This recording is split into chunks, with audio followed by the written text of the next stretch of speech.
俺30。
Hello, hello, hello. Can y'all hear me?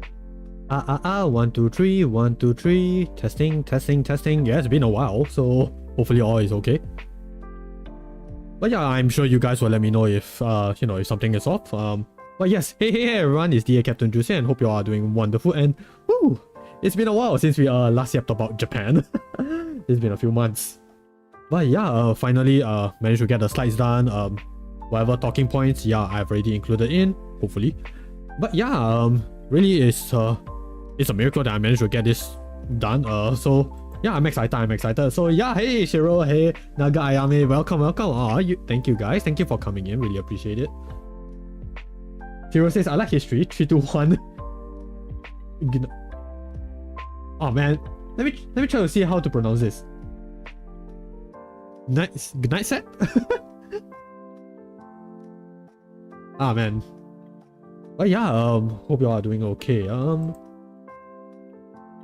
Yes, you guys have to pardon me. Not gonna lie. Half an hour before the stream, my relatives came in, and you know how it is. You have to spend some time with them, a little bit of energy, and then once they left, my brain got a little bit woozy, so might need some time to recharge the energy again. But I should be okay. But yeah, I hope you guys are doing wonderful. Let me just give a shout out to the wonderful folks over here. I can still function. I think I can still function.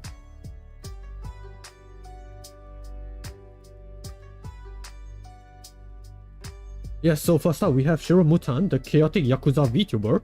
Well, I mean he's a Shiro VTuber, of course. It's all about those chill vibes and gaming adventures, from wrestling alligators in Later Alligator to diving deep into the world of Persona 3 Reload. They're always up for a good time. Whether it's FEMC Fridays or beach episodes, this streamer keeps things interesting. Yes, please check out Shiro Mutan if you guys have the chance. Very cool guy. And of course, Naga Ayame. Frosty should be cooperative this time. Yes, thank you.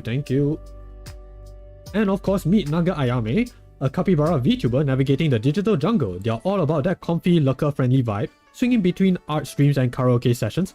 Recently, they've been battling in Marvel Rivals and power washing their worries away. Whether it's Chinese New Year karaoke or Disney tunes, oh I like that one. This capybara's got a tune for you. Yeah, that was a very fun time. So yeah, please do check her out as well. Guys, they are very wonderful folks. But yes, yeah, so it has been quite a few months, and oh my gosh, the number of slides that this particular section has, it is more than twice of the previous 2 parts combined. And all I can think is, oh my gosh, what have I done? Yeah, like, I know we traveled quite a lot with Tokyo, but I never think it's to a point where we got like about 150 slides. No joke, 150. I'm like, what have I done? And all I can think is, if this stream goes beyond 4 hours, I'm sorry guys. I'm very sorry. Yeah, I mean this is, I will get into that later, probably at the end of the stream. Hopefully I'll be fully conscious by then. But yeah, it can be a learning experience. After like just completing those slides, I'm like, oh my gosh, there has to be a better way for me to like, deliver things. So yeah, I will get into that, but I'm just glad that I finished it. And I'm still excited to share what has happened during my trip. While the memories are still 60% fresh, they are definitely not 100%, they are 60. Yeah, there are some things that I might have missed out, some that I'm drawing a blank, but I really did try to draw as much as possible. And I also try to like look up the sites, look up stuff online, just so that I can get some facts correct. But if I do make any mistakes or miss up anything, I do apologize in advance. But yeah, with that said, I guess we can start the stream proper with a question of the day. So question of the day is, what is the first thing that comes to your mind when you hear the word Tokyo? And I specify Tokyo specifically because I am somewhat certain that I've asked this question before, but it was like Japan in general. So yeah, I thought, okay, maybe we can specify Tokyo specifically, just so that, maybe get people, thinking of like certain answers, I guess. Yeah, but of course, as usual, when it comes to question of the days, if you guys are comfortable with it, please feel free to share. We'll really appreciate it. If not, you guys are free to lurk and just vibe along to the stream.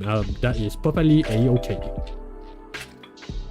But yeah, with that said, let's go back to Japan and yeah, let's make our stop to Tokyo. So yeah, I'm just gonna go back a few slides. So just to give a recap on things. So yes, before we went to Tokyo, we actually, can I go back? Oh wait, spoilers. So yes, we we had our breakfast at Seiko, this Chinese restaurant in Nagasaki. So we started our day still at Nagasaki. We ate some Chinese food. I had a pork rice. It was alright. It's I won't say it's there. It's more like, yeah, because as a guy who already eats a lot of Chinese food, yeah, it's decent. It's good.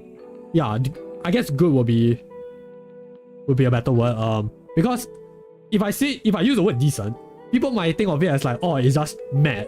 It's not. It's, from what I remember, I did enjoy the food. It hits the right spots perfectly enough. So yeah, it's good. So we ate our breakfast. It was very crowded, by the way, because dang, there was a lot of tourists. Which is fine. It's fair. It is how it is. But yeah, nothing to really complain about. It's a fine trip. And I will say this again.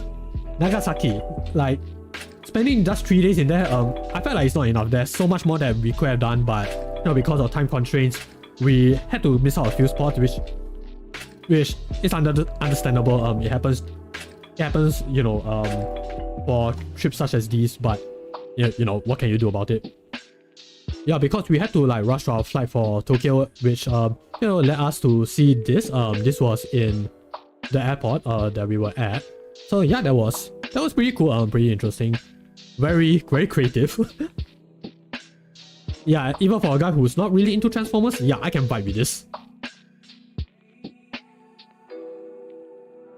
Okay, what does Frosty have to say?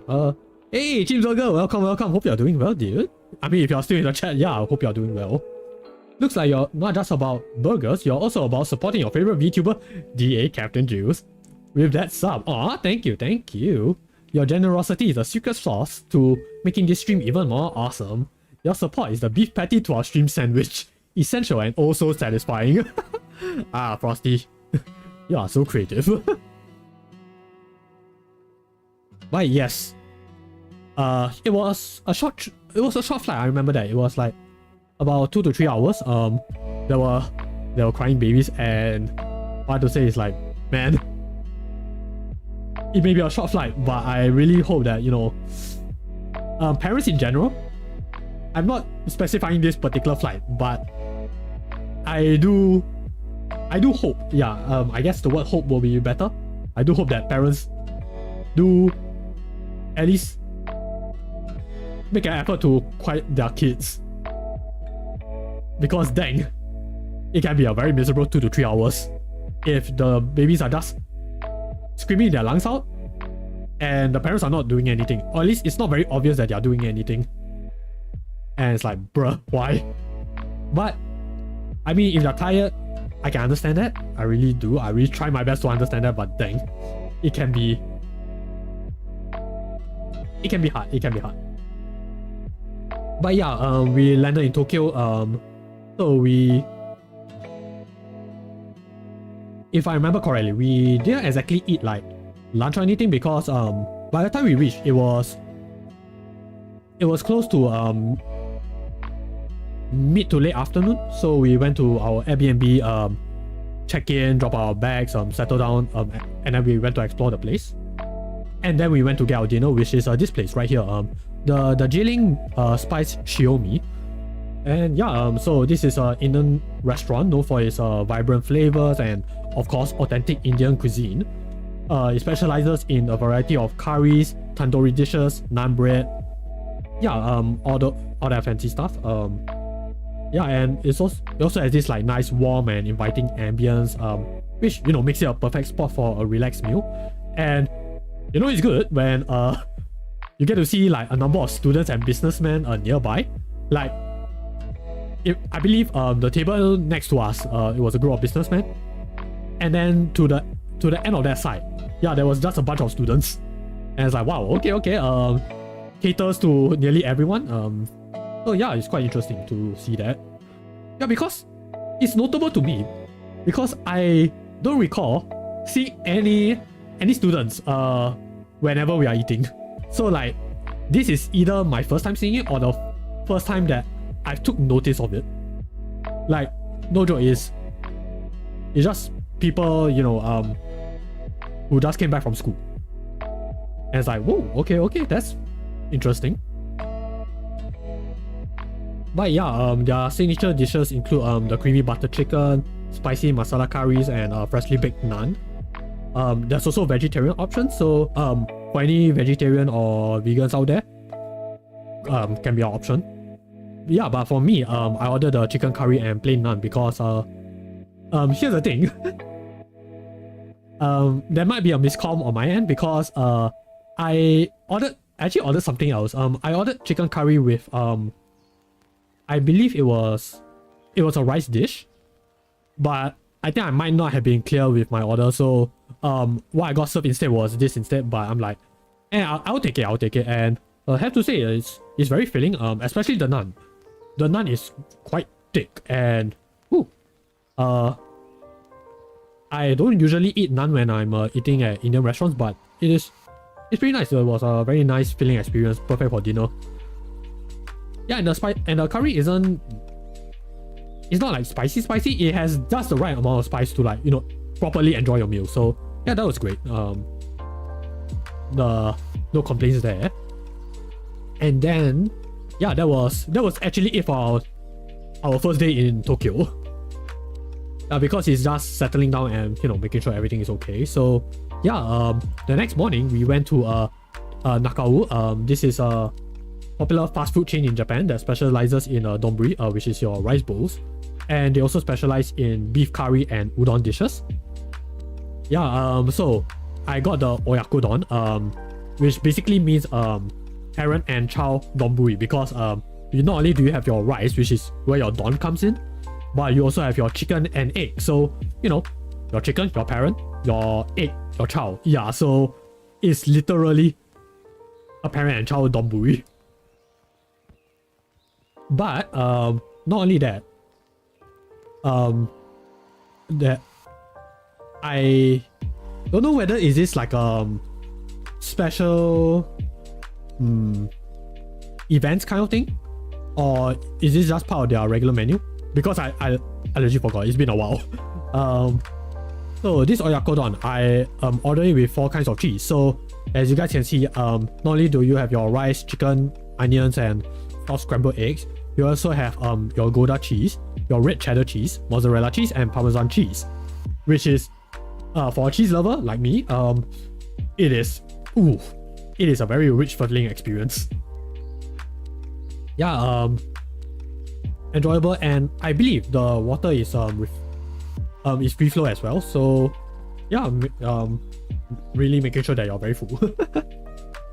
And also maybe people who are not big eaters, because after all it is quote unquote fast food, you can also order this dish in 3 sizes. You can have your small, medium, and large. I believe I got the medium size, I think. Again, it's been a while, so I don't really remember, but I think I got the regular one. So yeah, that was a nice breakfast. Also rather quiet because I think we went during just slightly after the peak hour. So yeah, it's just us just chilling, eating, but also at the back of my mind we were thinking like, oh yeah, we probably should quickly finish up our meal because we have a very long day ahead of us. Yeah, so we after breakfast we went to the Tokyo Big Sight. This place is also officially known as the Tokyo International Exhibition Center. It is Japan's largest and most iconic convention and exhibition center. Located in the Ariake district of Tokyo, it is renowned for its futuristic architecture, particularly the striking conference tower with 4 inverted pyramids supported by massive pillars. Yeah, so this thing over here, yes, this is a very famous building that you might have seen in certain Japanese shows, because this place is very popular because it also hosts a variety of like events such as your anime and pop culture conventions.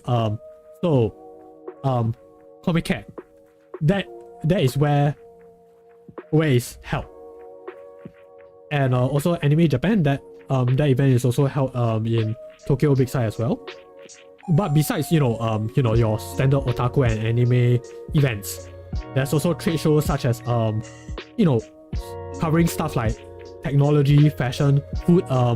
When we went there, they were having this what was it called, coffee convention. Yeah, like it's a coffee center convention, but obviously we didn't go there because you had to pay to go in. But there was a lot of people, like it was crowded. So yeah, that's pretty interesting. Pretty cool. Yeah, but besides that, there's also art exhibitions, concerts, gaming expos. It's just that when we went there, yeah, not exactly the right time for that. Yeah, besides that, there's also your standard stuff like shopping, dining, and very nice scenic views. So yeah, pretty cool place. Lots to explore. It is very, what's the word? Very bustling. Yeah, I guess the word bustling works. Because no joke, it is very busy. Like before we went into the place, it seems quite empty, like deceptively empty. You thought like, okay, seems like there's nothing much going on there. Went in, like, oh my gosh, that's a lot of people. So yeah, very interesting place.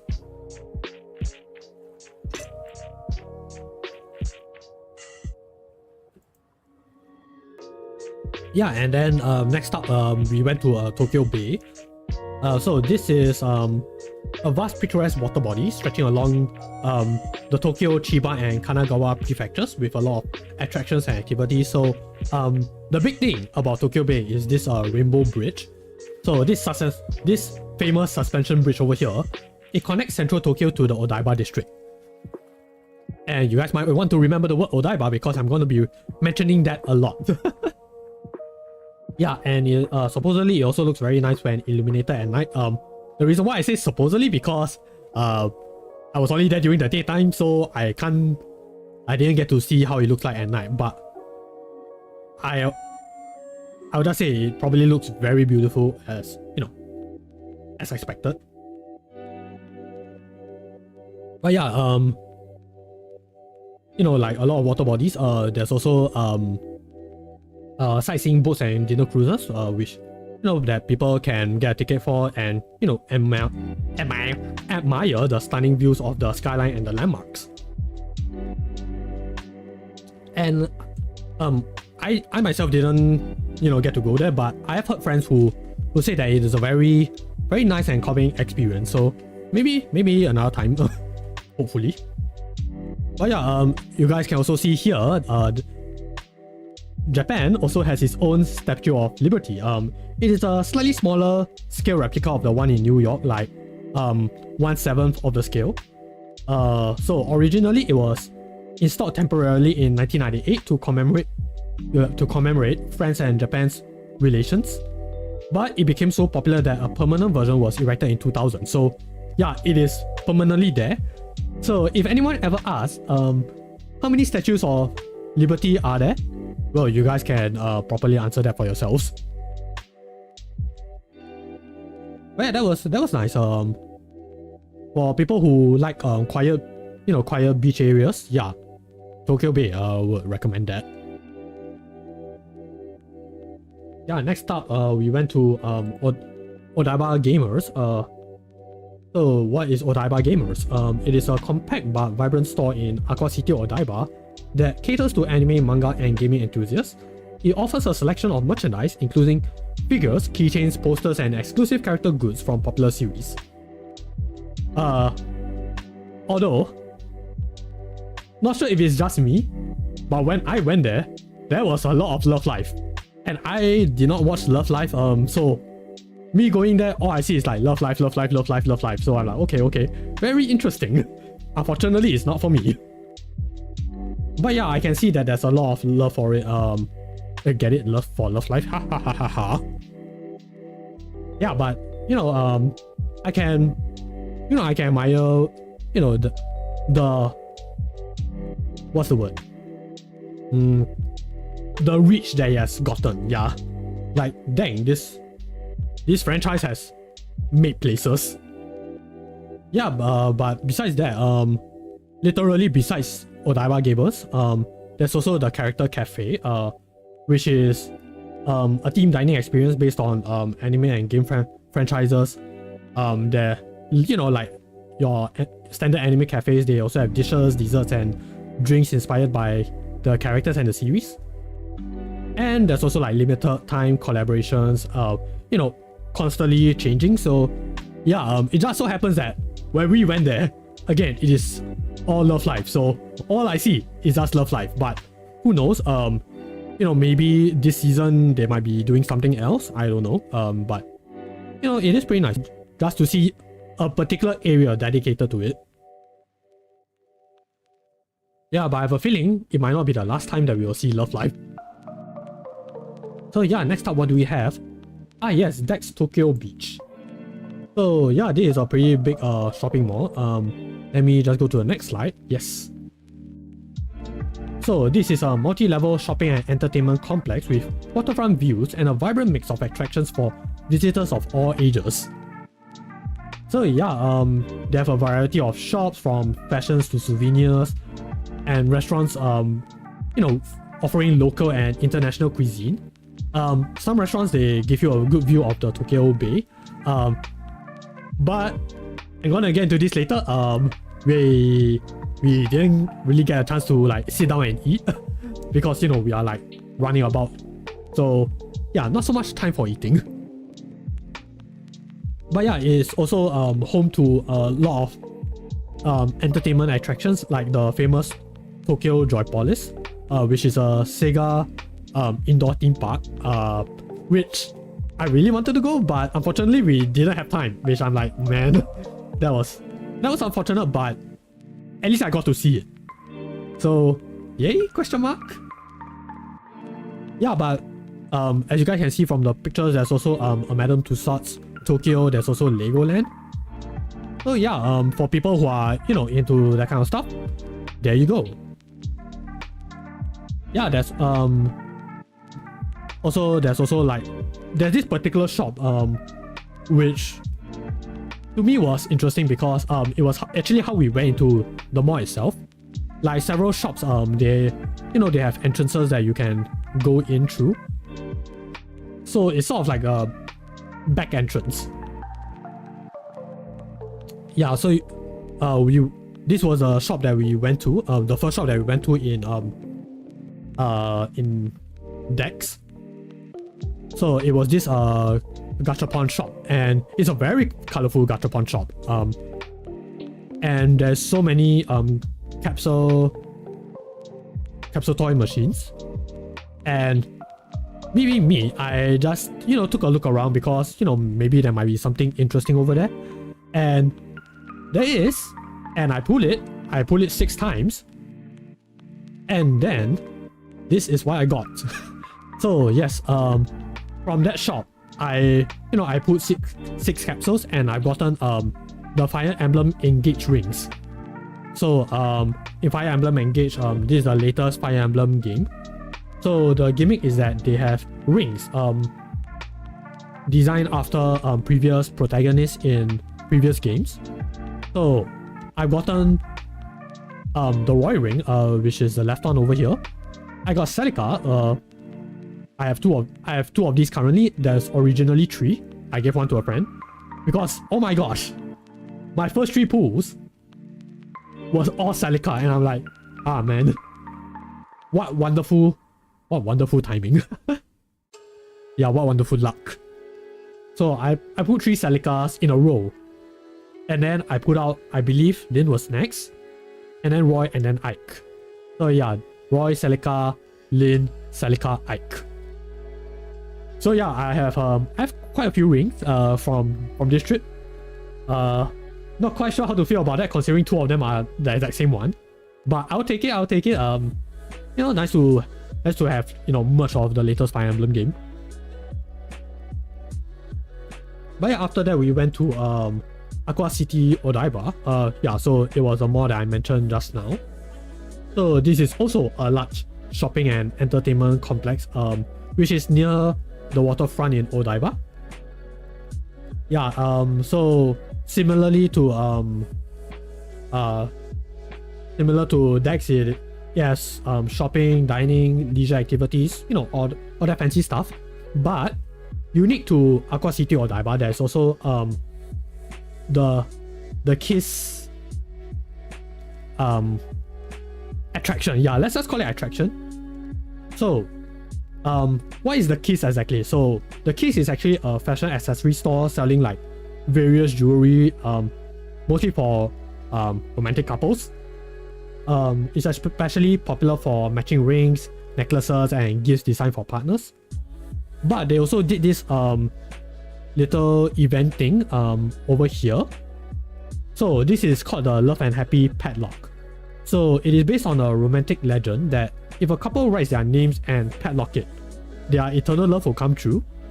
So the store has this service where customers can engrave their names, initials, and commemoration day onto this heart-shaped padlock, and then they put them up onto the special fence over here. And as you guys can see, it is a very popular service. So yeah, any couples out there, you guys might want to consider this for, you know, for a date? Question mark. But yeah, that was pretty interesting. But Aqua City also has a lot of other interesting places. So this particular section over here, I forgot whether does this area have a name, like this particular area. So this particular area it sticks out to me because you know, the entire mall itself looks very modern, very you know, very modern, very standard, futuristic even, for the most part. But there is this one nice section that has like this vintage European vibes. Like, you know, you see all these like decorations and stuff like that. Yeah, the place looks very special. Hey, Slap You Silly, welcome. Hope you're doing well. Yeah, wow, where is this? This is at Aqua City Odaiba. Yes, it's only like one particular section of that mall. So yeah, that was an interesting place. But I guess if it helps, I guess one restaurant to like pinpoint it is the Tokyo Ramen Kokujikan Mai. It is this ramen themed food court featuring a curated selection of renowned ramen shops from across Japan. And each store represents like a different regional ramen style, offering visitors the chance to experience a variety of flavors in one place. Also, it has this particular fortune cat display. Yeah, it's also part of that restaurant. So yeah, anyone who's fans of ramen, yeah, you guys might want to give this a shot. Don't be like me who wasn't able to give it a shot.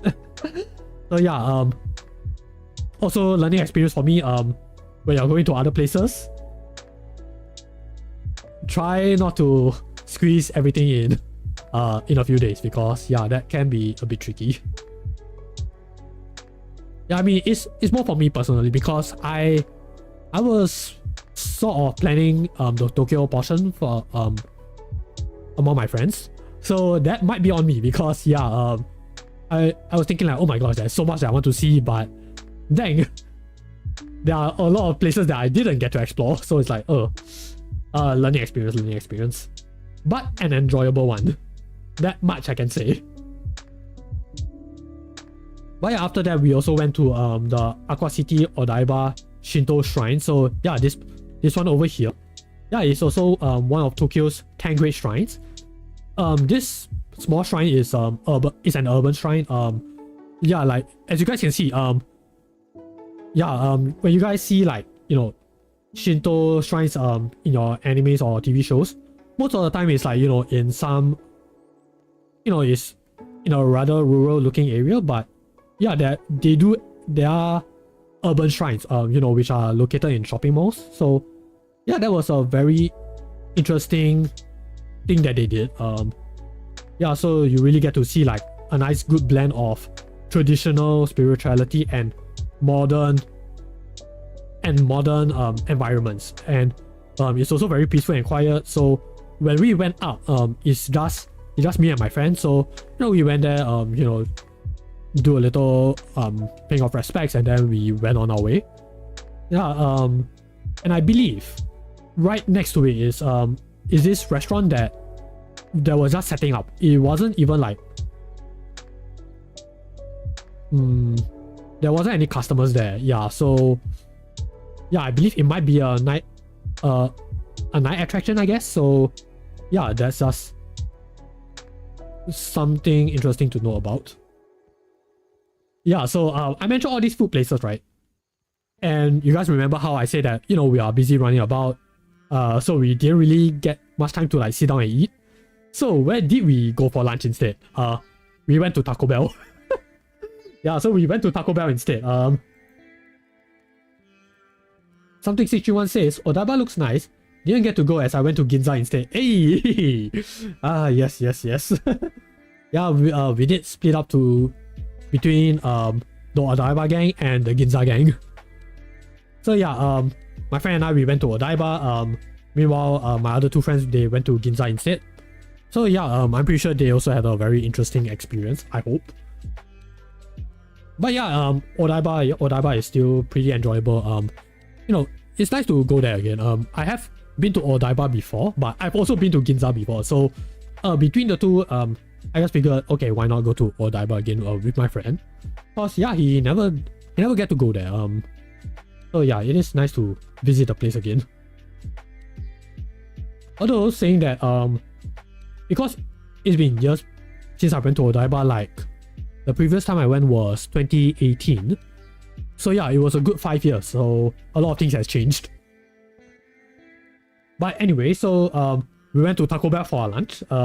So for those who might not know what Taco Bell is, it is this Mexican-inspired fast food place. And because it's in Japan, there's also a few Japan exclusive menu items. What those items are exactly, I have absolutely no idea. It only tells me that, yeah, while it retains like favorites like tacos, burritos, and quesadillas, they also have local tastes like teriyaki chicken tacos, shrimp, avocado burritos, and Japanese style sauces. So yeah, that's interesting. I don't recall seeing it for myself, but I might also have been very hungry, so you know, my eyes just immediately went for the chicken burrito instead. And then you guys might ask, okay, why did you go to Taco Bell? Well, for me personally, I can say that, you know, because we don't have Taco Bell over here in Singapore, so it gives me even more reason to try out. Yeah, so okay, since the Taco Bell is right there, might as well.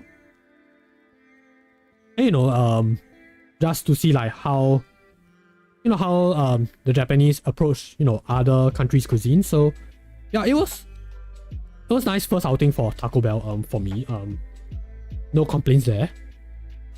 Like, it's really just eat and go.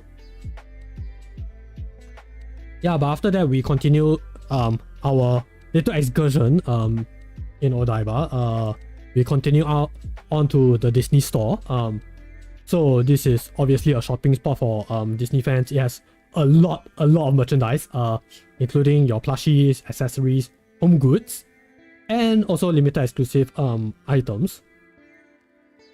And the one thing that stood out for this Disney store in particular is that there's a very noticeable movie set motif. So, you know, you have your, you know, you have Mickey being the director, the other characters are being like, you know, the film crew. And I'm not sure if other Disney stores have done this, but the ones I've been to, this one has that motif like explicitly. So yeah, as a as a film guy myself, yeah, definitely can appreciate that. Yeah, and I did buy some stuff for my mom cause she's really into Disney, but not gonna show it because I actually forgot to take photos before I passed it to her. So yeah, it's whatevs. Yeah, so next up we went to this is just us going around taking pictures. Yeah, there's also a lot of anime cutouts and standees. So the top two over here, they are taken at the outside the cinema area. So this place is actually called United Cinemas. Unfortunately I didn't get to take a photo because the place is just so big. Like, it is the entire basement level. And the one special thing about this cinema specifically, it not only has digital 3D and IMAX, but it also has this 3 multi-screening system, Screen X and 4DX screens. So again, if only I was here just a bit longer, I would have liked to give movie viewing a shot. I don't mind spending 2 to 3 hours just watching a movie in that cinema, because from the photos I've seen on Google, like, oh my gosh, that is an experience. I would like to see that. Slap You Silly says, I didn't go Odaiba because I overslept on the day. Sad. There, man, there. I mean, it can't be helped, If you're tired, you're tired.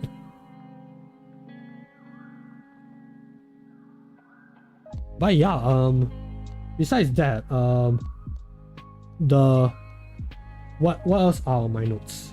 Yeah, okay, so about the standees themselves. So this one is Strawberry Prince. It is a boy band whose main activities are holding live streams and uploading songs. So apparently they have this film that year. It's called, okay, I'm just gonna say the English translation because my brain is like quite burnt out that I can't even read the Romanji properly. Like, I have rehearsed this, but unfortunately I have a feeling I'm gonna get tongue-tied so badly. So I'm just gonna say the English translation here. So it is called Strawberry Prince the Movie, a story of the beginning, Strawberry School Festival, with lots of exclamation marks. So yeah, they are promoting this this movie. And by the way, guys, when we went there, it's October. So yeah, nice to know that that there are still movies that are being screened for more than 3 months. Like, legit, that is cool. That is cool.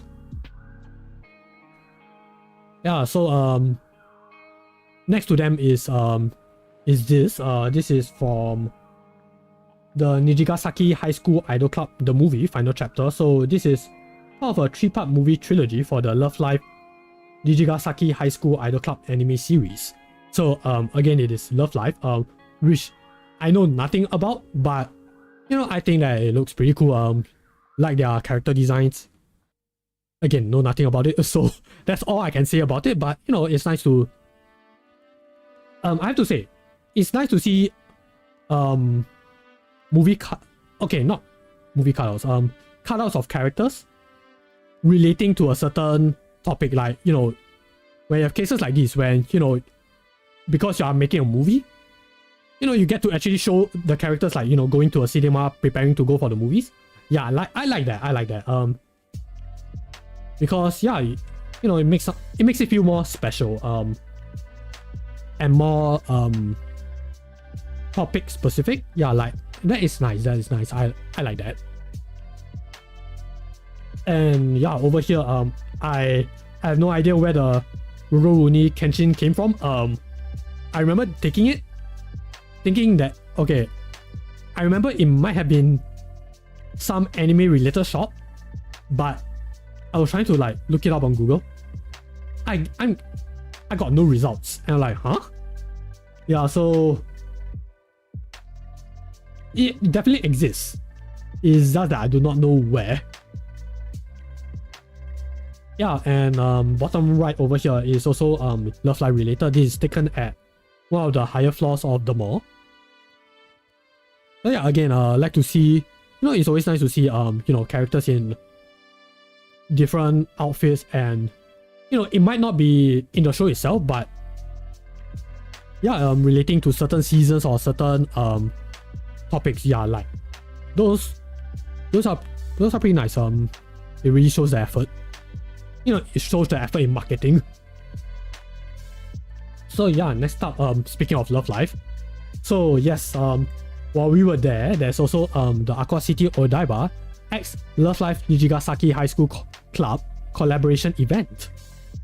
So this was a collaboration event from September 4th to October 31st, 2024. So it has a variety of events and exclusive merch for fans.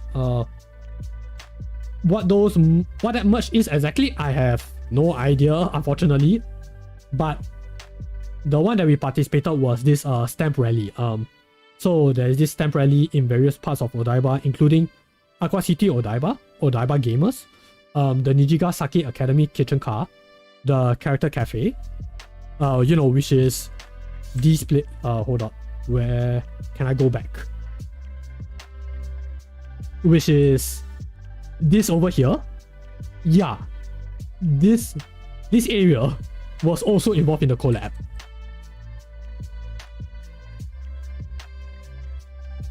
Yeah, so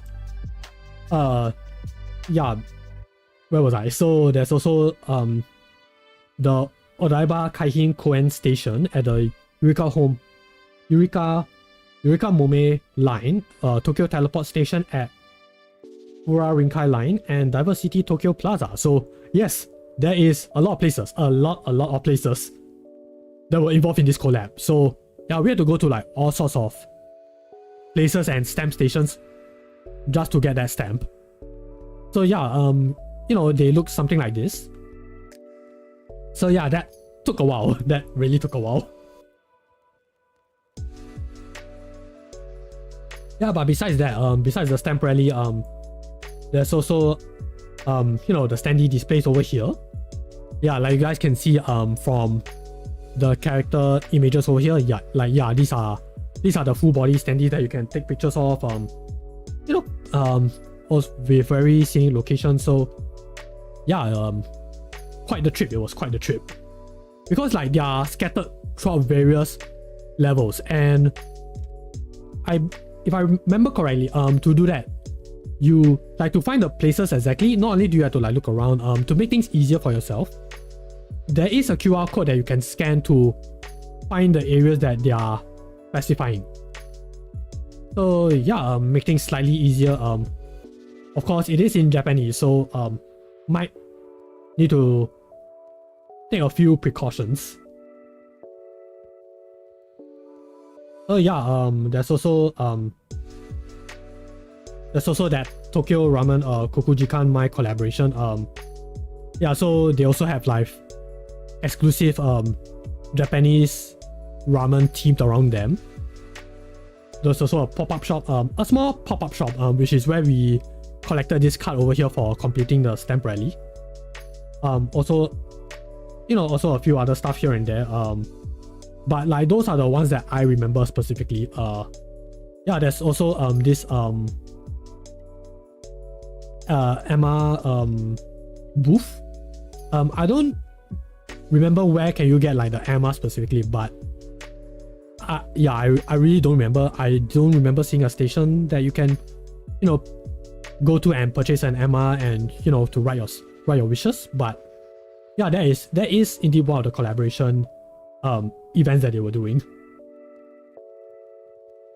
So yeah, that took quite a while. But yeah, after that we went to the Fuji Broadcasting Center. So Digimon fans, they might be familiar with this place, cause this broadcasting center specifically, it was featured in quite a few episodes. So yeah, Digimon fans, you guys might know what I'm talking about.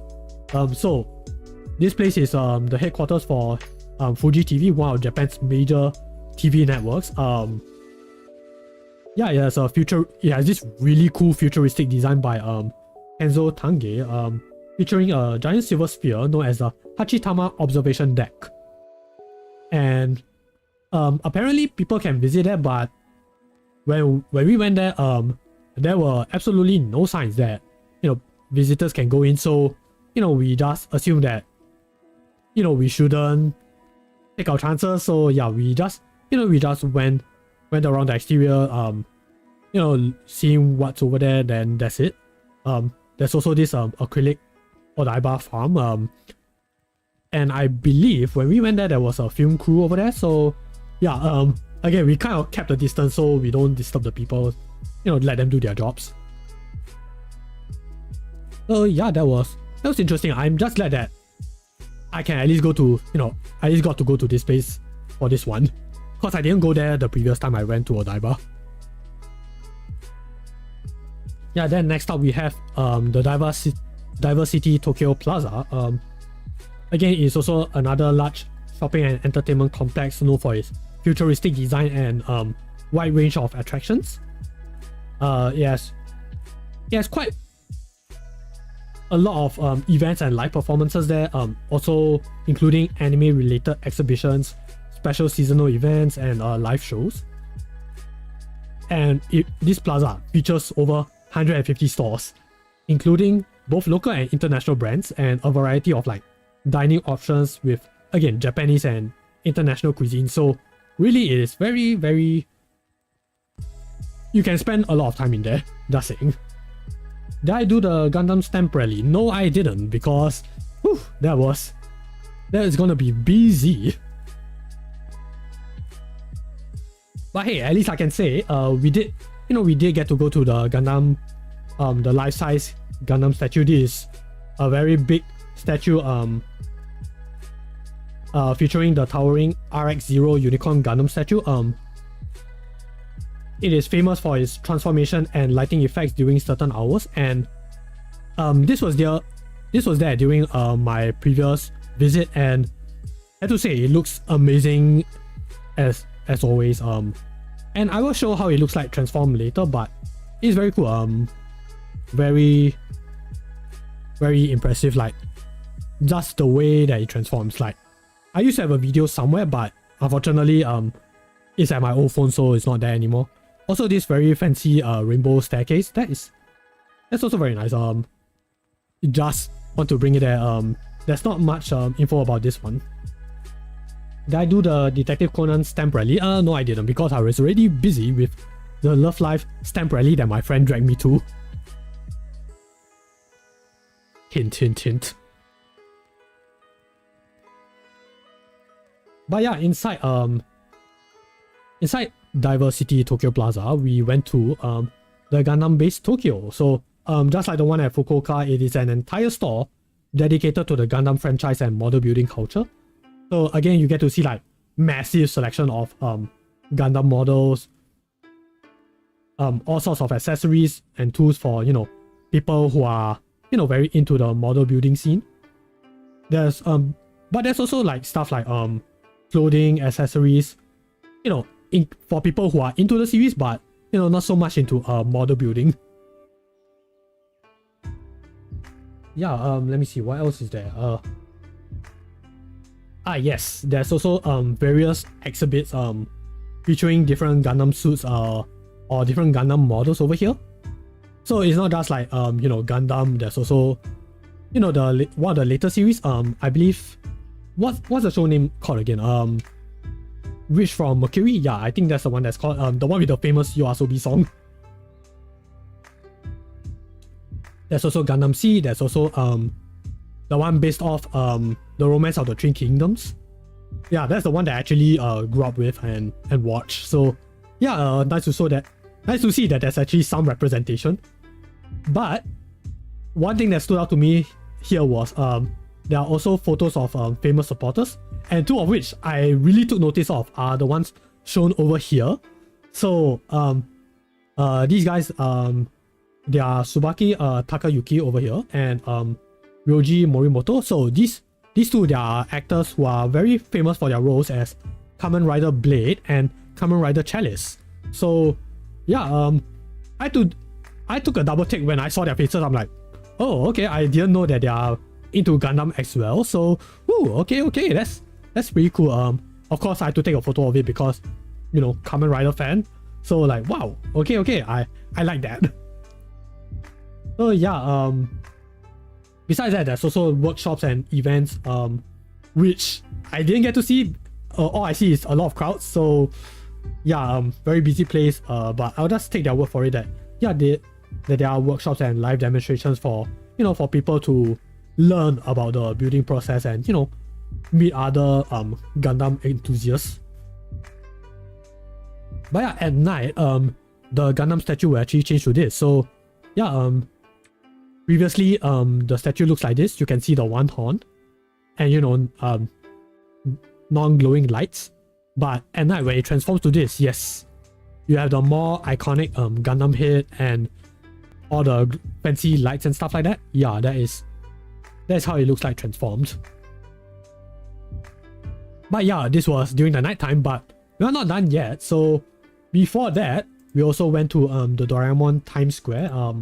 So this is a team attraction featuring Doraemon characters, of course, and the big Doraemon clock over here that plays the anime's theme song every hour with a little gadget show. Unfortunately, when we went there, it wasn't exactly time yet, so yeah, didn't get to see it.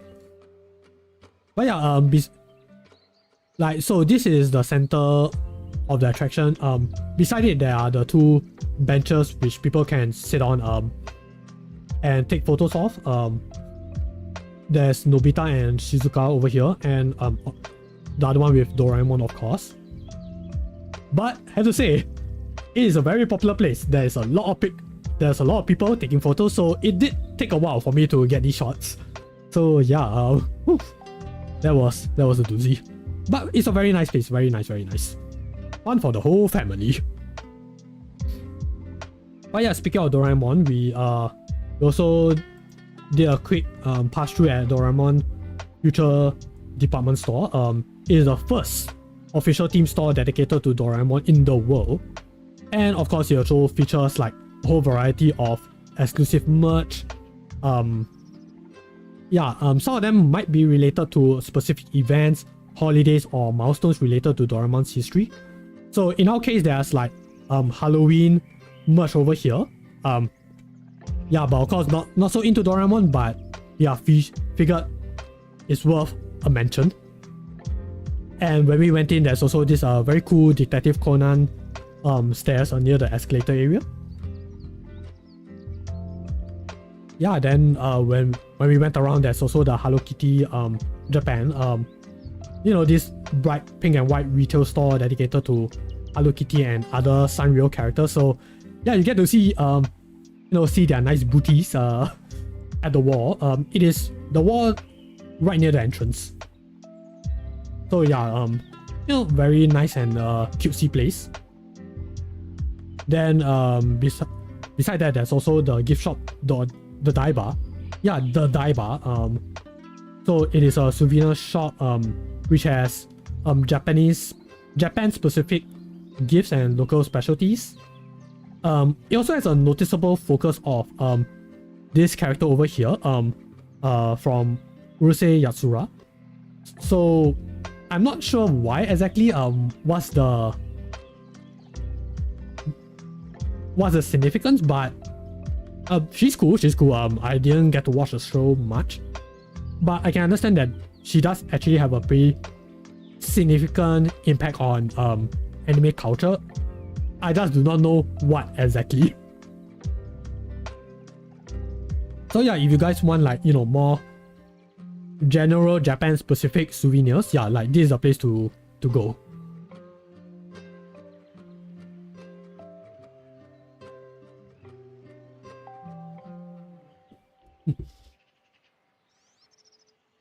Yeah, so next up is dinner time. So we went into Torimikura.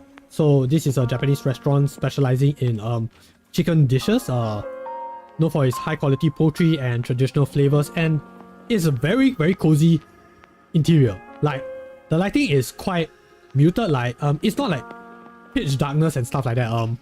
It's just that it isn't like bright. Like it's quiet, it's very chill. So yeah, it's a very nice dinner spot for people who might not be fans of crowds. So for me, I got the Toridon, so it's just chicken, rice, and spring onions. Relatively simple dinner. Yeah, so we had our dinner. Was a little bit rushed, because we wanted to go to this area. So this is Team Planets. Not Team Planets. Team Lab Planets Tokyo. So this place, it is an immersive digital art museum in Toyosu, Tokyo. It offers a unique interactive experience where visitors can can interact with the attractions in various ways. So even the entrance itself, there is already an immersive experience waiting for you. So this particular attraction is called the Universe of Fire Particles Falling from the Sky. So it involves dynamic flames rising and falling, and it will react according to movement, like actual movement outside. So it will shift, it will intensify as visitors move throughout the space. So it actually creates an illusion of fire flowing like a living entity. So visitors can also use the distributed fire app, where they can take this flame artwork and share with other people. Unfortunately, I wish I knew that earlier, because it looks very cool. It's just that, yeah, didn't think about it during that time. But yeah, it goes to show that even while waiting for your turn to go inside the museum, there's already something for you. So yeah, that's pretty cool. That's pretty cool. But yeah, once we went in, I'm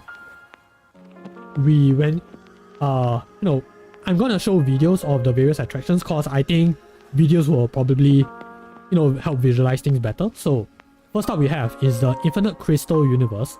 So it is a mesmerizing room with LED lights that respond to movement.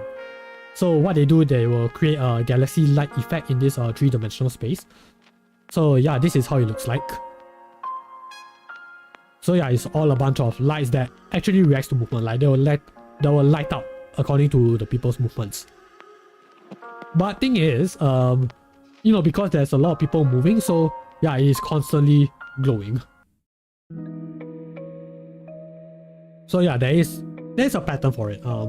But it's pretty cool to see how this is implemented.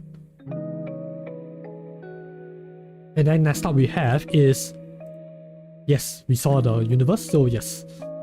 So next up we have drawing on the water surface created by the Dance of Koi and People Infinity. Something C31 says, I really like the hot dog stand outside the attraction. Hey! Yeah, I like the hot dog stand as well. Man, that would have been a nice snack while we were waiting.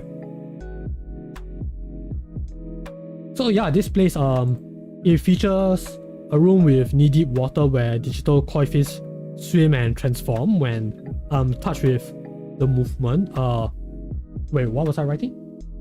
Oh, okay, so they will actually transform when touched. So the movement of the koi is actually dependent on the presence of the people in the water, rendered in real time.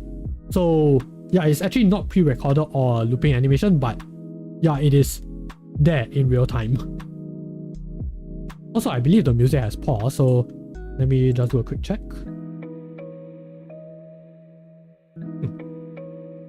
Yeah, I think it's just taking some time. So yeah, if you guys are wondering what music is playing, yeah, you guys can see that this is a Japanese lo-fi radio 24/7.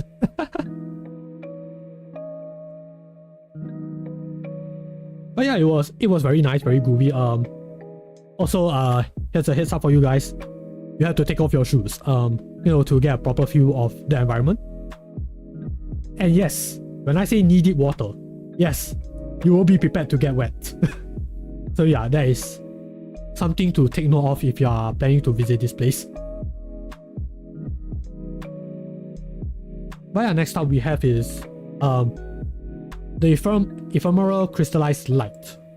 So this is interactive light installment filled with floating particles of light that constantly change and evolve in response to movement. So yeah, as you guys can see, a lot of these attractions, they react to people's movements. So like I believe if you just do a little wave, yeah, that will actually trigger the lights to to light up.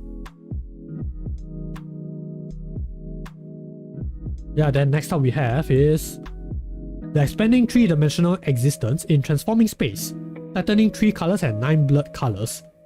So yeah, I know the names are they're quite long, but these are the actual names. I got it from the website, so yes, I am not making these up. So this room, it is filled with large glowing orbs that change color when touched. Yeah, like you guys can like, just touch or give the orbs a light push. Only lightly because again, it is a room filled with people, so please be mindful of that. But yeah, they have this like nice change of colors, like it goes by a gradient, so it's not very abrupt, and you get to see the colors change from one to another. So yeah, pretty enjoyable. A lot of people were taking photos, they were doing lots of poses with the orbs. Yeah, because they are kind of, what's the word, light and floaty, so yeah, there's not much mass, when you're holding on to it. And next up is floating in the falling universe of flowers. So this one is a 360-degree digital art space filled with continuously blooming and falling flowers, where visitors can just lie down on a mirrored floor and see the flowers grow, bloom, wither and fall in real time. I'm not sure whether is this actually the case, but when we were lying down, it also feels like the room itself is moving, but it's very meditative, very relaxing, and we were there for quite a while. Like, yeah, so this is the view we have while we are lying down. So it's just flowers moving, changing, and stuff like that. So yeah, it is very hypnotizing. Like, you can be there for quite a while. And then when you stand up, it can be a bit disorienting because yeah, it feels, for lack of a better word, trippy. Yeah, it feels a bit trippy while in that area. Yeah, then next up we have the next one, which is the Moss Garden of Resonating Microcosms, Solidified Light Color Dusk to Dawn. So this is an outdoor installation involving a moss-covered garden. There's also an enchanting display of light and reflection. So yeah, they are centered around these things. So these are glowing ovoids. So these egg-shaped sculptures, so they emit like soft shifting colors when touched or influenced by the wind. So again, I'm going to show it again. You just need to give it a light tap or push, and yeah, they'll actually change colors. And it's not just one of them. There are multiple ovoids.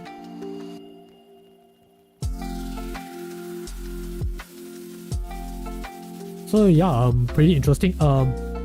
If I remember correctly, like if one changes colors, the rest will be influenced as well. Yeah, so there is a chain reaction to it. Yeah, and then our next and last attraction that we went to was this one. It's a floating flower garden. Flowers and I are of the same root. The garden and I are one.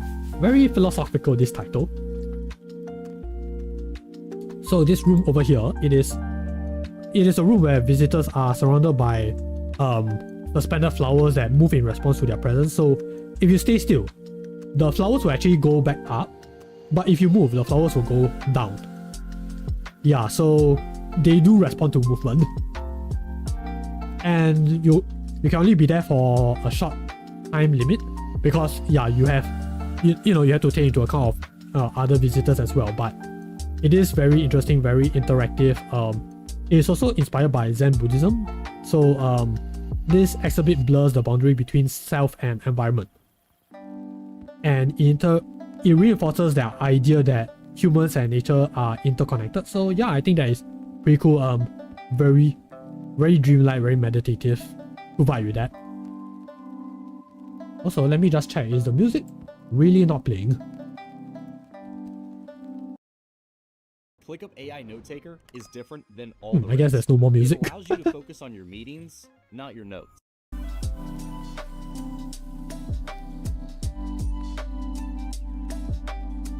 Wait, do you guys hear any music from your end?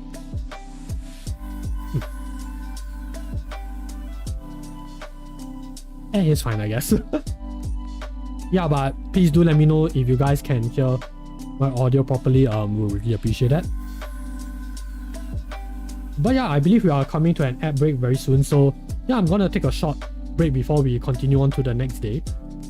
We are currently at the 35th slide. So okay, we are making progress, I think.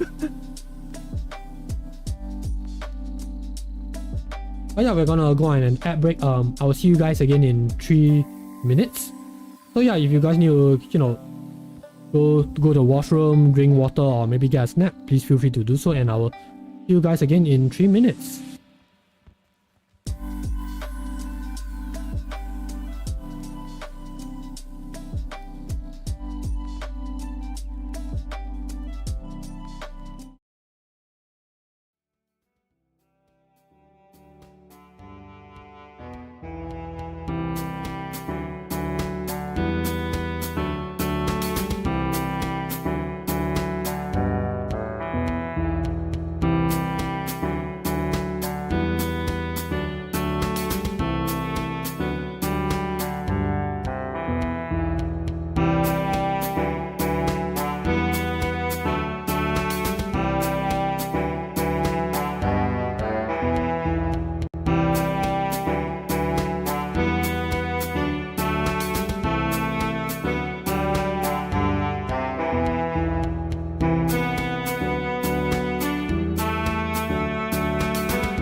Hello, hello, hello. Can you all hear me? 1, 2, 3, 1, 2, 3. Hopefully nothing changed during the break. But I think we should be okay. So yeah, hope you all are doing fine or welcome back from the break. Join something 631 in this epic tale of taste and adventure. Yeah, I saw the frosty tools. Yeah man, do let us know about your epic tale of taste and adventure something. But yeah, so after that we moving on to day 11. So we went to Yakun Kaya Toast. So this is obviously not a Japanese brand. So this is actually a popular Singaporean cafe chain with its signature Kaya Toast, soft boiled eggs, and traditional kopi, aka coffee. So this was quite a surprise. Wasn't expecting this one. So yeah, so the thing is, one of our friends was feeling a little bit homesick, so we figured since it's there, let's just give it a try. And I have to say, it was quite interesting. Yeah, because it really is just a bite of home. Like, obviously as a Singaporean, you know, seeing this, I'm like, I did travel to Japan, right? Yeah, so I really wasn't expecting it. So we ordered Kaya Toast with a sweet bean paste, which I want to add, this one is new. Because over here we don't really have much emphasis on sweet bean paste. This is more of a Japanese thing. So, you know, I figured it does seem interesting. Most of the time over here, in Singapore, our standard is the Kaya Toast with butter, like this one over here. Like this top bread over here. Like, yeah, that is the standard. But because I, you know, figured, you know, let's try a little something special. So I got this instead for myself. Kaya Toast with sweet bean paste and soft boiled eggs and iced Milo. So, you know, that's the standard set that you get in Yakun Kaya Toast. But I have to say, sweet bean paste, like, oh my gosh, that is a very unique combination. Would like to see again. Hopefully, maybe if Singapore would consider implementing that, I think people might welcome it. I don't know. We'll see. But it is nice. It is a nice experience. Something says I didn't find stinky tofu in Hakata. Yeah, man, that is a shame. It would be nice, you know. It would be nice to have stinky tofu in Hakata.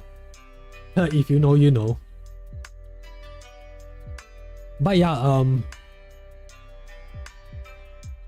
I mean, I can't really say much besides like, okay, it is a nice taste of home.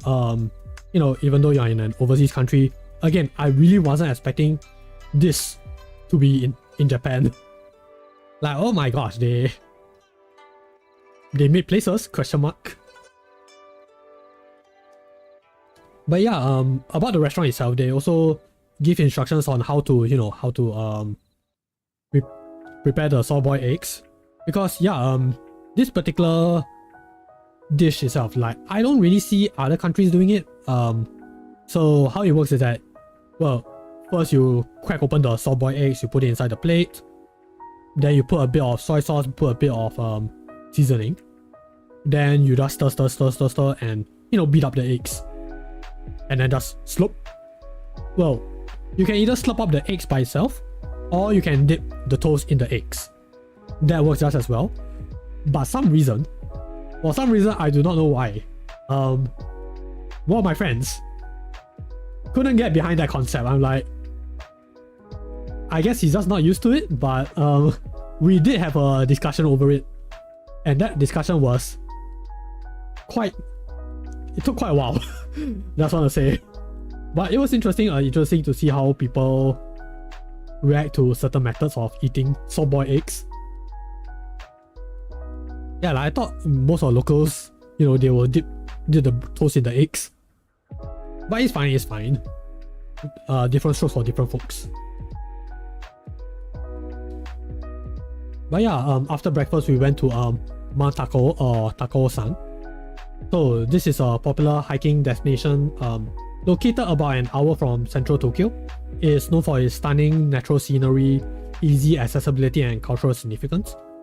like accessibility as in because you can take a train over here, but it does take an hour and it involves taking quite a few train changes. Yes. So, that was quite a trip.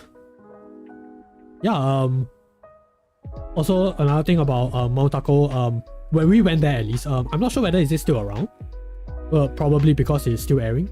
But it has this collab going on with the currently airing anime Ameku MD Doctor Detective. Also translated to Ameku Tako's Mystery Medical Record, which is this medical mystery story. And so for the collab, there was a standee and a stamp rally going on.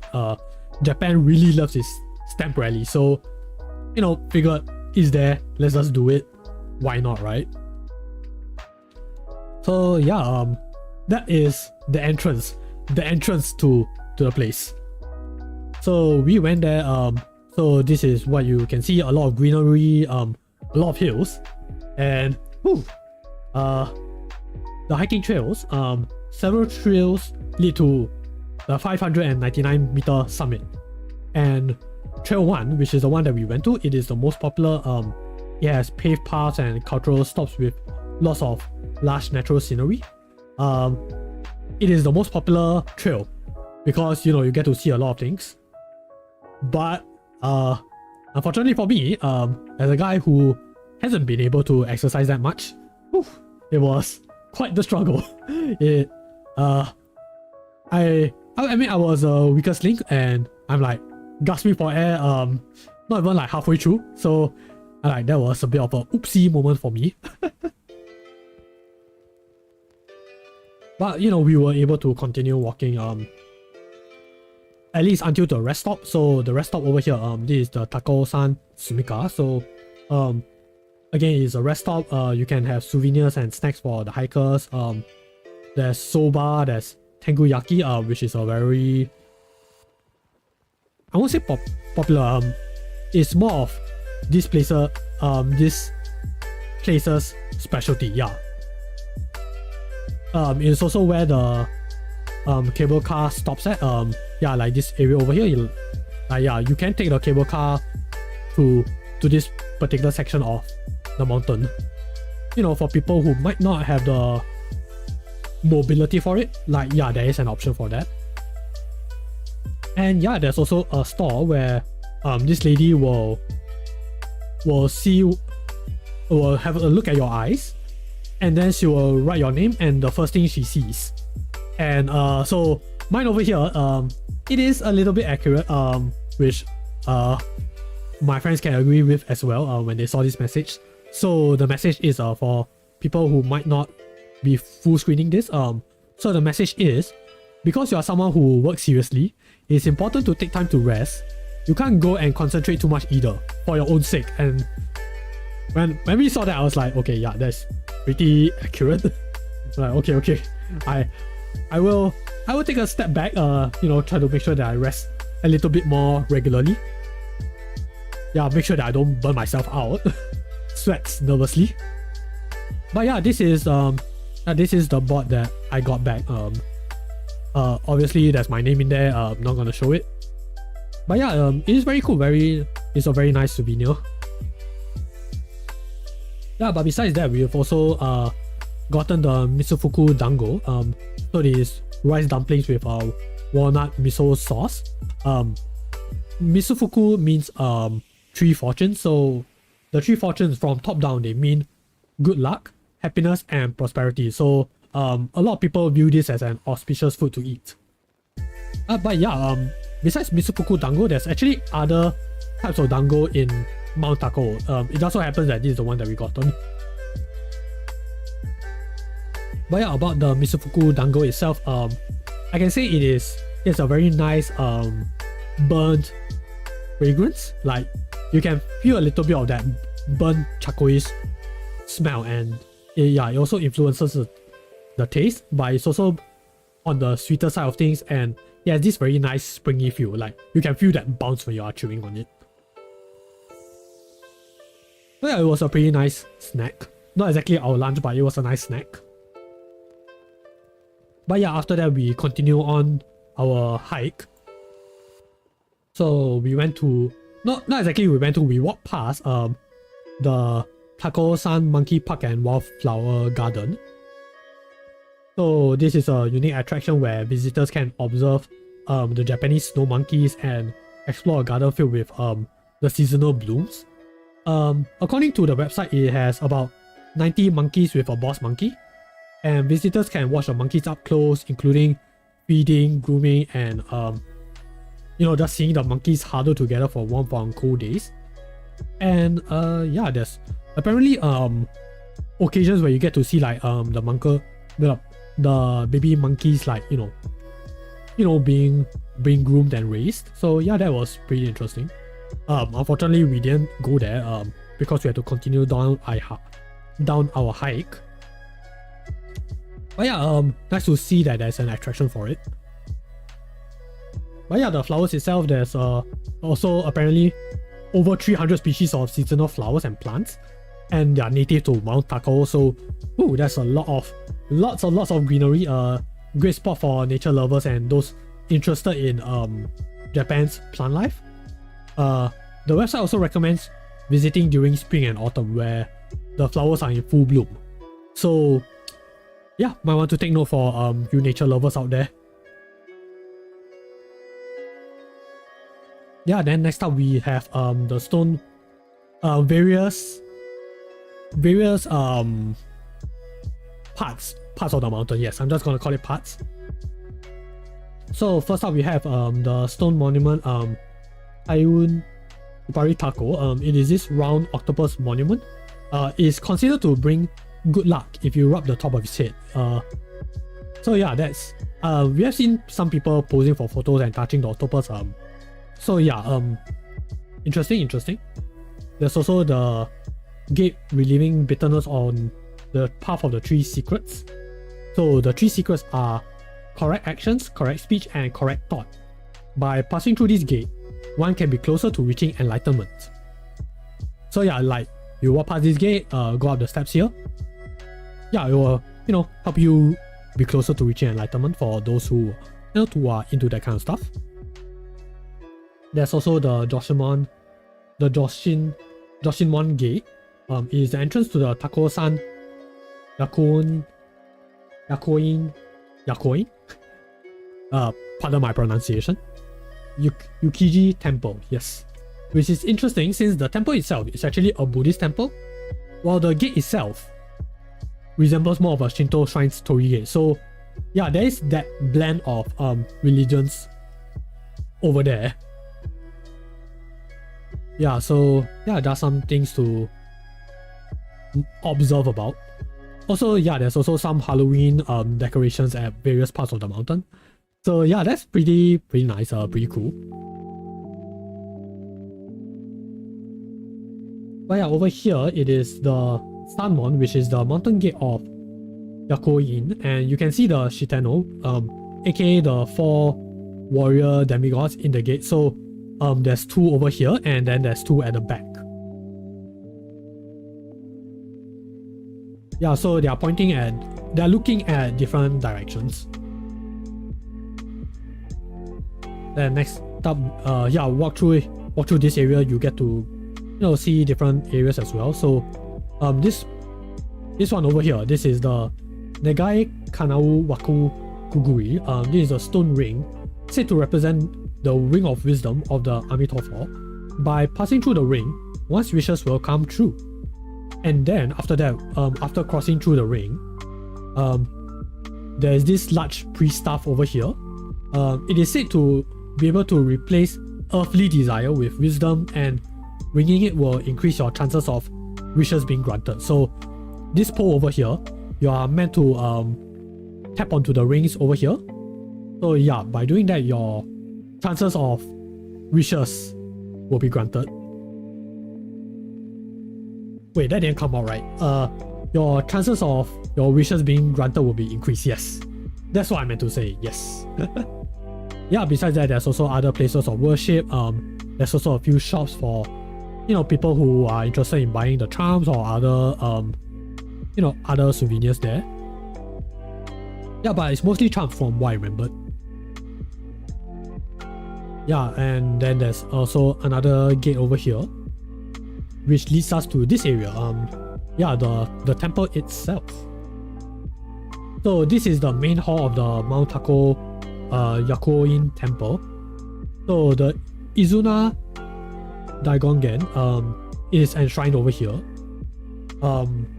So this temple is an important Buddhist temple with a history dating back to 744 AD. It's founded by Emperor Shomu. It is dedicated to Yakushi Nyorai, the Buddha of healing, and is closely associated with Tengu. So yeah, remember when I mentioned the Tengu Yaki? Yeah, so there is a very strong prominence of Tengu in this particular temple. So what are Tengu exactly? So they are these mythical long-nosed winged beings believed to protect this mountain. So yeah, these are examples over here. But yeah, after that we continue hiking up to finally the summit of Mount Tako. So yeah, you can have these like breathtaking panoramic views of Tokyo, and on clear days apparently you can also see Mount Fuji in the distance. Yeah, and there's also the summit marker over here, which reminds hikers that yes, you did climb 599 meters. And yeah, you know, climbing up that mountain, it can take a lot out of a person. So there's also various like rest spots, tea houses, and other shops for people to chill and relax. But by the time we went there, the snack shops are they are closing up. So unfortunately, we can't really get anything to eat. But at least I'm glad that at least I reached the summit with my friends. And I was tired, my legs were screaming, and I was gasping for air. But dang, that was a trip, and honestly, I couldn't have done it without my friends. So, you guys know who you are. So really, thank you guys for being there to encourage me to join you guys on this ride. Yeah, it was a pretty enjoyable trip. Really enjoyed the hike. But yeah, so I mentioned that there's only one trail. So in actuality, there are a total of 8 trails for Mount Tako, with different focuses and interests and varying difficulty. So the one that we went to, it was called the Omote Sando Trail, 3.8 kilometers. It is actually considered 2 out of 5 stars in terms of difficulty. So there are easier trails, there are harder trails, but oh my gosh, that was tiring. That was pretty physical training for me. And again, we also did the stamp rally. So yeah, I forgot where are the spots specifically. I don't remember anymore. I believe this one was at the entrance. These two were at, I think, the rest stop. Another one is somewhere else. I don't remember. But yeah, at least we got to the stamp, so that was nice. I should take the ski lift? No. Okay. Actually, funny that you mentioned that. So, going up, I can sort of close one eye and say that yes, to get the real experience, you should at least try hiking it for yourself at least once. But hiking down, yeah, I think you should take the ski lift, because dang, it is not very good for your knees. Yeah, it will hurt a lot. So yeah, that was a doozy. But yeah, after that, because hiking, you get a lot of sweat. We were there for the entire day. Figured it'd be nice to, go into the onsen nearby. So this is the Keo Tako-san Onsen Goku Rakuyu. So this is a natural hot spring facility perfect for relaxing after a hike up Mount Tako. So it's all according to plan. And yeah, this onsen features both indoor and outdoor baths utilizing mineral-rich water source from deep underground. So besides the hot spring, there's also eating areas as you can see over here, which I will get into later. But of course, always good to wash up before you eat. So obviously you can't take any pictures of the onsen itself. So I'm just gonna read off the brochure instead. So there is the cypress bath micro bubble. So it is said to have the same effect as bathing in a forest, with tiny micro bubbles removing impurities from the skin. There's the theme bath, which changes periodically and it suits the season. I forgot which one did we have specifically. I actually don't remember which one did we have. I forgot, because I didn't remember thinking like, wait a minute, all these baths that they have mentioned, I am pretty sure I went to all of them. So yeah, I don't remember what is the theme bath exactly. But yeah, moving on, there's also a sauna which involves far infrared rays warming the body to its core. It works up a generous sweat that refreshes from head to toe, and I have to say it is steaming hot. I was only there for about a few minutes before, yeah, I felt like, okay, I can continue on to the bath. Yeah, there's also outdoor stone pitch carbonated bath. It is a carbonated hot spring, which is actually rare in Japan. It is synthetically reproduced, promotes healthy blood flow and metabolism, which enhances physical beauty as well. And I have to say that is actually my favorite out of the baths, or at least one of my favorites, because you know, it has this nice feeling, you know, that there's something like moving around your body. Like you can feel the minerals moving around you. Yeah, like I enjoy that feeling. So I don't know, might not be for everyone, but it is enjoyable for me. Yeah, then there's also the natural hot springs outdoor rock baths, which has warm and hot. So you get to enjoy the soft touch of this natural spring water called water for beautiful skin, which bubbles up from 1000 meters underground. And there's also a hot bath, also available for bathers who like their baths especially hot. And I believe the temperature of hot was 40 degrees, or at least slightly higher than 40 degrees Celsius. And there's also the sitting bath, where water gently flows from the shoulders down the back and soothes your body. So you are sitting on this elevator platform, and then water will come rushing through you. Because like when you think of onsen, yeah, obviously you will sit inside the onsen bath, but by sitting bath they actually do mean like you sit as though you're on a chair. So yeah, it is a different experience. Yeah, and then last but not least, there's also the cold bath, which is ideal after the sauna heat. It's a very big contrast to the sauna, because the sauna is very, very hot, and then the cold bath is very, very cold, like really cold. So what it does is it tightens the skin and protects you against catching a chill after a hot bath. So for me, I actually didn't think about it. I didn't take the cold bath immediately after the sauna. I took something warmer so that I can just feel myself easing in.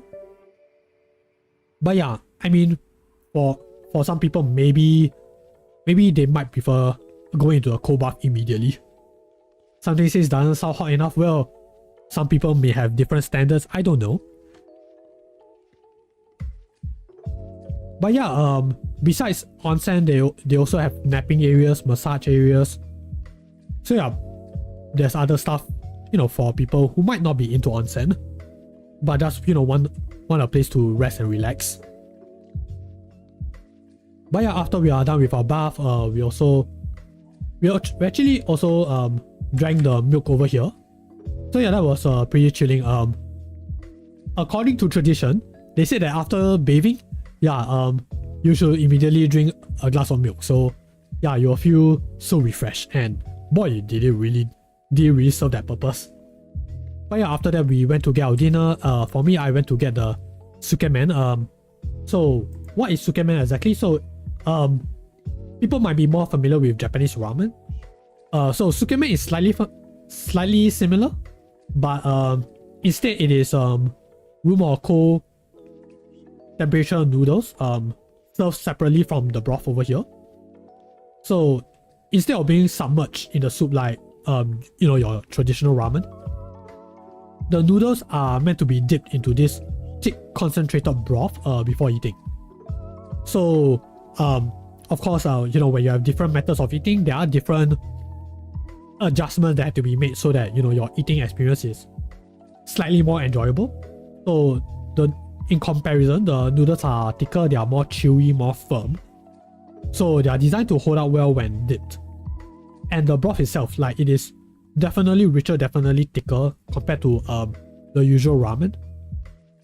So it can be made from pork, chicken, or seafood, but I do not know what broth it is specifically, but it is a whole lot thicker because of the flavor. And there are also toppings such as your ajitama, your soft-boiled marinated egg, your seaweed, bamboo shoots. I forgot to include the bamboo shoots over here. Yeah, so yeah, it was nice. It was very soothing, very enjoyable. I do recommend trying out Sukemen for, you know, for people who are into ramen but never got a chance to try Sukemen. I really do encourage it. But yeah, after that we went back to our place. We did make a quick stop to Shinjuku. So Shinjuku is one of Tokyo's most vibrant and dynamic districts. It is known for its towering skyscraper, or I should say, very big shopping centers, nightlife and entertainment. Like, it is very, very busy. But yeah, one of the things that Shinjuku is quite popular for, it is the 3D cat billboard. So you guys can see over here, like yeah, it is a massive high-resolution 3D digital billboard that features this realistic calico cat interacting with its surroundings. Like, it will move around, it will, you know, it will wake up, stretch, look down at the passerbys, you know, from the building. And the effect is so amazing because it really gives that optical illusion. And yeah, it's also nice that they have like different videos of the cat because, you know, make things fresh, make things cuter, I guess. And yeah, it cycles throughout the day, so you get to see interactions in the morning, you also get to see interactions in the evening. So yeah, that was pretty cool. Also, this is a fun fact that I found. So this cat in particular, it became a social media sensation since its debut in 2021. And yeah, it really shows, as you guys can see from like the numerous videos on YouTube and TikTok, like, yeah, this cat has been making rounds. But yeah, besides this, we didn't really explore Shinjuku that much, but yeah, we also get to look around the shopping malls such as Big Camera, Donkey, which I will get into later. Yeah, but we didn't really spend much time. It's just, you know, go there just to take a quick look and then go back home. Yeah, but another thing that we did take a look at is this, the Godzilla head. It's an iconic landmark located atop the Hotel Gracery Shinjuku in the Kabukicho district. So this massive replica of Godzilla's head, it is based on the 1992 Godzilla vs. Mothra design and stands at 12 meters tall. So it is very huge. Yeah, also apparently, every hour from 12 PM to 8 PM, its eyes will actually light up and it will roar with steam effects coming out of it. Unfortunately, by the time we reach there, it's way past that timing, so didn't really get to see it for ourselves, but I've seen videos and like, dang, that looks very cool. But yeah, let me see. Yeah, besides that, there's also like other themed rooms in the hotel. So yeah, you guys, for the people who, you know, are fortunate enough to, you know, get a room in that hotel, you can see that thing up close. So yeah, do take that chance if you guys get the opportunity.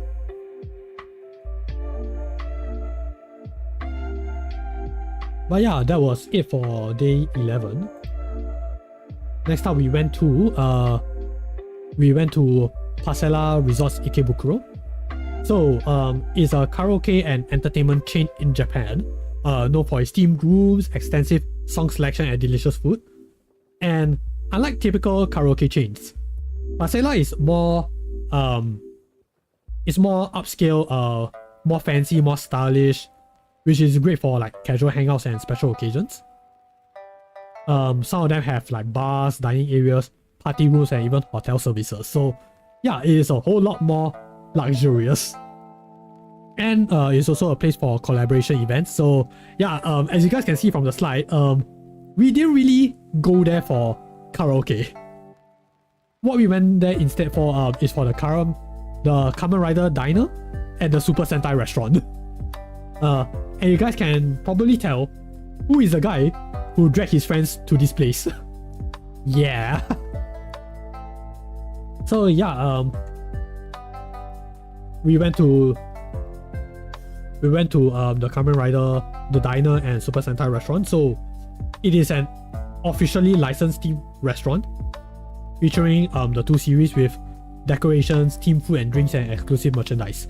Even has a kids corner, by the way. So yeah, this was a path leading to the entrance of the main restaurant. So yeah, just seeing all of this stuff over there, it's like, whoa, there is a lot of effort. And like, man, they really went all out. Which is good, which I can really admire. But yeah, while we were there, you get to like take lots of pictures. The restaurant itself, it is designed to resemble a secret villain base, specifically Shocker. So this eagle logo over here, yeah, is based off the original villains from the first Kamen Rider series. So yeah, the Shocker organization. But yeah, it also has props and cutouts of various Kamen Rider and Super Sentai all over the place. And including like various group photos of Super Sentai teams throughout the years and the individual main Kamen Rider at the Shocker seats.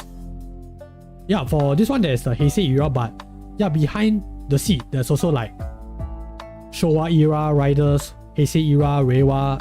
Yeah, all the main Kamen Riders are there. Yeah, and other items related to the series. But it's also a very busy place, so be sure to make reservations.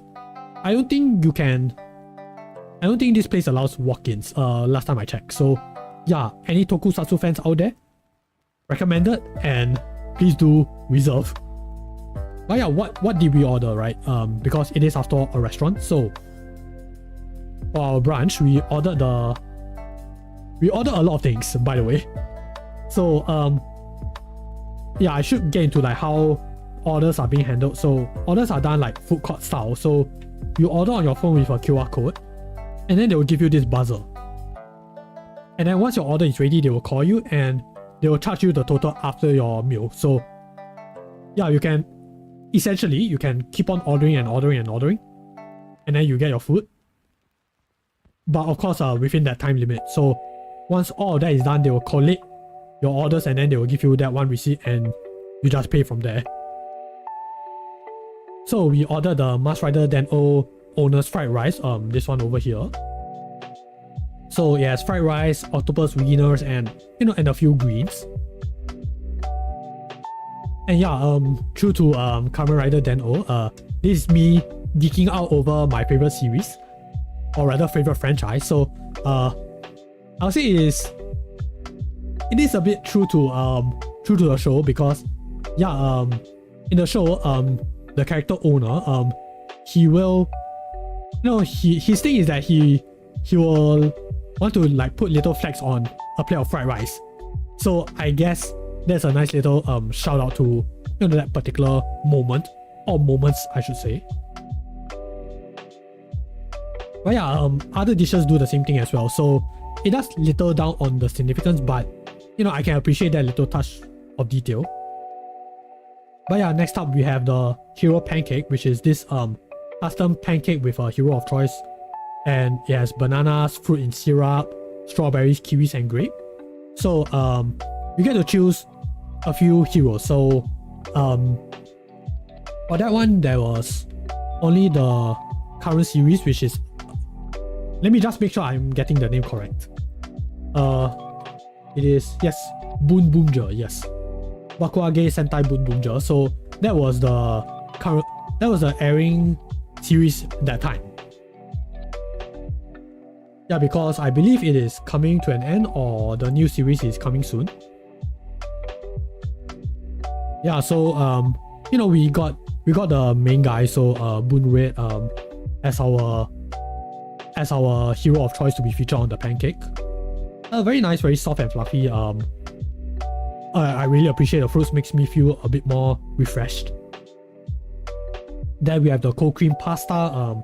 You have your tuna, your shrimp, your onions. I know it's not very obvious here, but it's based off excuse me. Kamen Rider Gotcha's riders. It is called Kamen Rider Velvarat Kurogane. That if I show you guys this plate, right, you probably wouldn't really make the connection besides maybe the color scheme. And it did take me a while to like find it again, because yeah, some of these stuff, they are seasonal, so they are constantly changing their menu. So there are some dishes that might be easy to find, some not so much. So this one took a while. Yeah, as for the drinks themselves, we've also gotten the fresh squeezed rainbow soda. So this one has jelly, cider, orange obviously, and a soy sheet. So this one is based off the Sixth Ranger of Tokyo. He is Tokyo Rokugo. He's the Orange Ranger. So yeah, you know, obviously they're gonna put oranges into the mix. And then there's also Naomi's coffee, which you probably can't tell because most of it is just whipped cream and then a bit of coffee. So yeah, that is also based off Kamen Rider Den-O. Yeah, I never really drank the coffee itself because I'm not so much of a coffee drinker, but nice to know that they still included it. Something says I love fried rice. Oh yes, funny that you mentioned fried rice something, because guess what, there is more fried rice over here. So yeah, we also ordered more stuff, famous last words. Because dang, I thought that we, you know, just go all out, right? Go all out, enjoy ourselves. Oopsies. So we ordered the Meat Galleon, which is based off Kaizoku Sentai Gokaiger, the 35th anniversary series. So yeah, it's a pirate season, so obviously they're gonna give you that giant pirate boat. So yeah, there's a giant meat platter, so you have your roast beef, your fried chicken, charboiled chicken thigh, roast beef sauce, shrimp pilaf, and underneath this layer there's fried rice, which by the way we didn't realize until we are almost done. So we are at that point, we were already quite full, but we realized, oh my gosh, there's still more, and like, oh no, what have we done? Or rather, what have I done? Because I was the one ordering. But yeah, besides that, we also ordered the Hero Cheeseburger. So similar to the pancake, yeah, you get to choose, you know, you get to choose a hero to be featured on it. So we chose obviously the lead Kamen Rider Gotcha. So you have your hamburger with lettuce, tomato and cheese, teriyaki sauce and potato chips. So yeah, that was also a little bit, you know, that was kind of interesting as well. Like the fact that they printed, you know, the character on the cheese. Not sure how they do that. And I am 50% not quite sure if I want to find out. But yeah, we also ordered Key Ranger's favorite curry. So this is based off the original, the very first Super Sentai series, Himitsu Sentai Go Ranger. Yeah, because their Yellow Ranger has this running gag that he really loves curry rice, and apparently that influenced a lot of Yellow Rangers going forward, because some of them have also similar interest in curry rice. So this curry rice includes fried chicken, curry and rice and boiled egg, and it is very filling. I believe it was at that point that we realized, oh my gosh, we are reaching that level. Yeah, and then the mid galleon just makes things a whole lot more.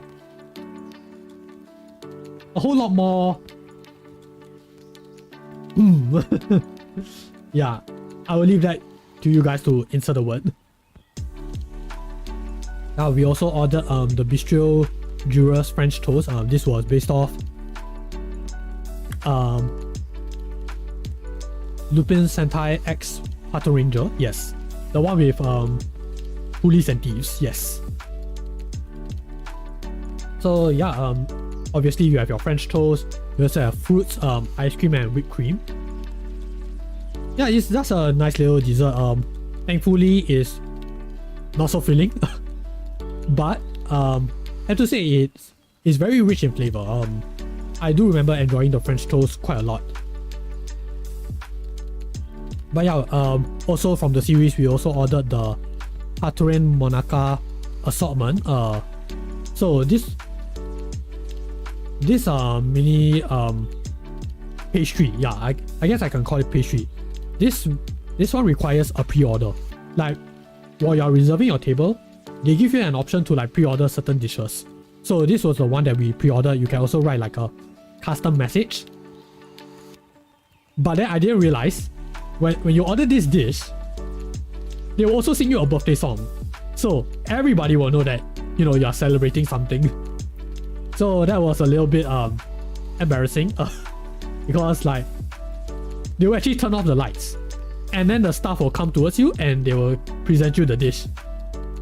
So yeah, that was a moment. Oh yeah, also this is for the restaurant itself. They have this policy that you can't take videos but you can take photos. So yeah, no video taking is allowed. Like not at all. The staff will actually stop you. But yeah, that was the dishes that we ordered. And boy, we were extremely full by the end of that visit. Like yeah, that was a point where I can say like, oh my gosh, we really ate a lot. And it's in a somewhat not so good way, not exactly the most healthiest thing to do. But again, I have to thank my friends because yeah, they are not so into you know, tokusatsu as I am. So essentially I did drag them to this, and I have to say thank you guys for following me. You know, you guys really made this trip very interesting and very enjoyable. Yeah, thanks for indulging me on my impulses, I should say. Yeah, if you know, you know. But yeah, obviously we didn't just eat. I also ordered a few souvenirs. So yeah, this stuff over here, you guys seen some of them just now. So some of them, they come together with the dishes. So besides the table markers over here, I've also gotten the shop cards. This one is from Outsiders, Kamen Rider, Den-O. So these are shop cards that you can get from ordering certain dishes. Then you can also get straw charms. So I got ZX, no, not ZX, Z-Cross, Agito, and Gav. Gav is the newest series that time. Or rather, no, Gav is still the newest series right now. Yes.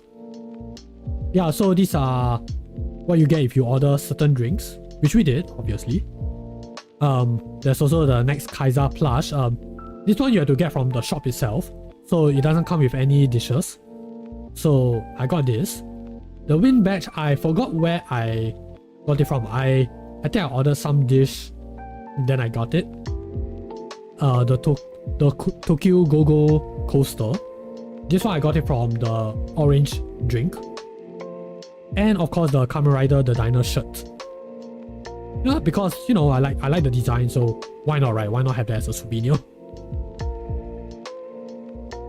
Yeah, so yeah, it was quite a bountiful harvest, if I could say. But yeah, that was just the start of our day. After that, we went to Anime Ikebukuro. So yeah, this is the flagship store of anime. Is Japan's largest retailer for anime, manga, and gaming merchandise. is a multi-floor paradise for anime fans.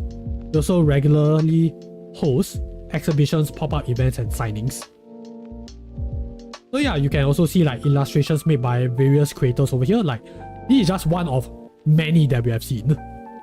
And you know, I just picked this one because, you know, I just like the, you know, various art that these guys have made, so why not, right?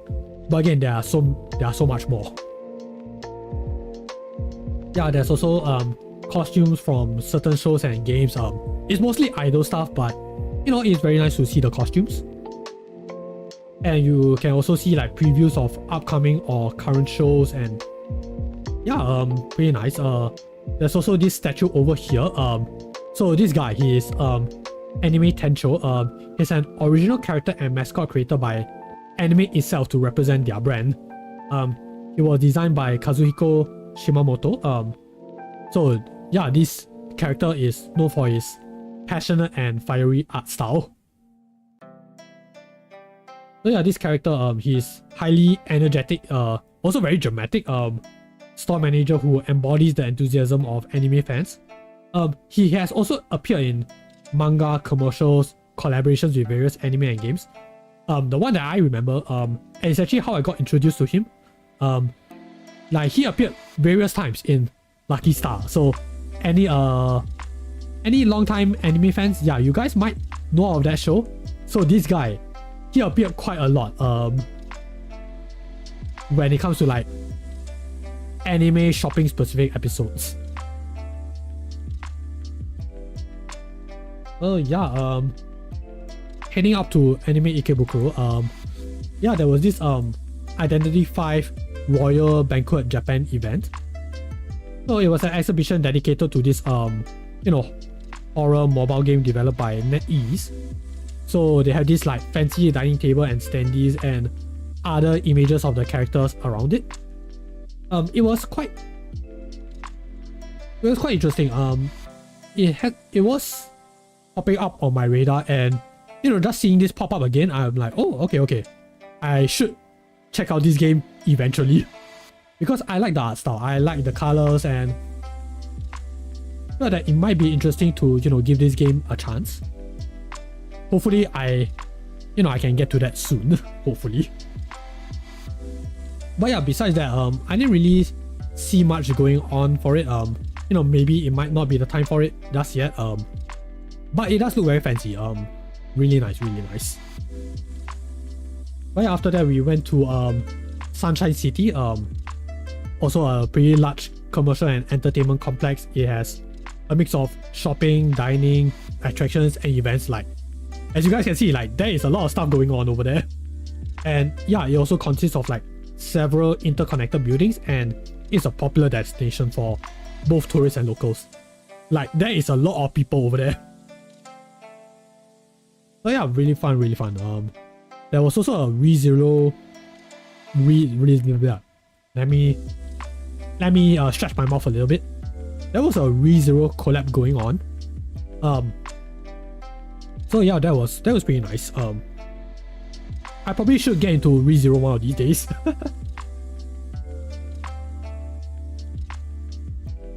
But yeah, moving on, we went to the Pokemon Center Mega Tokyo. It is one of the largest and most popular Pokemon centers in Japan. And you know, because of the word mega, yes, it is very big and also very crowded. So yeah, I did try to take as many photos as possible, but yeah, there's only so much I can take, unfortunately. You know, without being a public menace. But yeah, just like a lot of the Pokemon centers, yeah, they have like exclusive merchandise and other limited edition items that are exclusive to that particular branch. Yeah, there's also you know, a lot of Pokemon goods, gacha machines, capsule toys, and also Pokemon TCG. You know, the trading card games. Yeah, they have it all. But they also have a lot of digital screens and you know, all these displays over here. Yeah, like these are very good photo op places. Yeah. Yeah, like, oh man, the artwork over here is like, it is beautiful. And yeah, I've seen a lot of people take a lot of photos and, present company included. So yeah, it's a very lively place. But yeah, it's also not just inside Pokemon Center itself, but nearby, like throughout the mall, there's also various Pokemon statues. So yeah, you get to see the starters over here, like all of the starters. So I only was able to get like one side, but rest assured you can see a lot of the other starters over there as well. For some reason there's a this Roller statue over here. Like, it's the only one that got a statue, like this stone statue over here. So yeah, Roller is very special. There's a Alcremie, Whimsicott, Substitute Doll, female Pikachu, Placer Minum, another Pikachu. Yeah, there's a lot of statues over there, so that was nice. It was a very nice Pokemon centric area. But we are not done just yet. So there's also the Pokemon Go Lab. So this one is more centered around the mobile game, and again, it is very, very crowded. Try to take as many pictures as possible, but dang, it is very crowded. There's a lot of there's merchandise, interactive displays, and it's also the official hub for Pokemon Go players. So yeah, it's a very immersive place. It's where a lot of people, who play the game, they hang out and got to experience more of the Pokemon Go world. But yeah, I've gotten a souvenir. I'm not even sure how I got this souvenir. Yeah, so this is the Pokemon Go Globetrotter Travel Guidebook. So it is a special edition booklet. Because of this collab between Pokemon Go and the renowned Japanese travel guide series, which is called the Chikyu no Aruki Kata, yes, or the Globetrotter's Guide. So this partnership aims to enhance players' exploration experiences by integrating real-world travel with in-game adventures. So yeah, inside that booklet, yeah, they have various curated routes across Japan, each with unique themes such as gourmet dining, historical sites, nature trails, and art tours. There's a total of 46. So yeah, they're designed to encourage players with different interests to discover new places and cultures while playing the game. Yeah, so that was pretty cool, very nice. Yeah, it's distributed in Pokemon centers in Tokyo, Hakodate, and Fukuoka.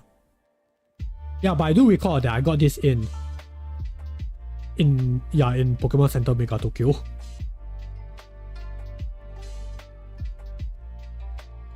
Yeah, now let's see, moving on. There's also the Pikachu Sweets Cafe. It's a Pokemon themed takeout cafe. So unlike the full Pokemon Cafe, which has dine-in meals, Pikachu Sweets, they specialize in cute grab-and-go Pokemon themed desserts and drinks. So yeah, they have pastries, cakes, again drinks, and even the cups and wrappers are designed with the Pokemon aesthetic. And their menu also rotates based on the season. So yeah, there's only certain items that you can get in a certain season before they change. And yeah, there's also no reservations needed because again, it is just a walk-in cafe that you just buy and leave. There's no way for you to dine in. So unfortunately, we didn't get to go there for ourselves because the queue was quite long and we had to get a move on. So unfortunately, didn't get to go there. Just take a few pictures and then we had to leave to our next location, which is the Crayon Shin-chan Cinema Parade, the movie official store. That was a wordy name. So yeah, this is a pop-up shop dedicated to the Crayon Shin-chan movie series. It offers a wide variety of exclusive goods, many themed around past and present Crayon Shin-chan films. So yeah, these are based on various films. Yeah, so they also have like exclusive movie themed merch like plushies, keychains, stationery, apparel, collectibles featuring scenes and characters from the movies. Yeah, but they also have statues for based on certain scenes. So yeah, that was really interesting as well. Not I mean, I don't really know much about Shin-chan. I did watch the series growing up, but I didn't really watch it in a modern context. So yeah, I can go like, oh yeah, I've watched this, I watched that, and then that's it. So yeah, that was Crayon Shin-chan Cinema Parade, the movie official store. Can't really say much besides like, wow, they really put a lot of statues. Especially this golden statue, like I like that. That looks so grand. But yeah, next up we have Sesame Street Market. So yeah, this one I really wasn't expecting it. I didn't expect, you know, Sesame Street to be quite popular in Japan. So okay, quite interesting. Yeah, so obviously it's a theme store and cafe. You know, with exclusive merch, and food, and you know, photo shops and decorations as well. Yeah, because we went there during October. Obviously, it's the Halloween season. So yeah, all the decorations and merch, yeah, they are reflected on that. But yeah, it was a very nice place. Really, what's the word? Colorful, yes, very colorful. You know, very appealing to a wide variety of audience. I can say that. Yeah, like, you know, when you think of Sesame Street, you usually think of kids, right? So yeah, to see adults as well, it's like, wow, okay. Nice to see, you know, people showing love for Sesame Street, because like, yeah, man, that's a very impactful show.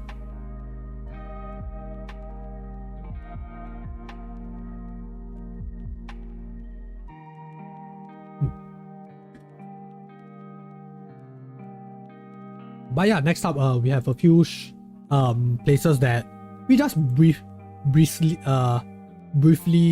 walk through.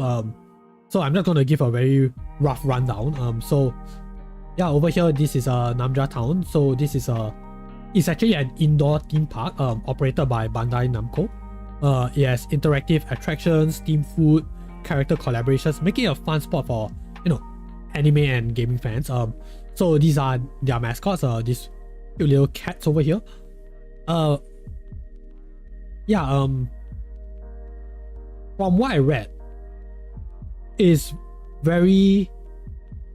I won't say very. What's the word? It is only enjoyable if you know your Japanese. Like, I don't think there's other language support just yet. So yeah, unfortunately, it's only applicable to people who might know their Japanese, because I believe there's quite a fair bit of like communication and interaction that requires you knowing the language.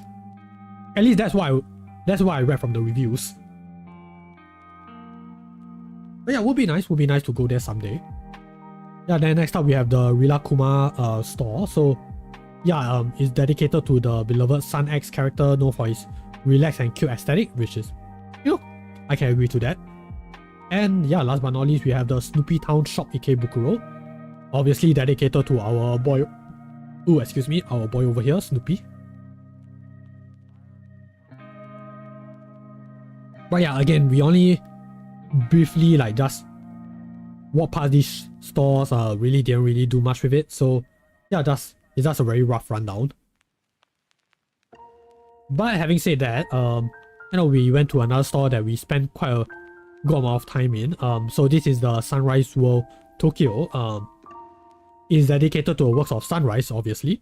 It is a renowned Japanese animation studio with behind iconic series such as Mobile Suit Gundam, Cowboy Bebop, and Code Geass, just to name a few. So yeah, to show that, they actually have this large tapestry with original visuals of robots from 30 of their works. And they also have like autograph cards by creators, a height chart of, you know, the main characters is located throughout the entire store. So yeah, you get to see like, you know, all their works over here. And obviously you get to see like exclusive merch, and you know, a few displays here and there. But yeah, let me see what else did I write in my notes.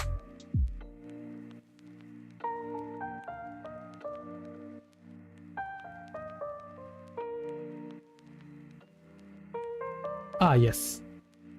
Okay, so yeah, please know that while the general exhibition area is free to access, there are certain special exhibitions or events that might require an entrance fee. So yeah, anyone interested, you guys might want to check out the website. Yeah, like I know that there are fans who are very into, you know, particular series, so yeah, they might need to, you know, just give it a quick look before, you know, committing to anything. But yeah, next up we have Nakiri World Store Tokyo. So this one is a specialty shop dedicated to high quality roleplay toys. So yeah, that's where Nakiri comes from.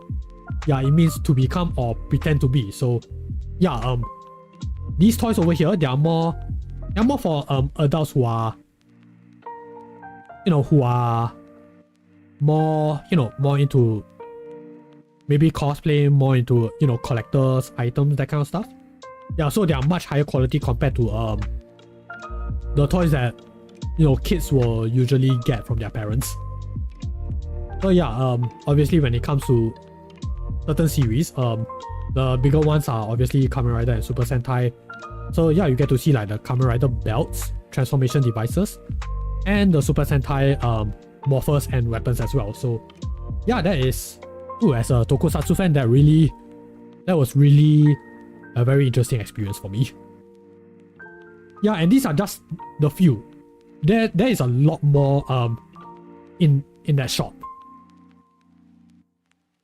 But of course, it is very expensive because of the quality. So yeah, is a thing to look out for. But yeah, speaking of which, there's also the Kamen Rider Gaim Ikebukuro 10th anniversary event that was going on. Yeah, because let me think.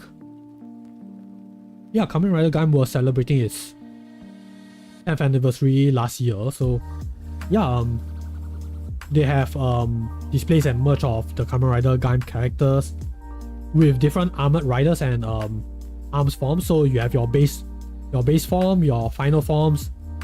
Yeah, all of them. They are displayed throughout the entire exhibit. Yeah, and besides that, there's also notes from the production team, including a certain writer over here. So I know the face is quite small, but yeah, this series, for people who might not know, this series is actually written by Gen Urobuchi. So for people who are familiar with Madoka Magica and Fate Zero, yeah, that's the writer. So yeah, he's the main writer for this show, and I have to say the writing in the show is very good. Among a lot of things, the characters, the music, the visuals, all of it is and it really, all of these factors combined together, it really makes it one of my favorite Kamen Rider series. So yeah, anyone interested in Kamen Rider, I would recommend checking this one out. Would not regret. Although you probably might not look at fruits the same way, so yeah, might want to take some precaution. But yeah, obviously to commemorate the event, I also bought a few souvenirs. So I got the Elheim fruit candy, which might not be the safest thing to buy because for people who are fans of Kamen Rider, Helheim fruit is not exactly something you should be consuming. So yeah, not exactly things that I would like to readily put inside my mouth. But yeah, I believe it's fine, you know. I don't see any reports of monsters appearing, so I think it's fine. But yeah, besides that, we also got Kamen Rider Baron the Nanoblock. So yeah, he's the secondary rider, and I do not know why. I've seen nanoblocks of Baron, Ryugen, and Zangetsu. These are the, the secondary, tertiary, and other riders. Yeah, I never seen a nanoblock for a Gaim, your main character. I do not know why. Yeah, I guess maybe he's too popular, that's why I didn't see it, but no joke, I didn't see a nanoblock for him. So yeah, after that we went to the Nakano Sun Mall and Nakano Broadway. Essentially they are the same place. So this is a covered shopping street located in the Nakano district of Tokyo. It stretches over 300 meters and it is known for its diverse range of shops, which includes fashion boutiques, anime stores, cafes, and small independent shops. So yeah, there's a lot of shopping to be had in this area. Yeah, and this mall is particularly famous for being a popular spot for anime, manga, and pop culture fans, with several stores offering collectibles, second-hand items, and rare finds. Like, as you guys can see over here, these are from shows that have been like decades ago. Yeah, so that's like, woo, that was quite a find. But I have to say, you had to like really keep a lookout because it's very easily missed. Because sometimes you might not know what you are looking for. So by the time you realize it, you might think to yourself, oh my gosh, I could have bought this. Just saying. But yeah, there's also an arcade, not exactly an arcade. There's this store with arcade machines and fighting games. And there was a lot of people gathered over there. But there's a strict no photo policy of anyone, so yeah, I just took the one that has no one instead. So hopefully no issues there. But yeah, there are also like other shops in the area. There's also this long stretch of road which shows aliens. And I do not know why. Yeah, like it was actually like near the administration office, so yeah, not sure what that is alluding to, but okay, I'll just take it. But yeah, besides that, there's also this particular area in Nakano Broadway, which is quite popular. So this is the Mandarake. It is this famous secondhand store specializing in anime, manga, video games, all that otaku culture stuff. But the thing about this particular Mandarake, so I believe it spans around like 2 floors in the shopping mall itself, and there's various shops. So it is slightly different from other Mandarakes, which I will get into later. But yeah, it is a lot more spacious, a bit more easy to get around to, in my opinion.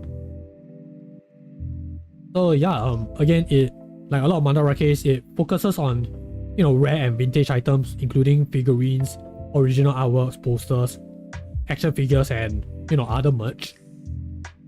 And it also prides itself for having hard to find products, and I will get into that later. Yeah, because it features items that are no longer available in mainstream stores. Because yeah, it does offer like second-hand items. So yeah, Mandarake is really a treasure trove for enthusiasts looking for like items that might not be around anymore, or slightly less sought after items. So yeah, I went to Mandarake.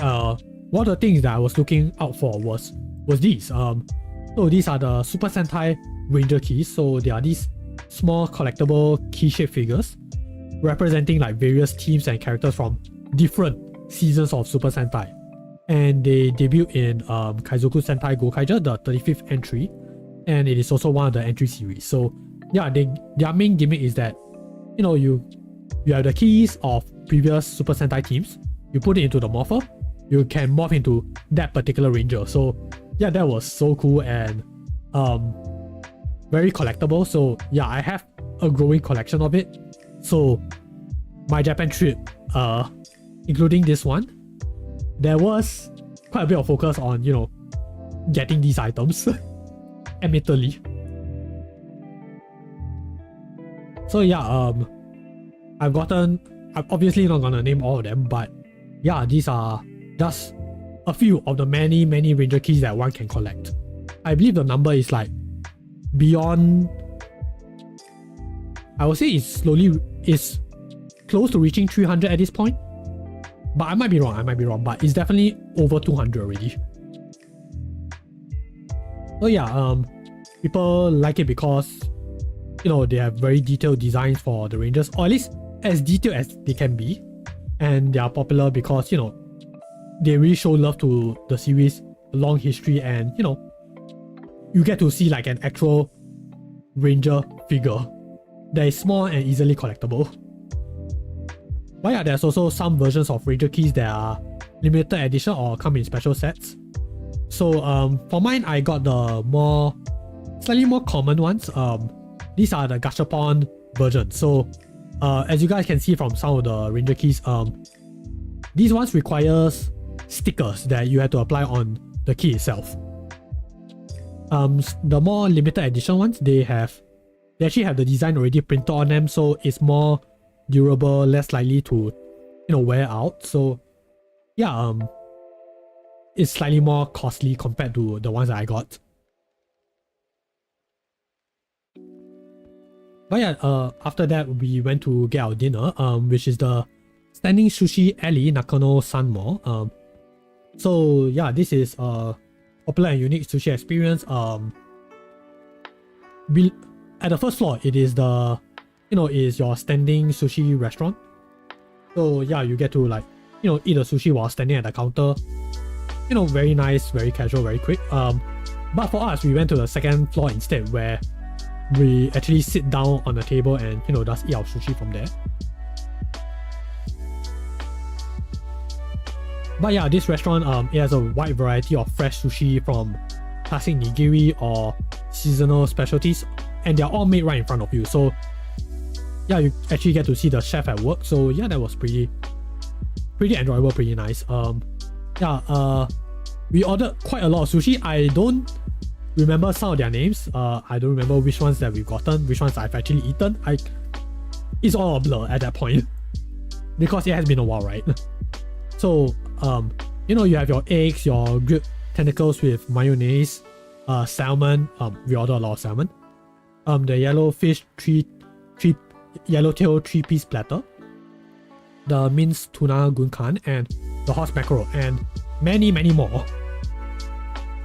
So yeah, that was also, it was a very rich, enjoyable experience. They always say when you go to Japan, you should at least try the sushi at least once. And yeah, I stand by that, because the sushi in Japan is top tier. It is very top tier.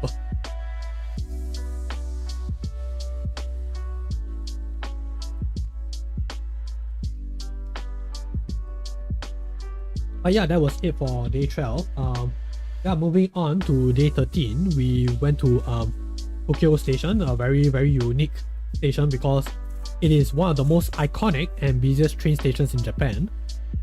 It is opened in 1914, and it is renowned for its grand red brick architecture that combines Western and Japanese styles. And yeah, it is very different from other train stations in Japan. Yeah, and it is also a major transportation hub. It has several important train lines, including the Shinkansen, aka your bullet train.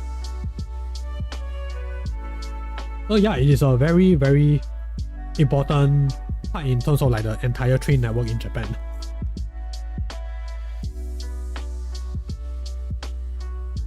But yeah, we did a walk around, and we went to our next stop, which is this area over here. This is the Uzo shopping mall. But there was this particular place that we wanted to go to, which is the Maruzen over here. This is a bookshop. So this is the Maruzen Marunouchi. So it is a well-known bookstore. Sorry, let me gather my thoughts again. I just had a brain fart. Oopsies. So yeah, it is a flagship store of the Maruzen chain. It is one of the oldest and most prestigious bookstore brands in Japan. So it has multiple floors, and it has a wide selection of books. And yeah, there's your literature, your art books, manga, stuff like that. And speaking of manga, yeah, there is a section dedicated to Osamu Tezuka, one of, or if not the most famous Japanese manga artist, cartoonist, and animator. So yeah, there is a whole section dedicated to his works. yeah, so the store itself is also popular for its collection of foreign books, cause yeah, there are some foreign books that you can only get in this store in particular. So yeah, they also have a very helpful search section. You know, there are some computers that are set up over there where you can, you know, search for your books.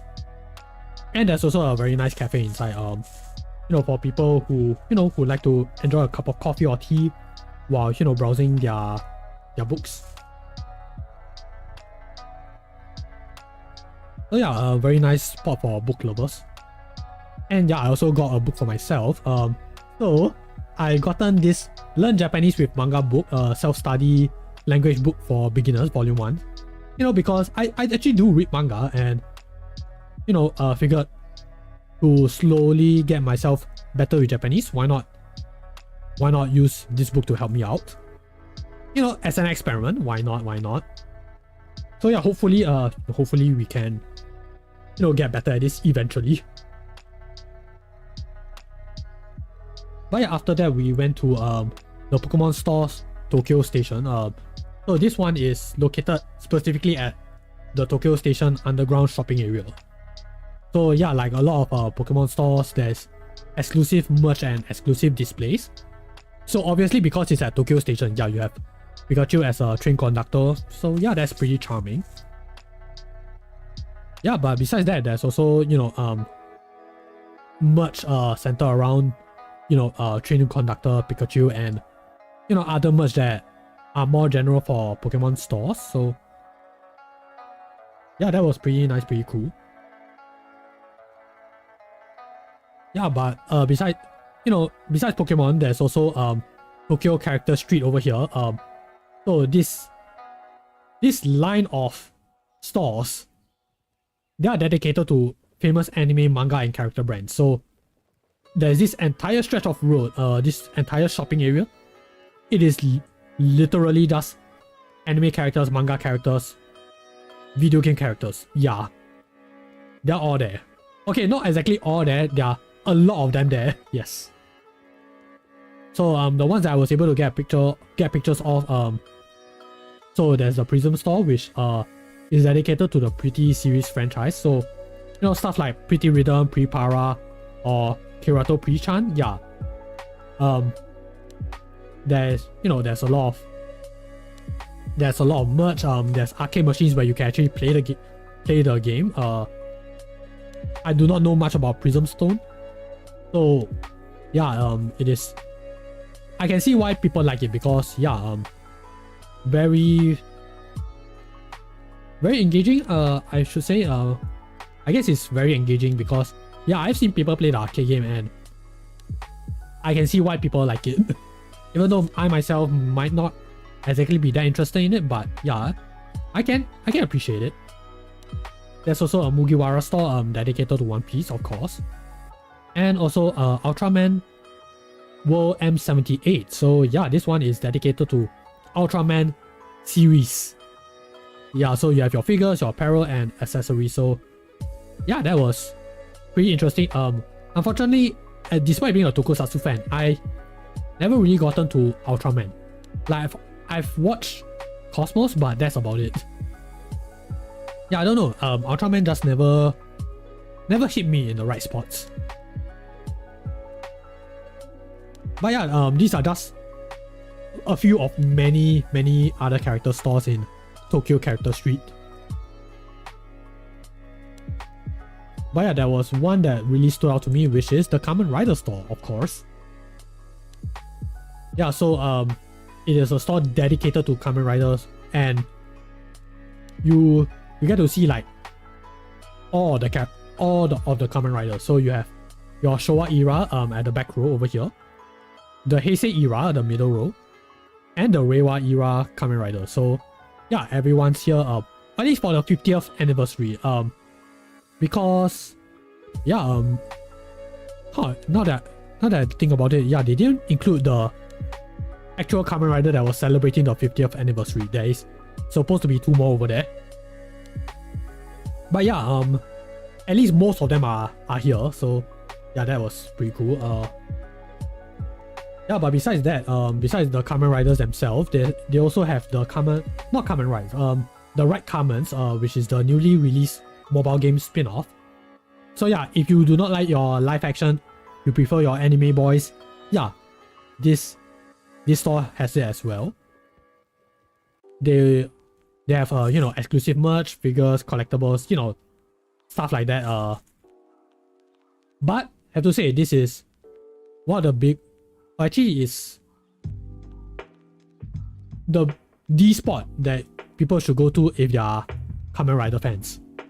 And it has been visited by other Kamen Rider alumni. So I know that Kamen Rider Decade's actor, he visited it, I believe, during the first few weeks, or if not the opening week. Yeah, because that guy is so famous for being Kamen Rider, so like, yeah, of course he will be there. Yeah, like this is one of these spots that you know, Kamen Rider fans should go to. Yeah, and because of that, I also did buy merch as well. So I bought like 4 2-pocket metallic clear files. One based off Kamen Rider Blade, Kamen Rider Ryuki, because it's the 20th store official original visual. I do not know what that means exactly. Kamen Rider Forze, the 10th anniversary, that one I can understand. And a file featuring Ichigo, Kuga, and 01, the first Kamen Rider for each of their respective eras. So you have something for Showa, you have something for Heisei, and you have something for Reiwa. So yeah, all 3 are shows that I've watched and really enjoyed. And you can tell that I'm a very big Forze fan because I also bought the keychains. So you have Forze, you have Vice, and Kaiser, both of them from 555. And of course, the metal charms. So these are actually gachas.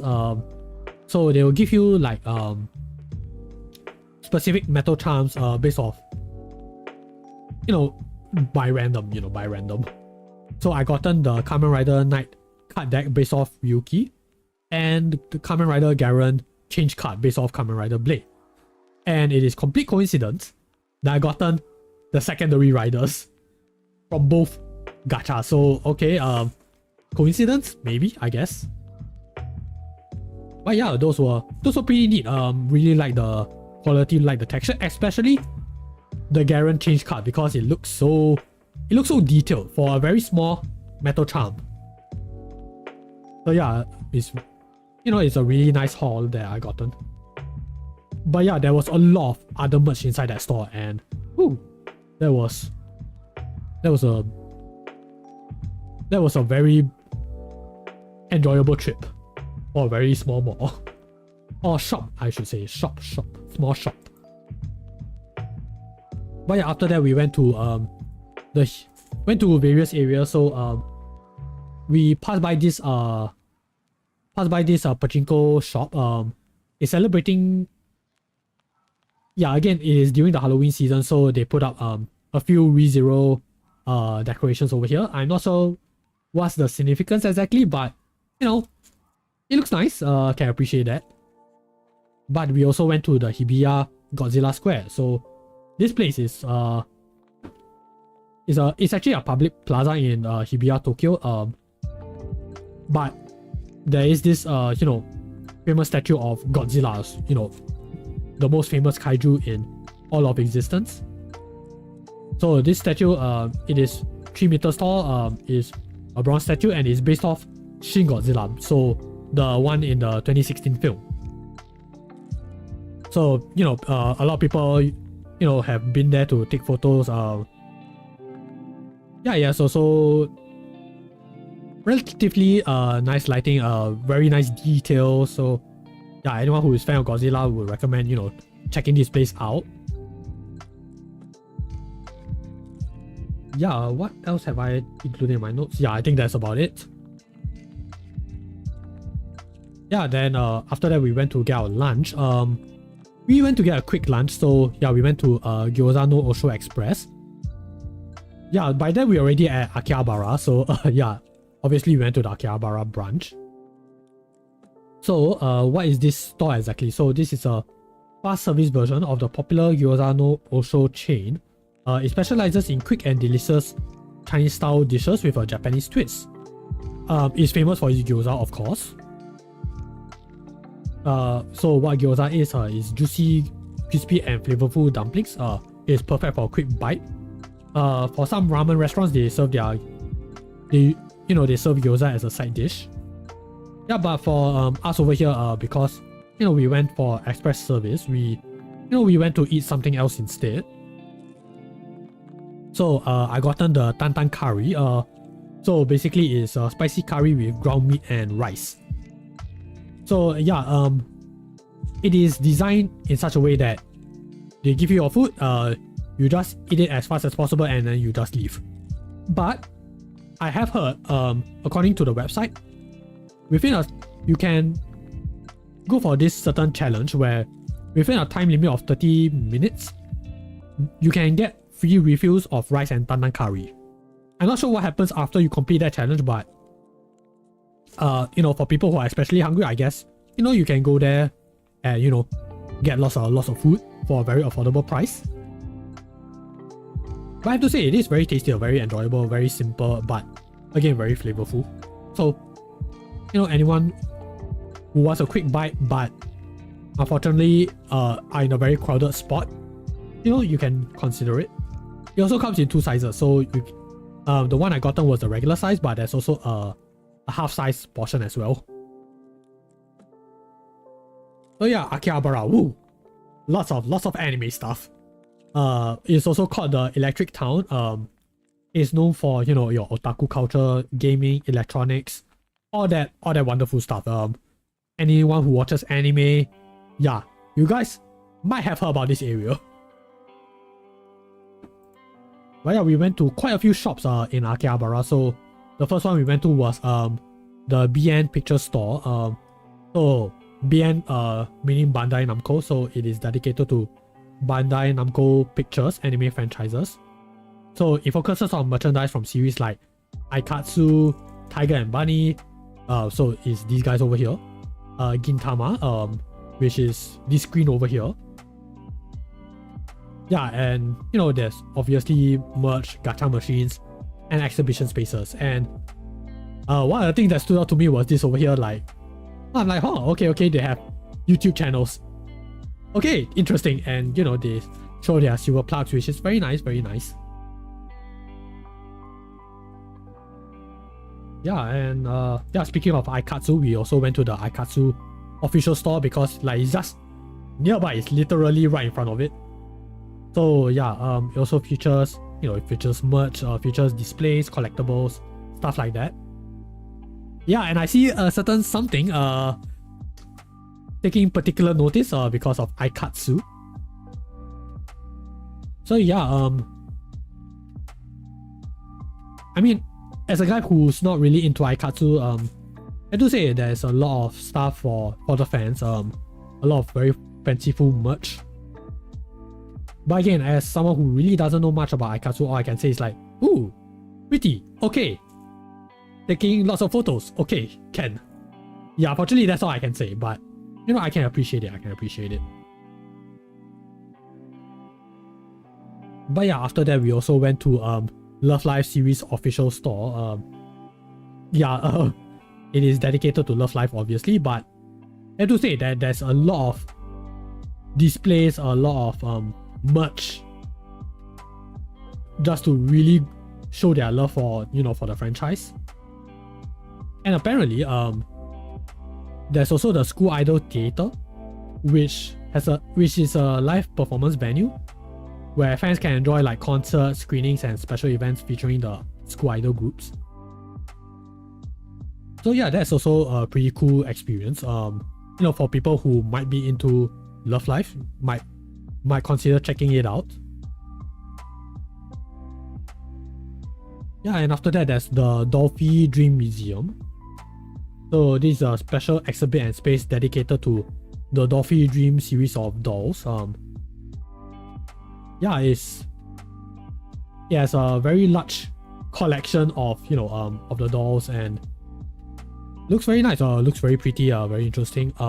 There's also this large family tree which I can't exactly understand like, okay, what does it mean specifically, but I'm sure people who are more familiar with the history, they might be able to give answers for that. So, you know, maybe some experts will be able to help out with that. But yeah, there are limited edition dolls, custom dolls, all that fanciful stuff. Really nice checking it out. Like there's a lot of them from anime series, but there are some which I believe like they are completely original, like original to the Dolphy Dream series, and some custom modified or personalized dolls. So yeah, it's not just anime, but you know, just the doll culture in general. Hey Toastman, welcome. Yeah, you are seeing the free run. Yeah, free run, Konosuba, Fate. Yeah, it's a lot of love for various anime series. But yeah, I hope you are doing well, Toastman. Hope you are doing well. Also, happy belated birthday, my dude. Hope you have a very fun one. Yeah, yesterday was, I believe, was Toastman's birthday. So yes, please do give our friend a wonderful birthday wish.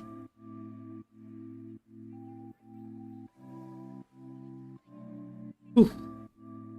Yeah, so Toastman, the soft bean toe tuber, serves up a delightful mix of chill, artsy vibes with a side of horror and rhythm games. This vegan Norwegian VTuber creates a safe space for the LGBTQ+ community, bringing toe-tapping fun to their streams. From birthday celebrations to animated starting screens, Toastman's content is always a treat. So yes, please do check out this wonderful friend out.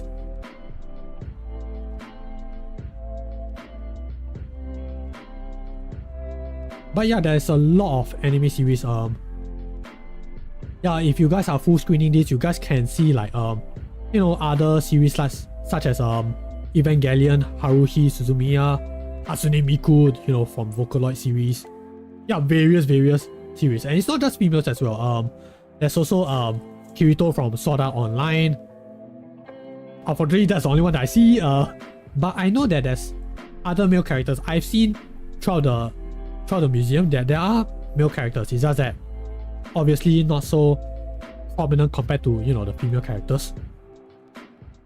Toastman says, toe tapping A. Yeah, toe tapping A. Yeah, I see what the bot did there. Thank you, was fun. Stream till 3 AM. Oh my gosh. Went to bed at 6. Oh my gosh. Oh man. 3 hour. That's a 3 hour sleep time. Oh man. I hope you get more rest, dude. But yeah, I'm glad that you had fun, dude. It was pretty nice. It's always nice to hear people enjoying their birthdays. Oh, I'm doing well. Yeah, I'm doing well. A little bit tired, a little bit drained, but I'm still okay. I would like to think that I'm still doing okay. But yeah, thank you. But yeah, after that, we also, you know, went to see other stuff.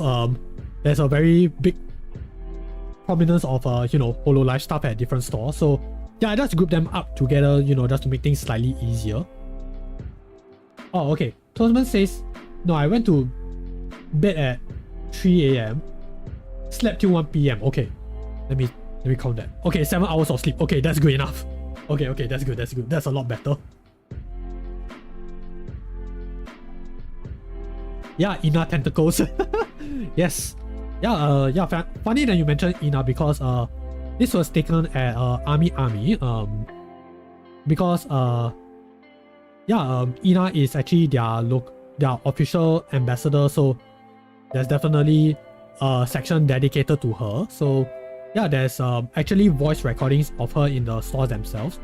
But it is a little bit crowded and it's kind of hard to hear the recordings. But she's definitely audible, and also limited edition merchandise and promotional materials with special art done by her. Like, yeah, some of these I believe they are done by Ina herself. So yeah, any Ina fans out there, yeah, you guys should check out Ami. Specifically the Akihabara branch, because I believe that's where the real big stuff is at. But yeah, besides that, I don't remember where I got these shots exactly, so pardon me. But yeah, the screen over here is from Koto Kotobukiya. It is I believe. Okay, I don't want to accidentally give false information, but they have quite a few promotions which involves VTubers, especially HoloLive VTubers. So this was based off a collab that Hosho Marine and Usada Pecora did together with the store. And yeah, there's a few items over here. One of them is the Shirogane Noel potion. It's actually this like premium craft gin.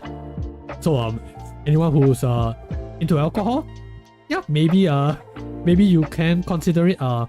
There's also exclusive merch including the straight glass and scrap plate. So people who are interested, maybe. Hey, yeah, I see Toastman is a fan of HoloLive over here. Yeah, I love Pecora's lava. It's very unique. But yeah, it's always nice to see HoloLive stuff, and dang, they really blew up. Because if you tell me back in 2018 when I did my first visit to Japan, back then I didn't know anything about VTubers besides Kizuna Ai. So when I see these characters, I'm like thinking, I would probably thought like, who that? Yeah, like I would have absolutely no idea. So yeah, nowadays, because the VTuber boom, and obviously I myself am a VTuber, yeah, I'll definitely know about this wonderful bunch of people. wonderful bunch of creatives. Present company included. Like, dang man, what a world we live in. What a wonderful world we live in. Yeah, VTuber changed my life. Totally. Yeah, and of course I can't go around talking about VTubers without buying VTubers merch for myself. So yeah, I've from Kotobukiya I've gotten the Hosho Marine Nano Block. Because I do like Hosho Marine. She's one of my favorite HoloLive talents, and because I'm also a Fire Emblem fan, I bought the Fire Emblem Premium Arrange CD. Unfortunately, on the way back, there were a few cracks. But thankfully, the CD is still fine. So I'm like, okay. It can still be played. So I'm like, whew. But dang, my heart itself gain a few cracks by itself. Just by looking at this cover, because I'm like, dang, why did this have to happen? But yeah, just a little bit more about the CD. So this album includes remixes of 15 tracks from the first game to the 15th, and Fire Emblem Heroes, the mobile game. But I have to say that a few of them are actually like remakes of older games, but that's besides the point. So there are remixes of from songs throughout the series. So that's already good enough for me. You have a little bit of love for everyone. And 14 of them are actually performed at the Fire Emblem Expo concert, with a bonus track exclusive to this CD. It's a rendition of Conquest, ablaze by Yu Kobayashi, who is actually the voice actress for Lucina. Lucina from Fire Emblem Awakening. So, it was a very enjoyable listen. Toastman says, heck yeah, so much cool VTubers and VTuber models, etc. Yeah, like really, I know that VTubers, they are going through like ups and downs and other stuff like that. But I am so glad that we live in a world where these things are popping off, and people are following their dreams, because VTubers, VTubing in a way helps people follow their dreams in a way that was previously unimaginable. Me included. So yeah, I'm just glad that we live in an era where things are getting more and more possible. Marine posted an art of her sucking a toe on her main Twitter recently. Oh no! Oh no! All I can say is oh no! I'm like, that's a bit of a yikes. A little bit of a yikes for me. yeah, probably should look into that just for curiosity purposes. I mean, as a guy who might have a slight aversion to feet, I might need to brace myself just a little bit, but I think I should be fine. I think I should be fine. It is artistic, right? So I'll take it. I'll take it. It's tasteful art. Toastman, I see that look. yes. I will look into it. Question mark. But yeah, besides doing a little bit of shopping, Toastman says it's pretty wild. Oh no. Oh no. Okay, I will have to brace myself. But yeah, after that we went to Aogiri High School X Akihabara Culture Festival, also at Kotobukiya. But thing is, unfortunately I do not know much about this particular VTuber group, so yeah, this is just an exhibition and pop-up store dedicated to them. It is themed around a school festival with with exclusive merch, displays and standees. And apparently there's also a performance talk event with some of the idols and amusement facilities with prizes and a collaboration with the nearby curry restaurant. I say apparently because I didn't know about this until I was prepping for the stream. So there's a website over there. Anyone interested, you guys can check it out. But yeah, that was what I experienced for myself. So it is, it is just a fraction of what they actually put up. So yeah, I can't really say I gave the 100% experience. But anyone interested, you guys are free to check it out. I have to say, really nice designs, really nice art. Yeah, but after that we went to the Kanda Shrine. It is still located near Akihabara, so yeah, it's a historic Shinto shrine. Has a history of over 1,300 years, and it is known for enshrining 3 deities. So pardon my Japanese. So there is the Daigokuten, which is the god of prosperity and good fortune. The Ibisu, god of business and fishing. Toastman says, are links open? I can link it if you want. Oh man, yeah, feel free. I appreciate it. Yeah, oh man, I should have just put a link over here, right? Oopsies. Oh wait, it's not. Huh. Okay, that's strange. I'm pretty sure I allowed links. Okay, never mind. I can just put it up over here.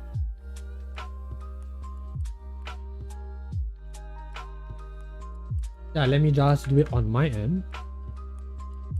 Yeah, sorry about that, Toastman. Didn't know why that didn't work.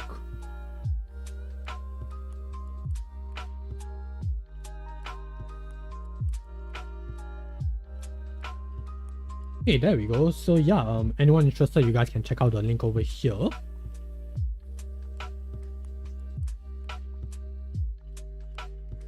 But yeah, so there's Daikokuten, Ebisu, and the Taira no Masakado. So that's a legendary samurai spirit. These are just what I found from Google. So yeah, it's just stuff that I found online.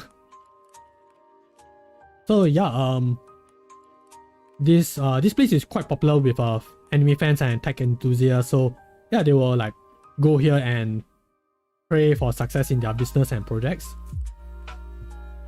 And yeah, there's also collaborations with the shrine with anime and games like Love Life, and yeah, they also sell like unique IT protection charms. So anyone in the IT field, I don't know, you guys might want to consider going to this place, for success for your future projects.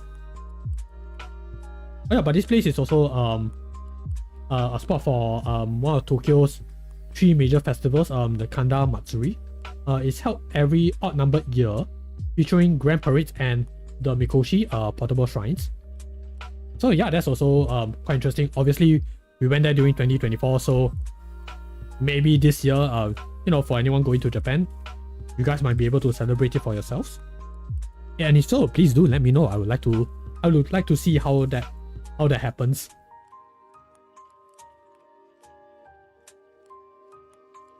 But yeah, after that we went we went back to the slightly more otaku side of things. We went to Heart Off and Hobby Off. So these are part of the off second-hand store chain in Japan. They specialize in pre-owned goods at affordable prices.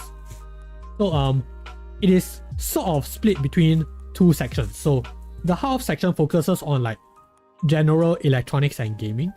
So they sell like used consoles, games, computers, cameras, audio equipment, and musical instruments. So they are kind of they are quite helpful for finding like retro gaming gear, vintage audio, and discounted gadgets. If I recall, there are some that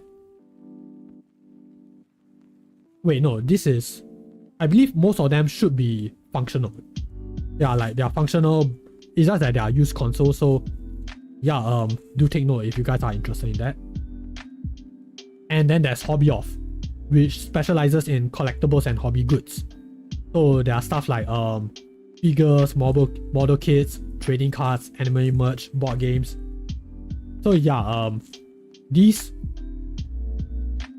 shops, they are very good for people who are interested in like, stuff that are no longer readily accessible in, more modern Japan shops.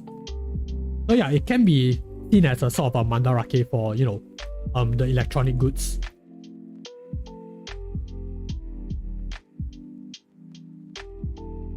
But actually, that is not all. There's actually other shops that specializes in, in the retro side of things, which we will get into later. So yeah, just bear with me, I guess. Actually, yeah, it's immediately right after. So yeah, this is the Retro Game Camp. It's a specialty store that focuses on retro video games and consoles, as you guys can tell by the name. So yeah, there's a rather wide selection of Famicom, Super Famicom. That's their version of the NES and Super Nintendo. There's also Game Boy, Sega Saturn, PlayStation, the Neo Geo, PC Engine, and many other retro consoles. So yeah, you can find rare and hard to find Japanese exclusive games over here. Yeah, but besides games, there's also other accessories and controllers, so you can find your cables, peripherals. Yeah, these kind of stuff, you can find that in the Retro Game Camp. And there's also test stations where you're allowed to try out the old games before you buy them. So yeah, it's a rather straightforward game shop. So if you want to look for your games or consoles, yeah, this is where you can get them. But there's also another one. So this is a Super Potato. So it's also another one of Akihabara's most famous retro game stores. And this one also offers a massive collection of classic video games. But there is definitely a more noticeable emphasis on the experience. Because as you guys can see by the decorations and the setup, it is a lot more elaborate, a lot more engaging, I should say. Yeah, because compared to Retro Game Camp, Retro Game Camp is really straightforward. You find the games that you're looking for and you are good to go. Super Potato, on the other hand, there is more stuff going on. Like as you guys can see, like besides games over here, there's also decorations, there's one based off The Ring, or rather Ringu, that horror movie way back in the day. There's also this TV setup, the fact that they use a OTV for OCRT for this, is really to sell the idea of experience. Yeah, but that's not all. There's also other stuff happening. There's also Ringu, yeah. Hey, I see what you did there, Toastman. Yeah, there's also a Korone shrine. Because makes sense since she really plays a lot of retro games and she can be quite scary sometimes, just saying. So yeah, it's only fair that she has a shrine dedicated to her. And of course, you know, her recent collab with Sonic also helps, you know, helps give that idea as well. There's also a few arcade machines that you can actually play, and you know, go wild on. Also more retro video games. Actually, there are some that's also slightly more modern. You know, the 3DS. Yeah, so that was pretty cool. I was very tempted to buy the first and second Fire Emblem games because, you know, as a Fire Emblem fan, the older Fire Emblem games were never released overseas. Like 1 to 6 was never released overseas, and I felt that is a very big shame because, you know, it would be nice to experience the older games, even though that there are remakes. I felt like that there's still some merit, and I was really tempted to buy them. Like, I know I've only showed a picture of 1 and 2, but I've actually seen the 3rd game, the 4th game, and the 6th game.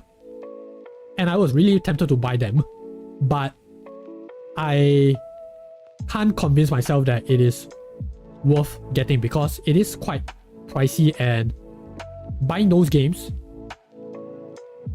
will also involve me buying a Famicom. It will also involve me getting a Super Famicom as well, which will be a bit hard to bring back, admittedly, because, you know, there's only so much space that I can get. Yeah, so unfortunately, that is something that I have to hold off on and just, you know, buy something else instead. Toastman says, there's also a DS game called Nanashi no Game, which is like The Ring. It was very meta and 4-4 breaking like it was cursed. I think it never got sold outside Japan. Ooh. That sounds familiar. Let me just do a quick Google search. Nanashi no Game. Why? Okay, yes, I remember seeing this. Yes. Yeah, let me see. Is it really only Japan exclusive?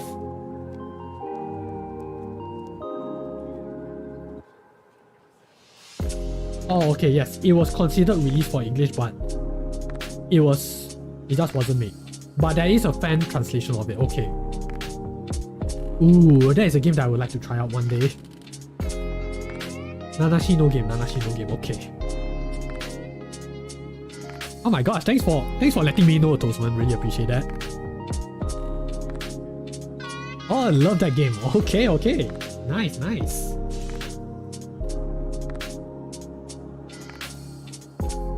Oh man, I love The Ring, so the moment you mentioned that, I'm like, okay, you got me there. Okay, you got me hooked. Okay, I can consider it. Yeah, I'm gonna type it down in my list. Yeah, maybe one day, maybe I guess for October, this year's October, if I can stream, hopefully, yes, maybe that can be one of the games I will play. I mean, hint, if anyone redeems, you know, the game redeem on Twitch, that might just be bumped up slightly higher. Just saying, hint. But of course, I will still be considering the game, so yeah. Will be good. That was fast. Dang! I was not expecting that. Oh my gosh, thank you, Toastman. I was not expecting that, but oh my god, okay. Well then, I guess we know what game we are playing. Okay. Let me just clear up the backlog, and yeah, we'll get to that game. But thank you, Toastman. Thank you for the redeem. Oh my gosh, you guys can see me. You guys can hear me scream. Oh no.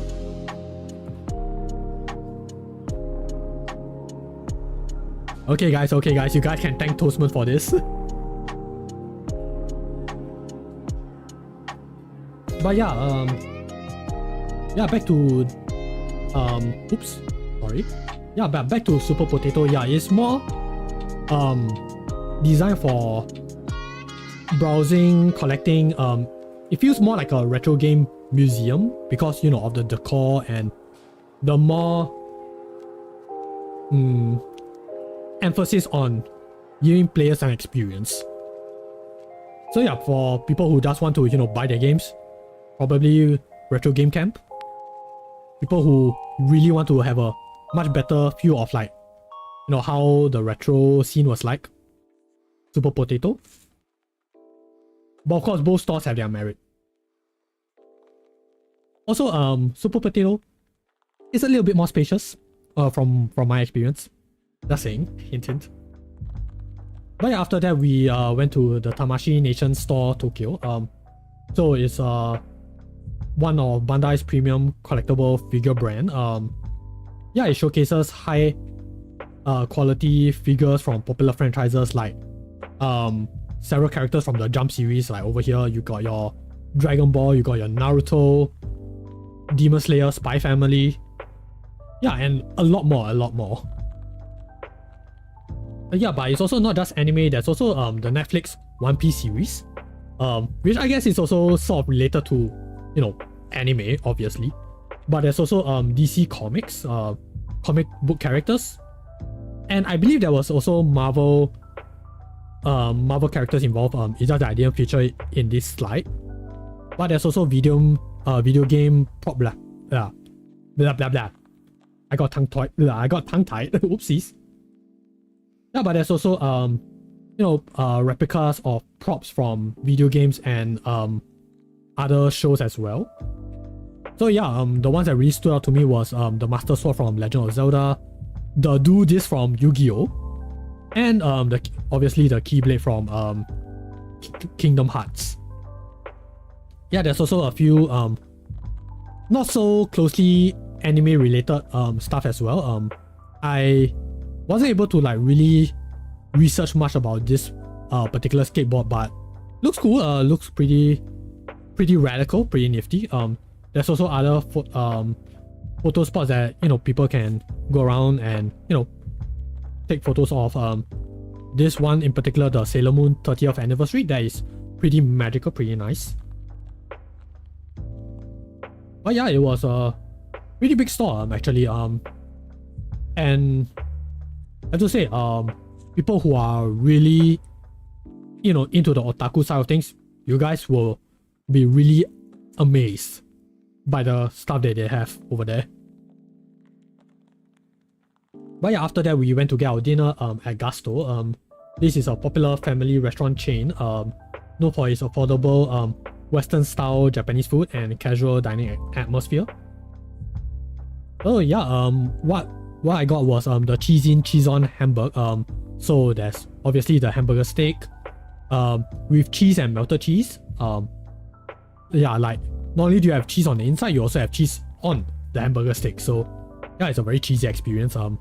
Also I ordered a plate of rice and there's that demi-glaze it's either demi-glaze or tomato based sauce. I not quite sure which one. I think it's demi-glaze, if I remember correctly. I also forgot to include it in the slide. So there's also hash browns over here and corn. So yeah, those are nice add-ons. I can't believe I forgot to add that in because it's very noticeable. But yeah, we also ordered the strawberry sundae. So lots of strawberries, strawberry sauce, strawberry cream, strawberry jelly.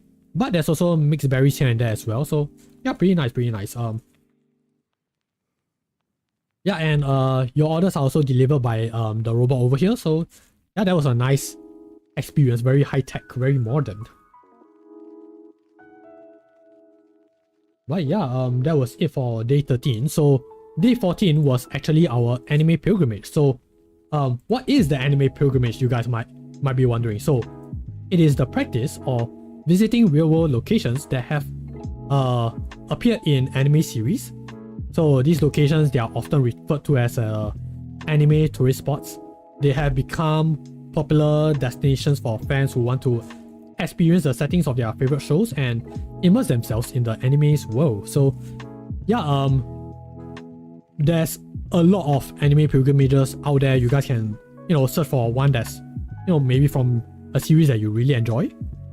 But the ones that we went to specifically are Rascal Does Not Dream of Baniko Senpai and Bochi the Rock. And because both of them are like in similar locations. It, you know, is a kill two birds in one stone kind of idea.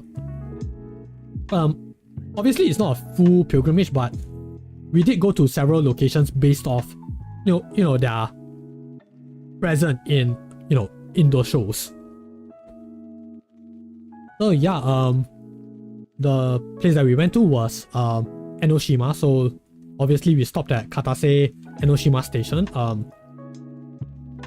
which is wait, where are my notes? Where did my notes go? Ah, there we go. Okay, yes. So yeah, the station itself is notable for its unique dragon palace design. So yeah, it's very unique, very interesting. It's inspired by Japanese folklore. From here, visitors can explore Enoshima Island. So yeah, this Enoshima Island is off the coast of Kanagawa Prefecture, but there's a lot of places that you can explore. So you can have well, I'm gonna get into those areas specifically later, but one of the places is the Enoshima Aquarium, which unfortunately we didn't get to go to, but it is one of the places I believe that was featured in Banigo Senpai. I might be wrong. I might be thinking of another show, but yeah, it's a very interesting area. It's very popular. One of their big attractions in terms of, you know, exploring Enoshima. Oh yeah, but I think I'm gonna leave that for later. Yeah, I'll leave that for when we are actually eating. So yeah, just you know, just a brief idea on how your first view of Enoshima is gonna be. This display over here, yeah, is one of the first things you will see after alighting from the train, and this is what you'll see when you are, like, you know, just walking along the road after exiting the station. So yeah, because after we got off the train, you know, it would be nice to get a bit of breakfast, so we went to Denny's. So this is a 24/7 dinner style restaurant, not dinner, diner style restaurant chain, known for its comfort food and casual dining atmosphere. While it did originate in the United States, the chain has expanded worldwide with regional variations in its menu to suit local tastes. Yeah, you are right about that. Denny's, Gusto, and Caesarea, like, those are the, I guess these are like the big three when it comes to like comfort dining experience. So yeah, we've already mentioned Gusto just now. We did mention Caesarea, I believe. Did we mention Caesarea in Fukuoka? I forgot. It has been a while, but rest assured, we will be seeing Caesarea soon. But yeah, regarding regional variations, Japan's version is slightly different from America's version. Because yeah, they wanted to offer a Japanese style family restaurant experience. So there are Japanese dishes included in. So like hamburg steak, omurice, Japanese style breakfast. Yeah, these are there because they are focusing on having balanced meals, seasonal ingredients, and lighter flavors compared to the US version. So yeah, for Denny's we've gotten or rather I've gotten the cheesy rice omelette. So obviously you have your cheesy omelette, not cheesy omelette, you have your creamy omelette, cheesy risotto style rice, and demi-glaze sauce. And also gotten the drink bar, so I gotten the melon soda because, you know, it's a very popular drink in Japan. And then we gotten the caramel honey pancakes, which I didn't get. This is what my friend got instead, but you know, he was generous enough to let me take a photo. So yeah, it's pancakes with caramel sauce, honey, and whipped cream or vanilla ice cream. I believe it is both. So yeah, it looks very appetizing, not gonna lie. And also apparently very sweet from what I heard. But yeah, that was a very full breakfast. We don't have Denny's over here, so yeah, it's a nice experience. Yeah, then you know, once breakfast is done, we went to the Shonan coastline. excuse me, is the coastal area along Sagami Bay in the prefecture. It has several beaches. It has Kamakura beaches, Uigahama and Zaimokuza beaches. So yeah, it's very popular for surfers and sunbathers. So yeah, any beachgoers, you will probably enjoy this area.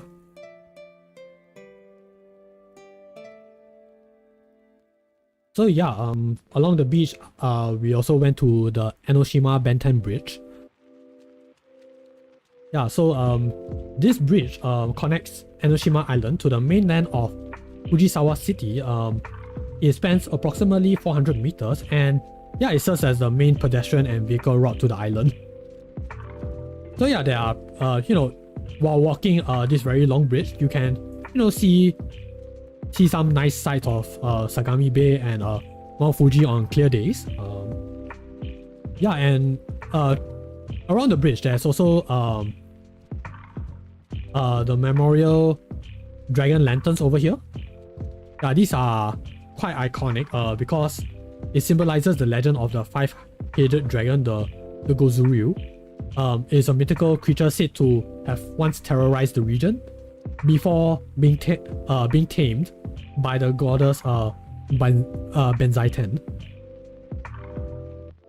So yeah, throughout the entire island, there's actually quite a noticeable presence of the dragon statue. So yeah, it is just paying respects to that particular legend.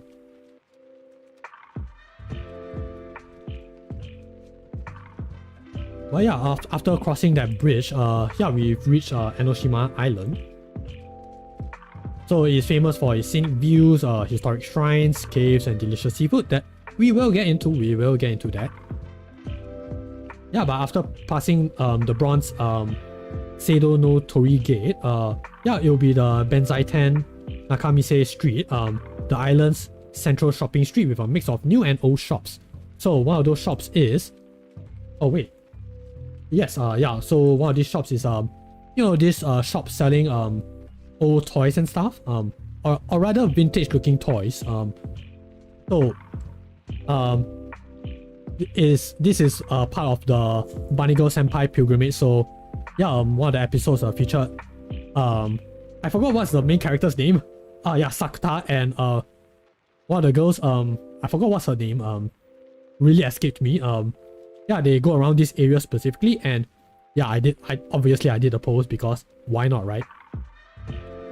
It is after all part of the pilgrimage. So yeah, really interesting spot.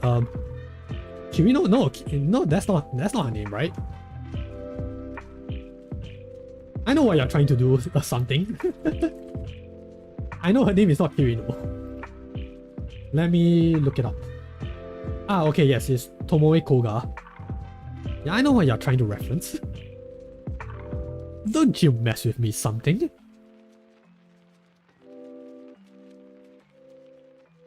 But yeah, that was one of the locations that we passed by. Yeah, it sells vintage looking toys, more traditional style things. But of course, it is very crowded, so unfortunately, we really didn't get to go inside. But looks nice. It looks very nice. But yeah, then we went to the more modern side of things. This is the Shonan Denim Street Enoshima. So this one is a popular shopping area where you can find high quality denim products.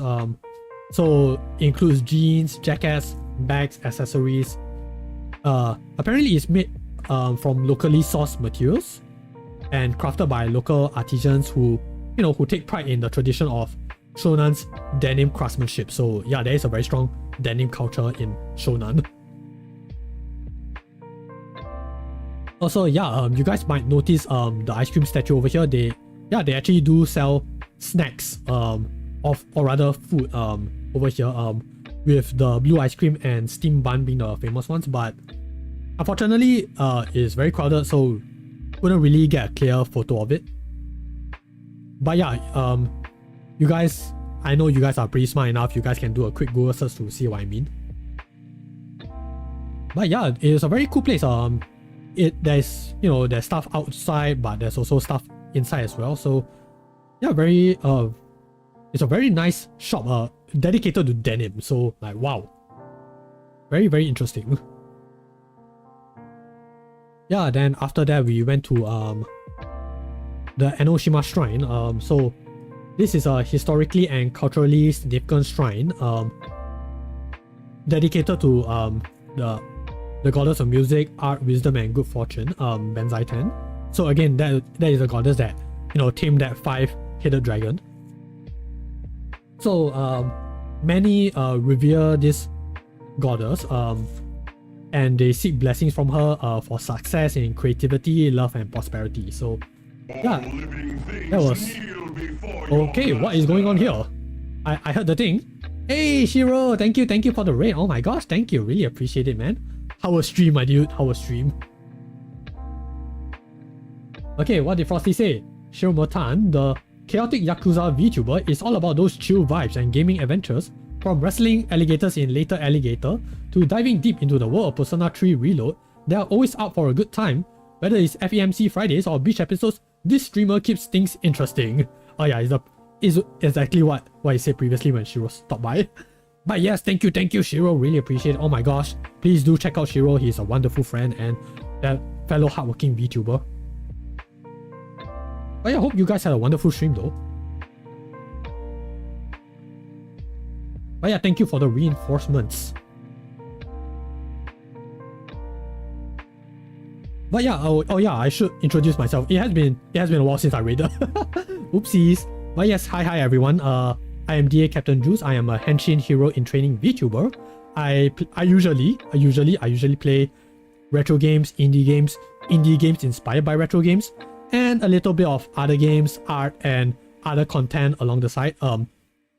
Yeah, so today we are doing the final part of my Japan trip talk. So previously I was talking about Fukuoka and Nagasaki. So today we are doing the last part, which is focusing on Tokyo. So yeah, if you guys are interested in that, please feel free to, you know, join in and, you know, make yourselves comfortable. But if you guys have to, you know, do some post-stream self-care stuff, or, you know, do others, you know, focus on other commitments, that is a-okay as well. Either way, I appreciate you guys for coming in and really hope that we can, you know, have a wonderful time together. Hero says, hi, got to become an investigator, don't record any wrestling. Yeah, I'm like, Shiro the wrestler. But nice to see that you became an investigator. I like that. Yeah, Frosty might not, Frosty might not have all the details, but it's trying, I guess, question mark. But yeah, I guess I can go back to talking about the Enoshima Shrine. So yeah, by the way guys, I do yap a lot for people who are new to the stream. Yeah, I do yap a lot, so yeah, if that's up your alley, you guys are free to, you know, vibe in. But yeah, also we do have a question of the day, you know, for people who are just coming in. Question of the day is, what is the first thing that comes to your mind when you hear the word Tokyo? Yeah, it can be anything, you know, as long as it's something that, you know, you guys are comfortable sharing. If not, yeah, you guys are under no pressure to share, that is a-okay. Shiro says, who knows, maybe it is part of the game since it's early to tell. Ooh, so there might be wrestling involved. What is this, Florida? Question mark.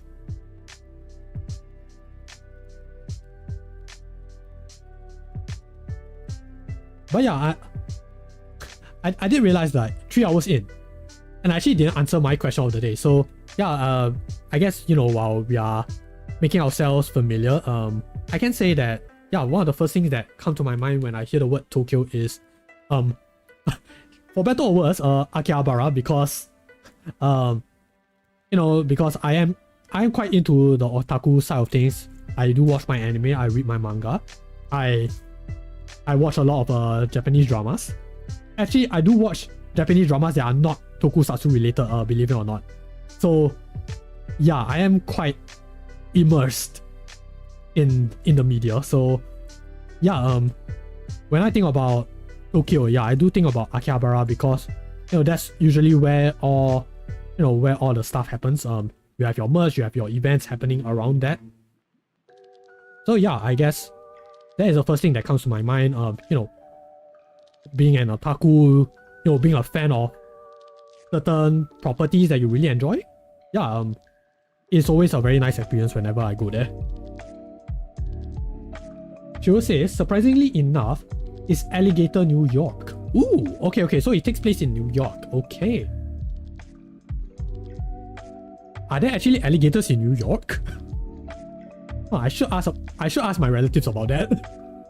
Because I do have some in New York. I do have some friends, so might be worth a chat about.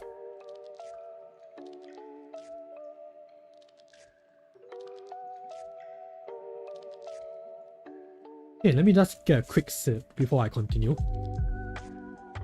I can feel the hole forming in my throat. So it may not be a good thing, but I can at least say this. We're at least like at slide 216. So it's just maybe 30 more slides to go. And then we can call it a night. I believe this might be my longest stream yet. It might be like what, more than 4 hours, and I'm like, wow. For the people who have been here since the start of the stream, actually, for people who are just in the stream in general, all I can say is really thank you guys for for tuning in and giving me a shot. Because I know I can be quite long-winded sometimes, and I can stutter quite a lot. So really thank you. I really appreciate you guys for being there with me.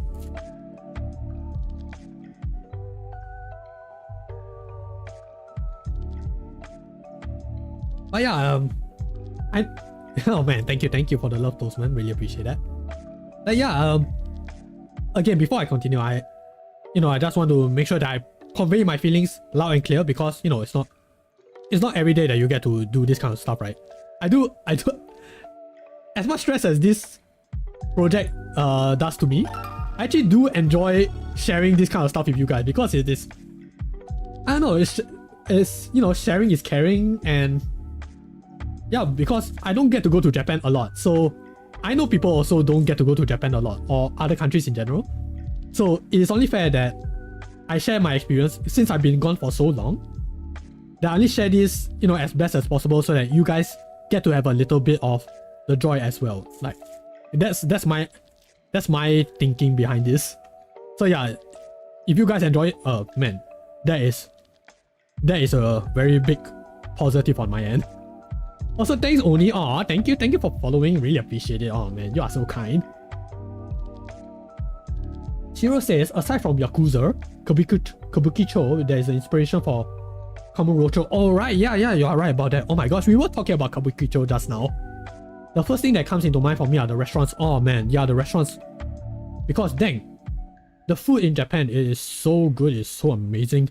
Especially the seafood, because, well, I mean, obviously, a lot of their seafood, most of them, they are fresh. They are gotten the day itself. So really, you're expecting fresh seafood, and you can really tell by the taste, and it's like, oh my gosh, that is amazing. But yeah, oh my gosh, Shiro, it is funny that you mentioned Kabukicho, because I think I can share this story. It has been a while. So this was during my first visit. In Japan. So, I'm relatively new. I did not know what's going on. I was with my friends from poly. We were just one of the places that we booked our Airbnb in was at Kabukicho. And I actually didn't know what Kabukicho was until we actually went there. So, we went there, by the time we were checking in, it was like late evening area. So we went there, just me, young, naive, doesn't know much about Japan, go there. There were a few bouncers, a few quote unquote friendly guys in suits, trying to get us to go to certain places. Again, I didn't know what was going on, but I remember one of these guys, he was saying, hey fellas, you want a good time? I'm like, okay. A part of me is thinking, maybe I shouldn't entertain this guy, just continue walking forward with my friends. So we walk. We go into our Airbnb. One of my friends says, "Hey Jules, do you actually know where we are at?" I'm like, "We are at Kabukicho, right?" And he says, "Yes. Do you actually know what Kabukicho is, in the grand scheme of things?" I'm like, "No."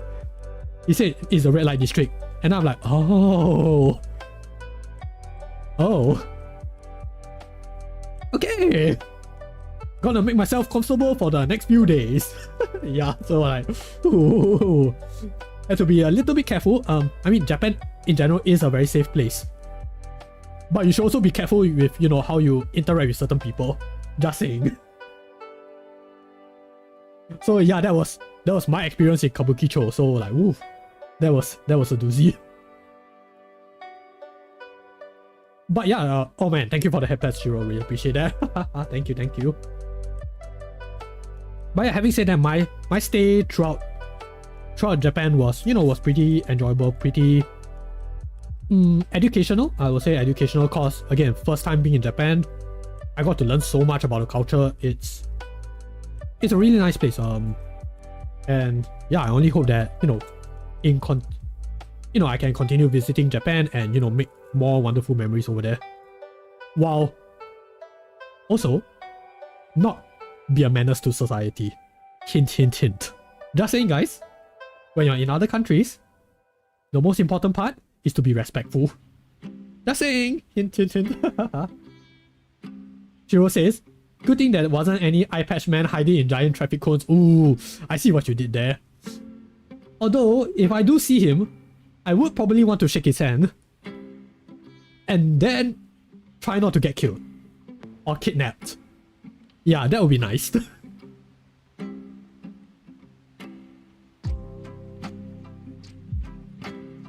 Yeah, I like how you guys understand what I was referring to. So yeah, as tourists, we are the visitors. So always nice to make sure to be respectful while visiting other people's homes.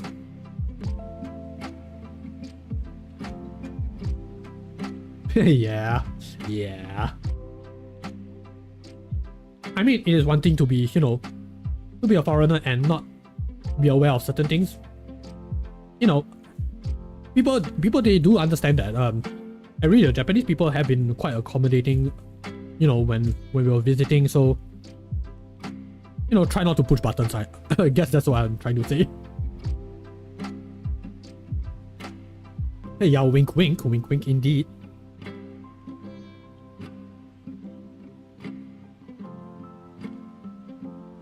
But yeah, I believe I accidentally missed out a comment from Toastman. Oh, Toastman says, "You put a lot of work into this, it's cool." Oh, thank you, appreciate that.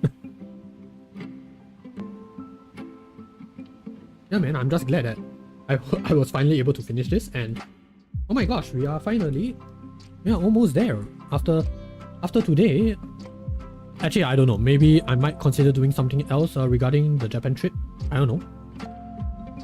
We'll see. I mean, it is quite close to 8 hours worth of content, so maybe if I can compress it down, maybe it might help spread the word, spread the love, I guess. But yeah, continuing on, about Enoshima Shrine, besides being dedicated to the Benzaiten goddess, it's actually a collection of 3 interconnected shrines, which we will get to later, each dedicated to one of 3 sisters who are the Munakata goddesses, who are goddesses of a certain aspect. So yeah, we will get to that. So yeah, the first up is the Hetsumiya Shrine. So this is built by a monk, Ryoshin, in the year 1206. So yeah, you can imagine how far back that was. Yeah, but don't worry, the current shrine was renovated in 1976. So this is dedicated to one of the 3 goddesses. The name is Nagitsu Hime no Mikoto. So this goddess protects all kinds of roads. I do not know what it means exactly, but this is what I got from my online research. So she protects all kinds of roads, meaning like whatever paths that you have set your life into, yeah, she she protects those. Yeah, and people usually come for her for blessing, for good fortune, and and stuff like that. And yeah, so there's also the pawn over here. Oh wait, no, the pawn over here. So is there for you to purify your money, which is said to increase your monetary fortune. So yeah, people actually use put their coins in there, to purify them. Yeah, so like you can see there is a money box over here, so it is for that purpose. But there is also a place for you to wash your hands as well, to purify before you worship. So yeah, you purify your hands, you purify your mouth. So yes, you actually use the water to wash your mouth before you go to the shrine and worship.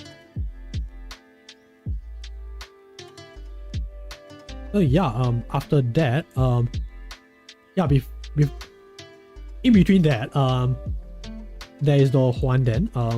So this is a special hall within Hatsumiya that houses a golden statue of Benzaiten, who is after all the goddess of music. So yeah, this is the goddess statue. So this is a goddess of music, art, and fortune. So unfortunately, there is a fee to enter. It's just a very small fee. It's just 200 yen, which is the equivalent of $2 for some of us. But people do indeed go there to worship for better artistic and musical skill. So a friend of mine and I went there because we are curious, and we also have artistic pursuits there, that we want to get better at. So we did go inside and give our prayers, give our respects. It's a very quiet place, and yeah, you get to see a lot of stuff actually. But obviously I don't feel comfortable taking photos of a place that you have to like pay entrance fee for, and it's especially a sacred place. So yeah, a part of me thinks like, okay, maybe not a good idea to take photos. So yeah, so I didn't do that. But I have to say this, so you guys might already see from the photos, people who have watched the anime Bocchi the Rock, they might be familiar with this place, because yeah, it is the exact same place. Yeah, because they did, as a group of budding musicians, it kind of makes sense to go to this place to pray for better artistic and musical skills. Yeah, and I believe they spent the entire episode in Enoshima. Because I didn't watch Bocchi the Rock, so all I can get are from what my friends have told me and screenshots. Like, that's it. But yeah, that was pretty cool. That was a pretty cool place. Yeah, moving on to the next shrine is the Okusi. Okay, let me try that again.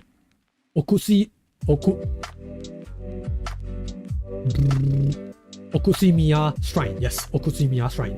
Thank you. So this is dedicated to Kagiri Hime no Mikoto.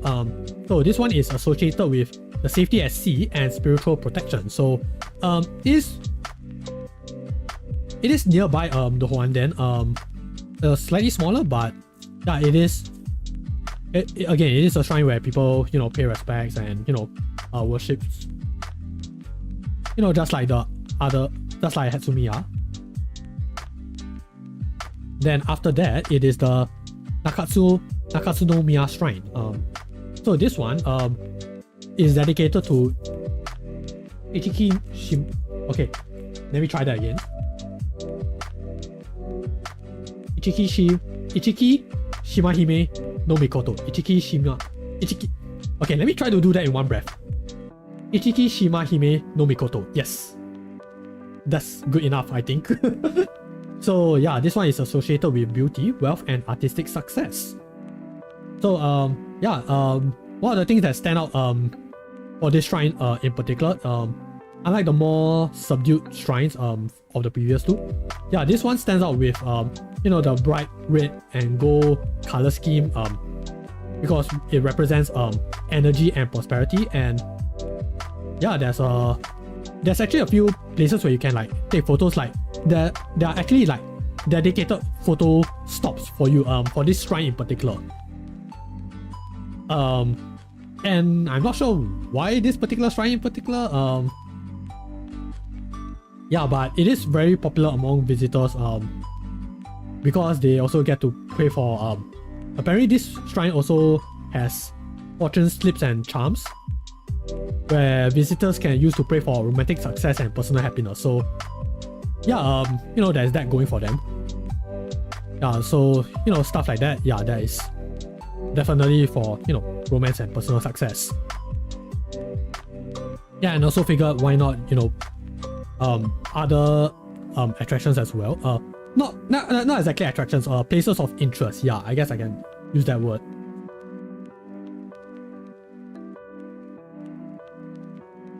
But yeah, for Enoshima Shrine in general, like many shrines in Japan, visitors can purchase ema, which is these small wooden plaques where they can write prayers or wishes before they hang them at the shrine. So traditionally, they are used to wish for success, health, love, and artistic inspiration, which you know is kind of fitting considering you know, Enoshima Shrine connection to Benzaiten, you know, goddess of music and arts. So it's also fitting that, you know, as a focus of Bochi the Rock, you'll get to see a lot of ema featuring Bochi and Keisoku band members. So at this point, it is also considered an unofficial fan spot. So there is so many Bochi the Rock ema, and these are just the few that I've seen. But all I can say is like, wow, the dedication is like so cool, so cute. Especially this one. This one looks so cute. I'm like, oh my gosh. The fans.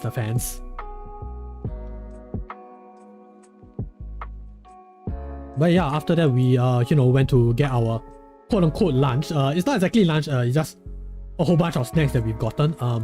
So the first one we gotten was the Shirasu curry pan. So it's basically white baked curry bread. So Shirasu actually is one of the regionals, or rather it's the regional specialties in Enoshima, because yeah, apparently this is what they are famous for, famous for fresh Shirasu. And this version of the curry bread, yeah, they mix it up with you know, the flavorful Japanese curry filling. So yeah, you get to have that curry taste mixed with the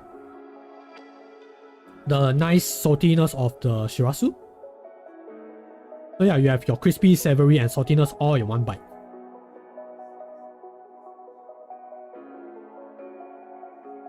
Yeah, after that we gotten the taco senbei, which is basically giant octopus crackers. So yeah, so how it works is that it is made using a high pressure iron press.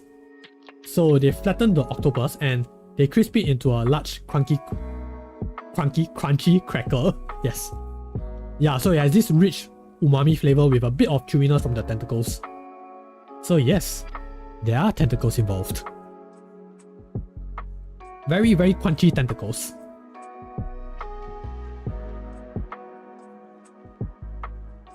But yeah, those were the two that we gotten for one part of our trip.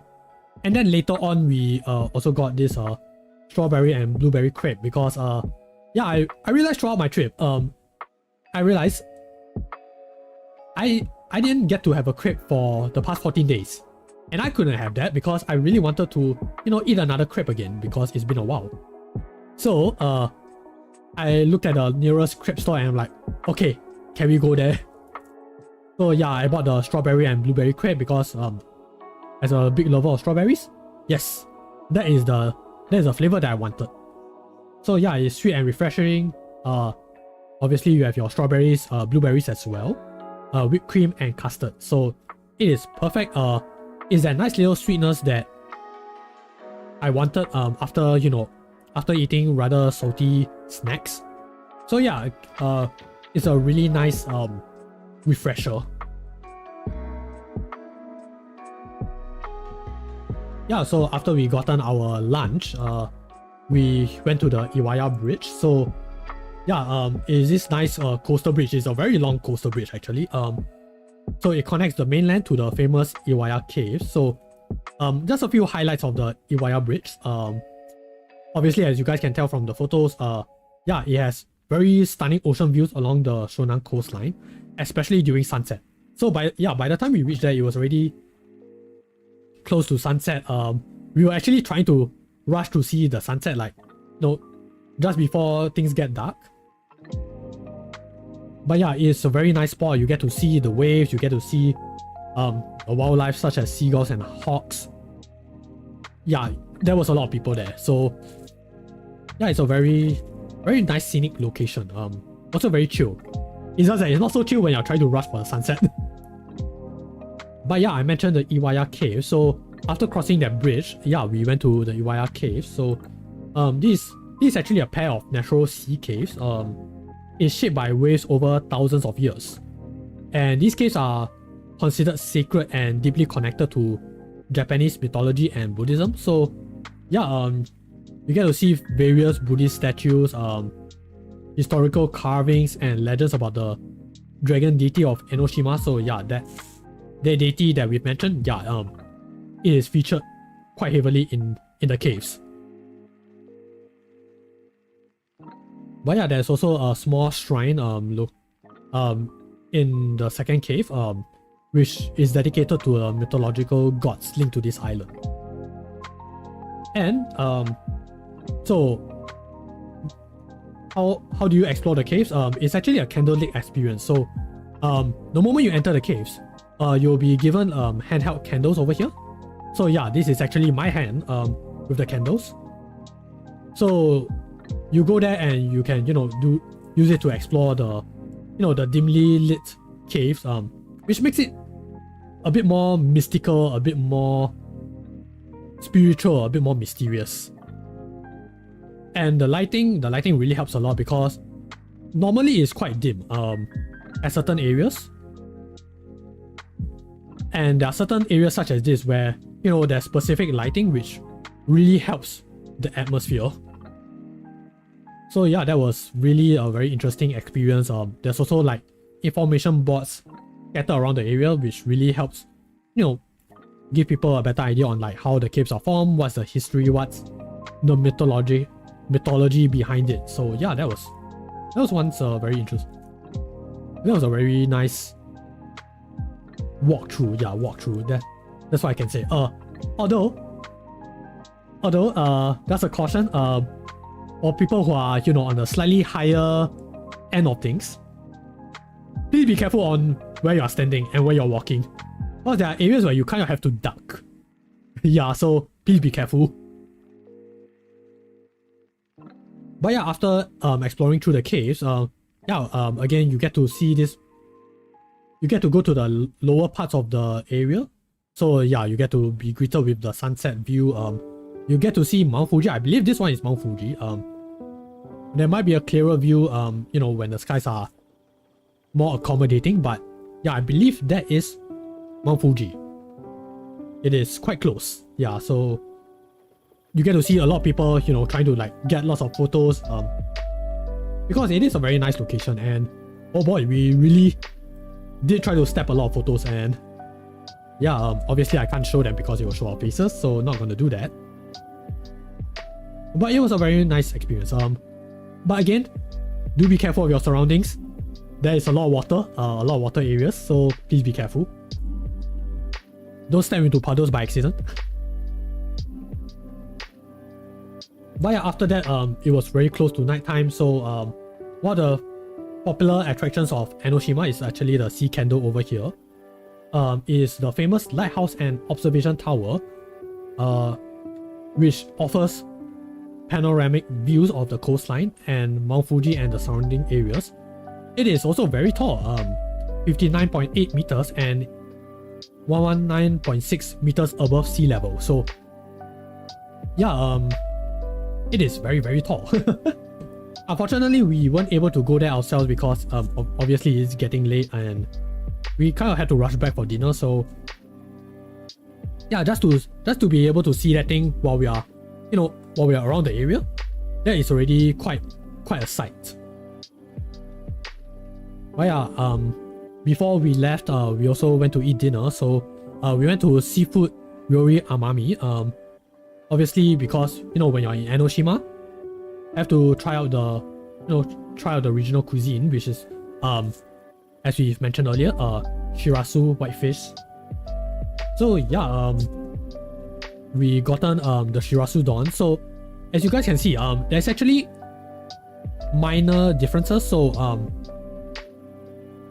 depending on how you order it, or how you prepare it, the appearance of the shirasu will be different. So the raw shirasu over here, yeah, that's what gives it its translucent nature. Yeah, translucent nature, that's what we'll call it. So this is prepared raw, but if you boil it, you will get a solid white. But yeah, the ingredients itself is mostly the same. Rice, garnishes like seaweed, pickles, radish, and obviously shirasu. So yeah, I guess it has a very dry umami texture. Yeah, but it is a local delicacy, so it has a very unique, interesting flavor that is pretty enjoyable. Would recommend trying it out for anyone who is visiting Enoshima. Also, a neat little thing about this restaurant is that it also has this device over here, which you can pull and get a fortune. So I didn't do it for myself, but my friend did. So yeah, anyone who's interested in fortunes, you guys can do that as well. Yeah, but that was it for day 14. So moving on to day 15, we went to Starbucks Reserve Roastery. So it is the largest Starbucks in the world. I believe it is 4 stories. Yeah, it's 4 stories. So it offers an elevated coffee experience that's a mix of coffee blends, brewing methods, and the design, the innovative design. So there's, besides just drinking coffee and eating the food, there's a whole giant experience that even non-coffee lovers can enjoy, coming from a person who doesn't really drink coffee. So yeah, I can vouch for that. So yeah, the place is quite stylish with a coffee roasting area that you can actually see for yourself. Like you can actually see people at work, roasting the coffee, preparing the coffee. Like, wow, that is really amazing. And they also offer like coffee workshops, tasting sessions. So yeah, it is a very immersive experience. So yeah, this is this is just stuff from the various floors. But at the second floor is Tivana. So this is a specialty tea brand known for its wide variety of high quality loose leaf teas. So there's a diverse selection of fruity blends, classic tea varieties like your classic black, white herbal teas. So yeah, you can order a drink of tea for yourself, or you can order a tea to go, like those tea packets, tea boxes. Yeah, they also offer those services as well. So yeah, they have a lot of tea options. So yeah, if you have a specific blend, chances are they might have it.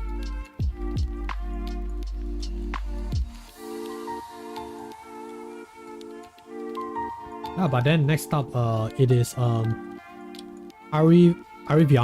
is an Italian-inspired bar within the Reserve Roastery. It offers a unique twist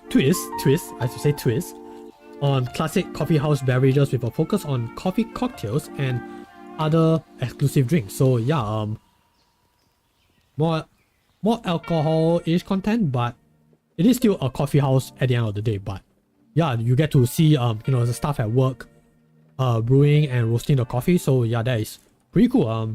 You get to see how the coffee beans travel. And personal story, the staff is actually quite friendly because yeah, he was actually like showing me like what what the machines were doing, and like, okay, that was pretty nice, that was pretty friendly. Even though I don't understand a little Japanese. Or rather, I only understand basic Japanese. So yeah, that was like, okay, that is pretty good, that was pretty nice. And I think he probably understood my confusion because yeah, he was mostly explaining through action. So yeah, I'm like, man, thank you for that.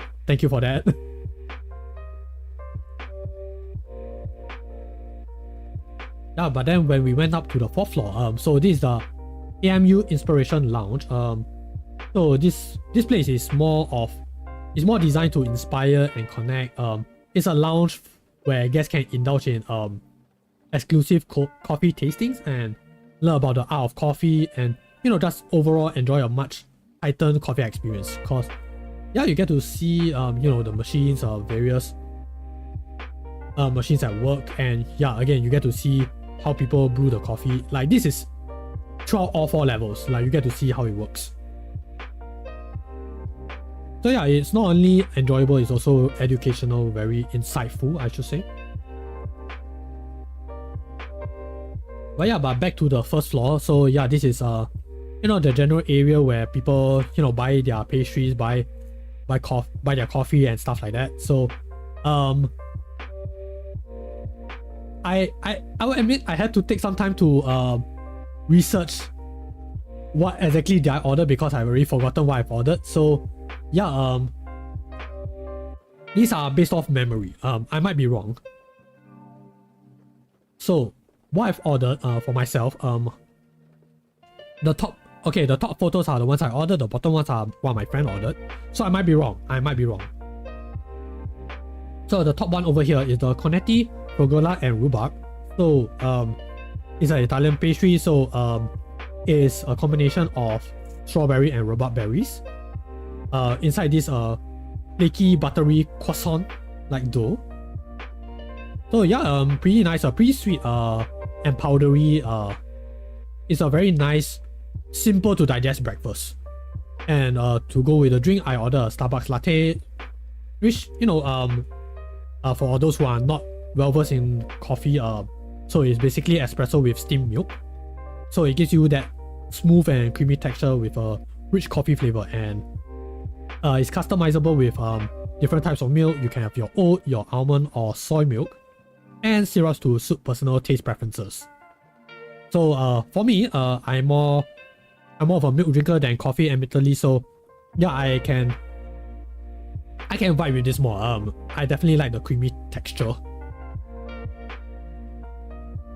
Yeah, but those were the only things that I ordered for myself, because it's just breakfast. I was like thinking, okay, I don't really eat much for breakfast anyway, so yeah, just having something simple, yeah, that's enough for me to start the day. But my friend, on the other hand, so yeah, my friend, he ordered the brioche sandwich tomato. So this one is it's a sandwich made with soft buttery brioche bread and filled with ripe tomatoes, creating a balance of sweetness and acidity, and some meats and vegetables as well. So yeah, it's also ideal for a light snack or a quick lunch.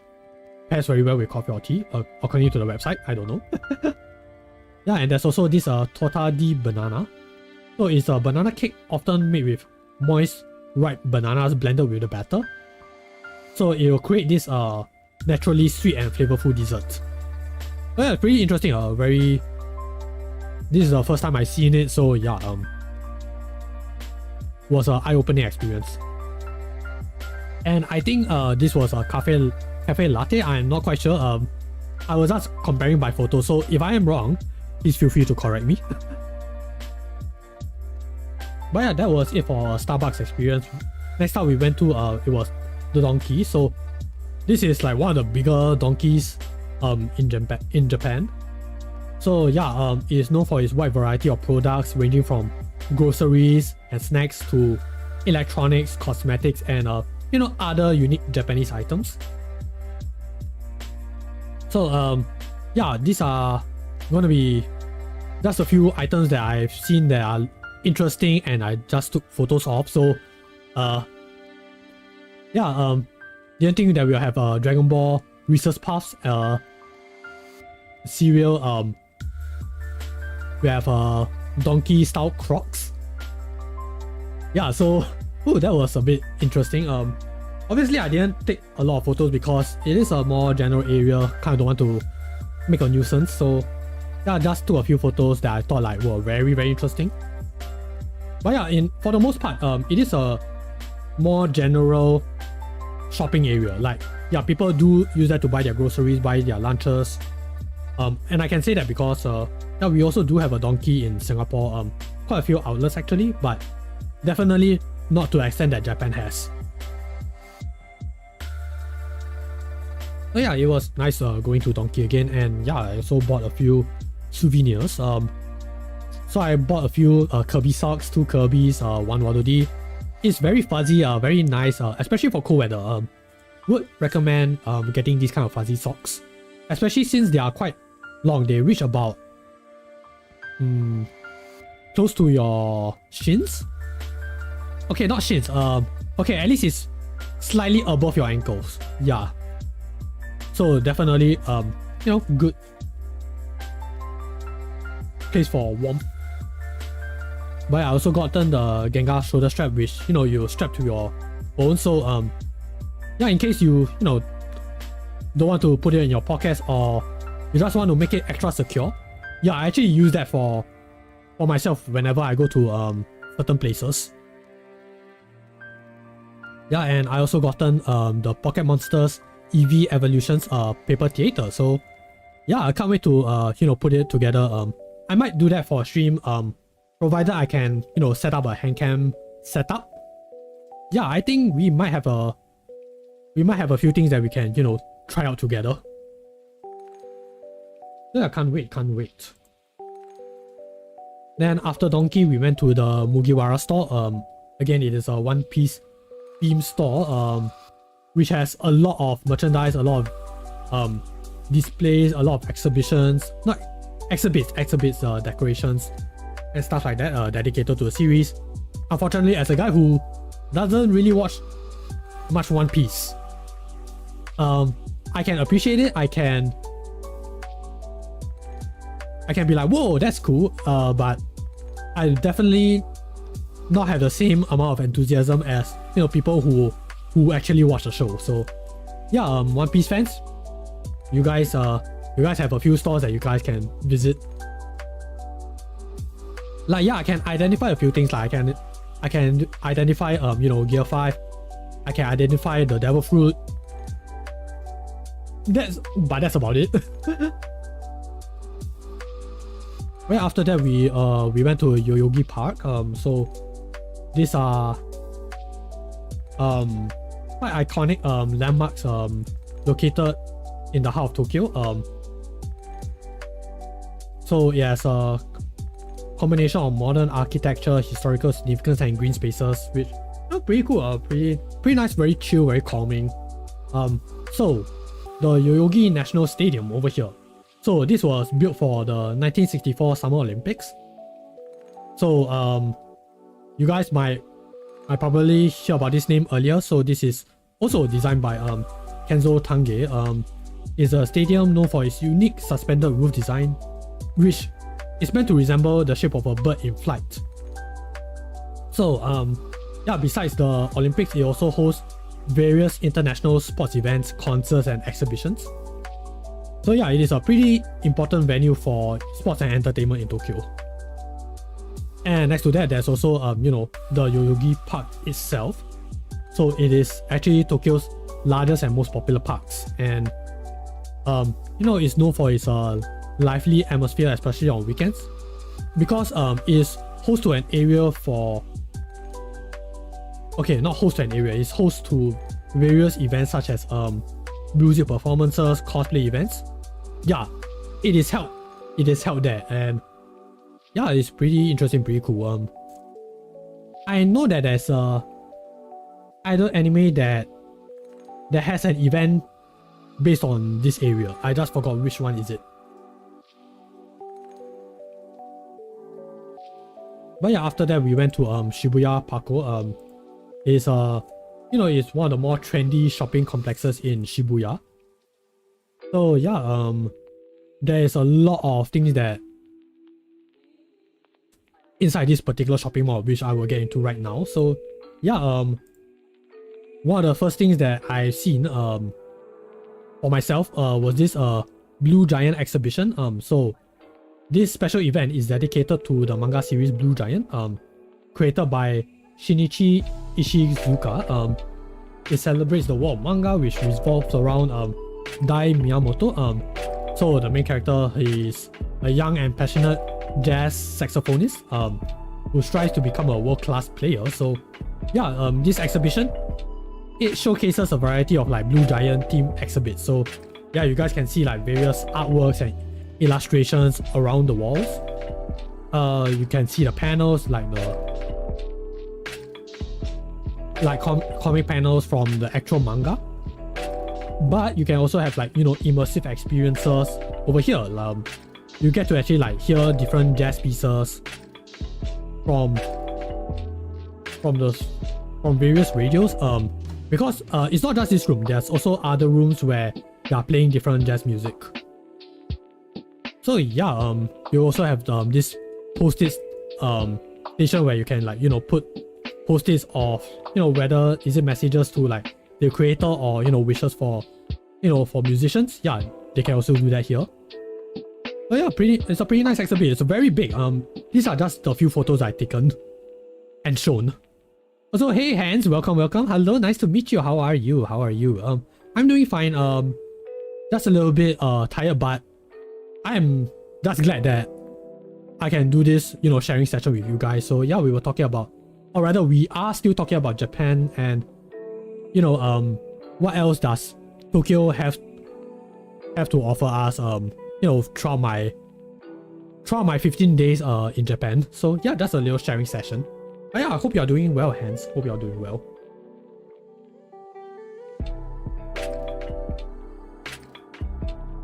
But yeah, as a okay, I do not know much about music. I have never really played it. So as a fellow jazz enjoyer, yes, I can resonate with this. I can fanboy over this. So yeah, this exhibition was just in time for my visit. I'm like, wow, I'm so grateful for this timing.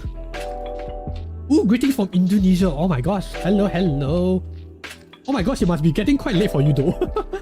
But regardless, oh man, thank you for coming in, really appreciate it. But yeah, good evening.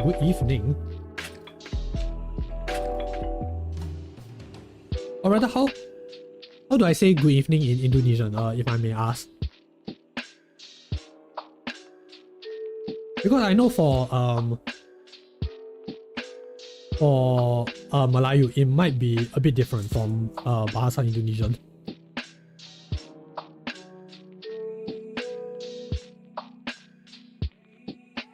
But yeah, that was the Blue Giant exhibition.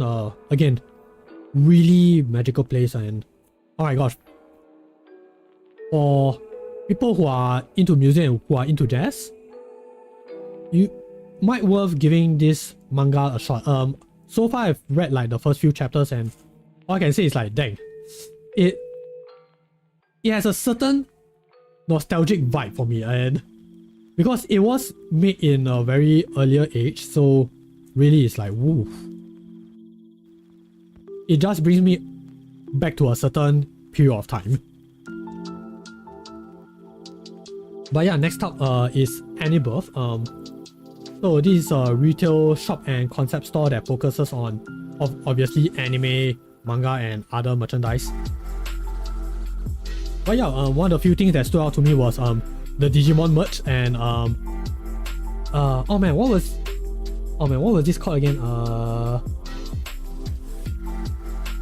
no, I remember this series. I was thinking about it like just a few days ago while working on the slides. Ah yes, oh yes, what was it called again? Is it Okami Doremi? Ah, Ojamajo Doremi, yes. Because I can't really see like the first few letters over here. So yeah, yes, that is a series that I didn't really watch, but I know friends who have watched it, and I can say this, I do like the song. So yeah, I do know about this show. obviously there's Digimon.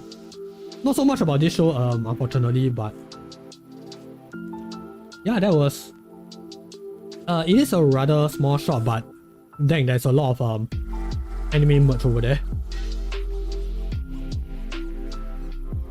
But yeah, after that, we also went to the Capcom store, Tokyo. So yeah, obviously it's dedicated to, you know, Capcom, you know,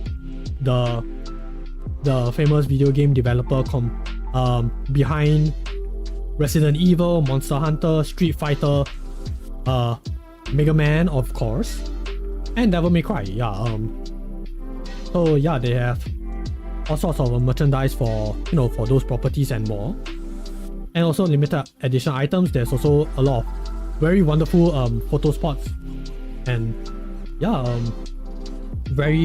it's a very nice experience. Even though I didn't really find any items that I wanted to buy, especially Mega Man. I really wanted to buy something Mega Man related, but yeah, unfortunately I couldn't find anything that I was vibing with. But with that said, it's a very nice place. It's a very nice place.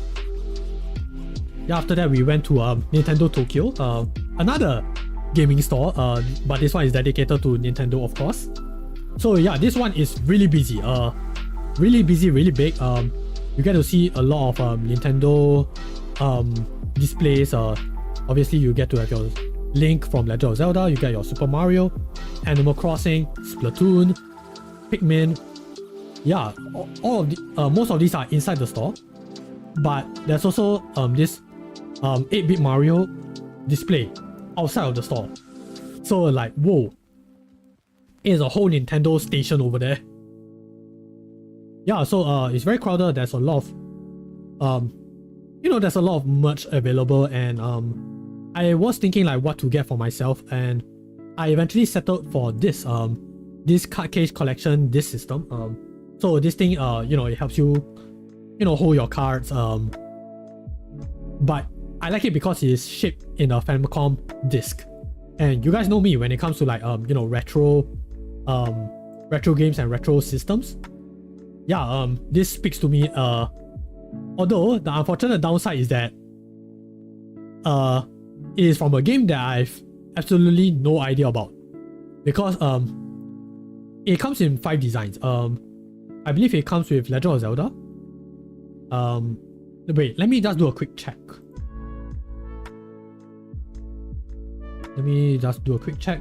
I know one of them is Legend of Zelda.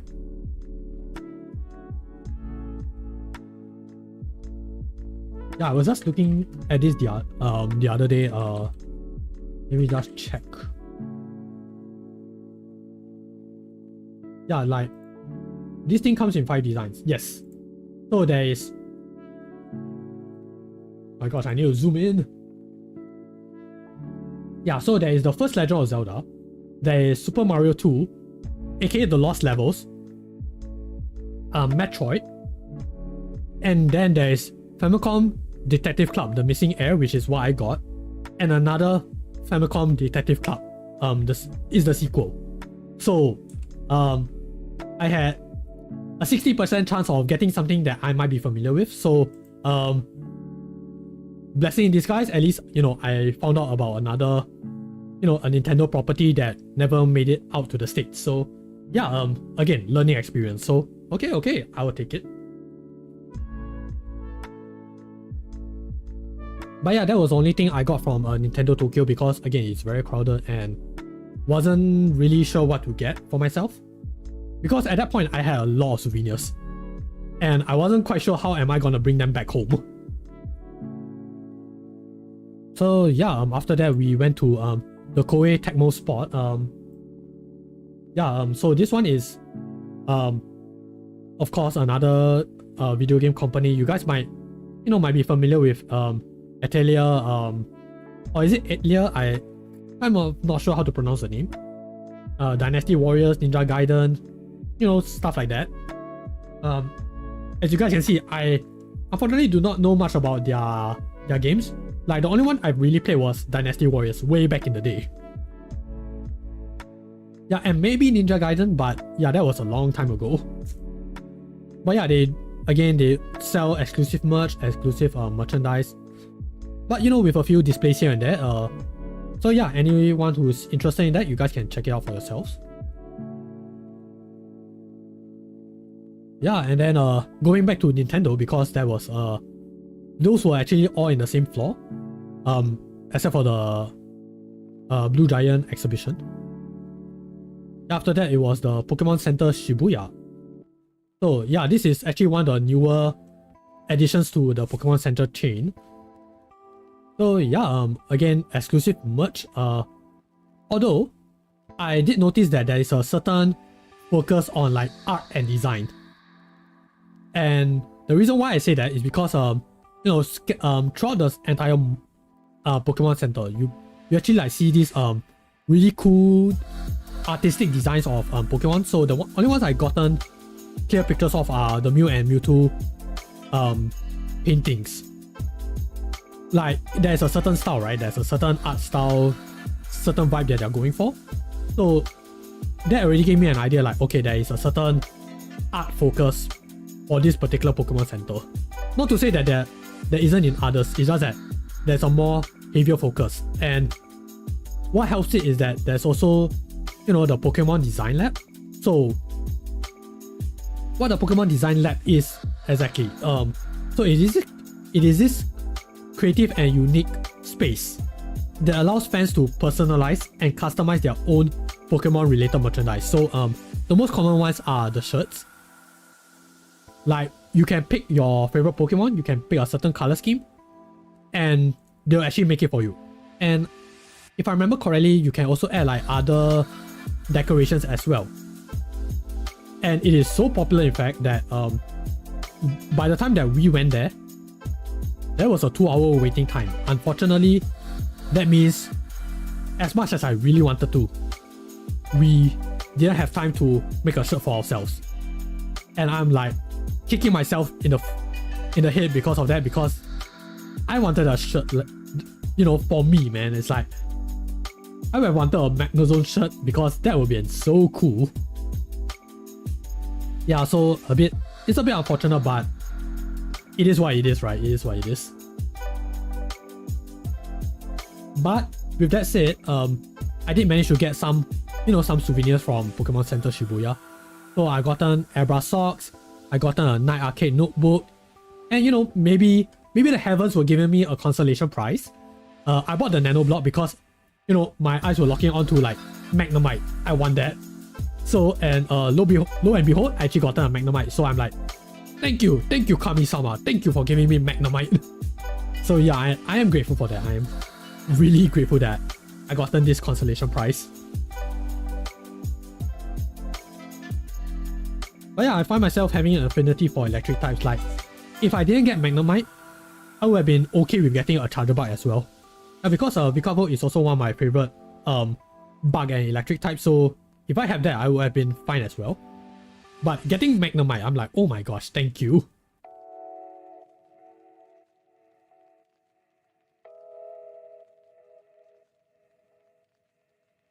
But yeah, after Pokemon Center Shibuya, we went to Disney Store Shibuya. So this is after Shibuya Parko. This is completely outside of it.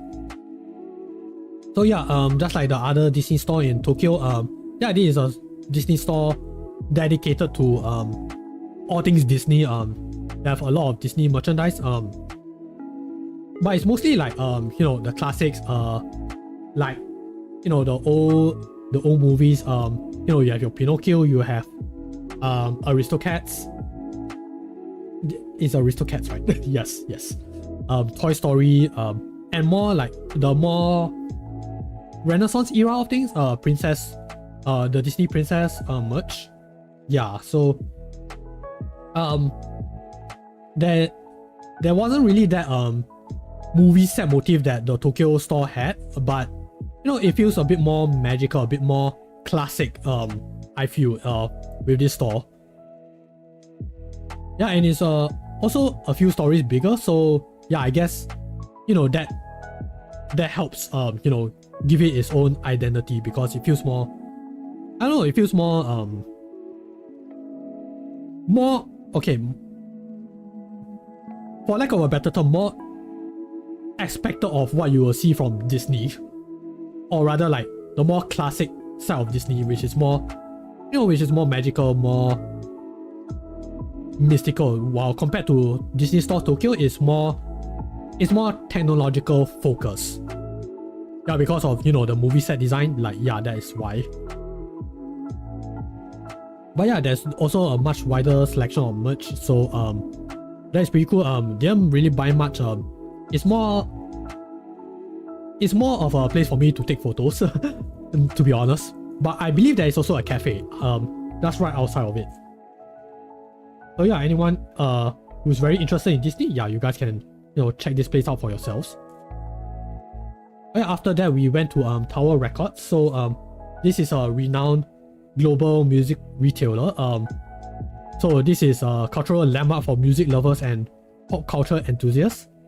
So the Shibuya branch, it is one of the largest and most famous branches in Japan, and it offers so much more than just music. So over here you get a very wide collection. So you not only have your CDs, you also have vinyl records, vinyl records over here and over here. You also have tapes, and you also have your CDs, also DVDs as well. So yeah, it's a very wide range of selection, and it's not just modern songs. You also have songs from previous eras, previous generations. You have your anime songs, you have your game music. A lot of them are there.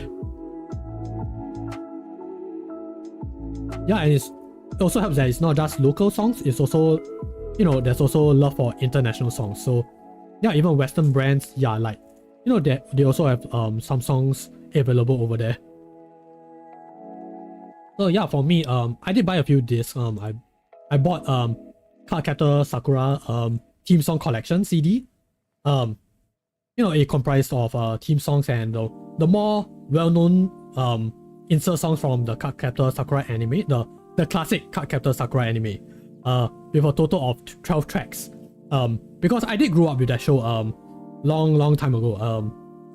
Yeah, and I really enjoyed the show. I really enjoyed the music. Even to this day, I still listen to the songs now and then, and it just makes me feel all nice and fuzzy inside, and yeah, it really brings me back to that nostalgic era. So being able to get a CD, a physical copy of my childhood memory, I'm like, oh my gosh, thank you. Yeah, and for more modern side of things, yeah, I also got the Your Lie in April, Chigatsu wa Kimi no Uso original song and soundtrack CD. Yeah, so this one has 2 CDs actually, 2 CDs worth of songs, totaling 65 tracks. And yeah, I also like the music in Your Lie in April, and all I can say is, oh my gosh, I know that if I watch the show again, I know I'm gonna feel a lot of things. Whether is it for better or worse, I'm like, oh my gosh, I am gonna be having them feels, and I'm not sure if I'm ready to go back into that so soon. I can say the same for Cardcaptor Sakura as well, because I'm not sure whether is it the case for other people as well, but for me personally, I've tried this a few years ago. Watching Cardcaptor Sakura, I can't enjoy it in the same way, because I guess maybe because I gotten more jaded, more cynical, growing up, because people naturally they tend to be a bit more mature about certain things. For me, I feel like watching Cardcaptor Sakura, I felt off. Like, I wish I was in a much more innocent time where I can just watch the show and just go along with a lot of things. Yeah, I do not know what that situation is, but it is something that I've observed and noticed for myself. I'm not sure whether you guys have it for certain shows, but that was my situation. Like, I just want to watch a show that makes me happy, makes me all nice, and makes me all nice and cuddly. Like that's what I remember from watching Cardcaptor Sakura. But now I can't really feel that. And maybe because of a certain mindset or a certain situation, maybe that's why I don't feel it anymore. But yeah, maybe if I go back to it one day, maybe I might have a different perspective. It has been years, so who knows. But yeah, that was a tangent. But yeah, after that, we went to get our dinner at Caesarea. So yeah, something you mentioned Caesarea, so here we go. So this was our last dinner actually. So yeah, for people who might not know about Caesarea, it is this Italian style casual dining restaurant. Yeah, right up there with Gusto and Dennis. Yeah, so it is known for its affordable, delicious Italian dishes. We also have a few in Singapore. Okay, a few is it's an understatement. There's a lot of Caesarea outlets in Singapore. So yeah, it is widely loved by locals and tourists because, you know, Italian dishes with Japanese twists and budget-friendly prices. Yeah, sign us up, right? Sign us up. So yeah, for me, I gotten the grilled chicken with cheese. So chicken with cheese and tomato sauce, corn, hash browns. Oh, finally I added the hash browns, right? And red wine-based demi-glazed sauce. So yeah, this sauce over here, yup. Right, you know, it's decent. I mean, I've eaten it before in, you know, other Caesarea. So it's good. Can enjoy it. And we also ordered a coffee jelly with Italian gelato. So yeah, that was also a very nice, comforting dessert. I don't recall ever having this in Singapore. So yeah, it was a nice experience. It was a nice addition to our dinner. But yeah, it was a nice way to, you know, wrap things up for our Japan trip, because after that it was actually our last day. So day 16 is not so much of a actual day 16. It's more for us to spend the morning, like really early morning, trying to find a way to get to the airport in time, because we booked quite an early flight. So yeah, that was quite a trip, because while we were exiting our Airbnb, we kind of have to like find a way to the train station, and it's not our usual train station. It's quite far off. We kind of have to like walk there, and we had to wait for the first train. So it took a lot of walking, a lot of carrying luggages. But you know, at least you know, things were smooth, and you know, we managed to get to the airport in time. We checked in, and yeah, it was in the end a relatively nice wrap up for the trip. So yeah, it was a nice 15 days of Japan. And of course, really thank you to my friends you know, who were with me for that trip. I'm just glad that, you know, because those guys were actually my secondary school friends. We were talking about going to Japan for quite a while, and just being able to finally have this trip for ourselves, that is a blessing. And I'm just glad that we managed to have this trip and, you know, managed to enjoy ourselves for the most part. And of course,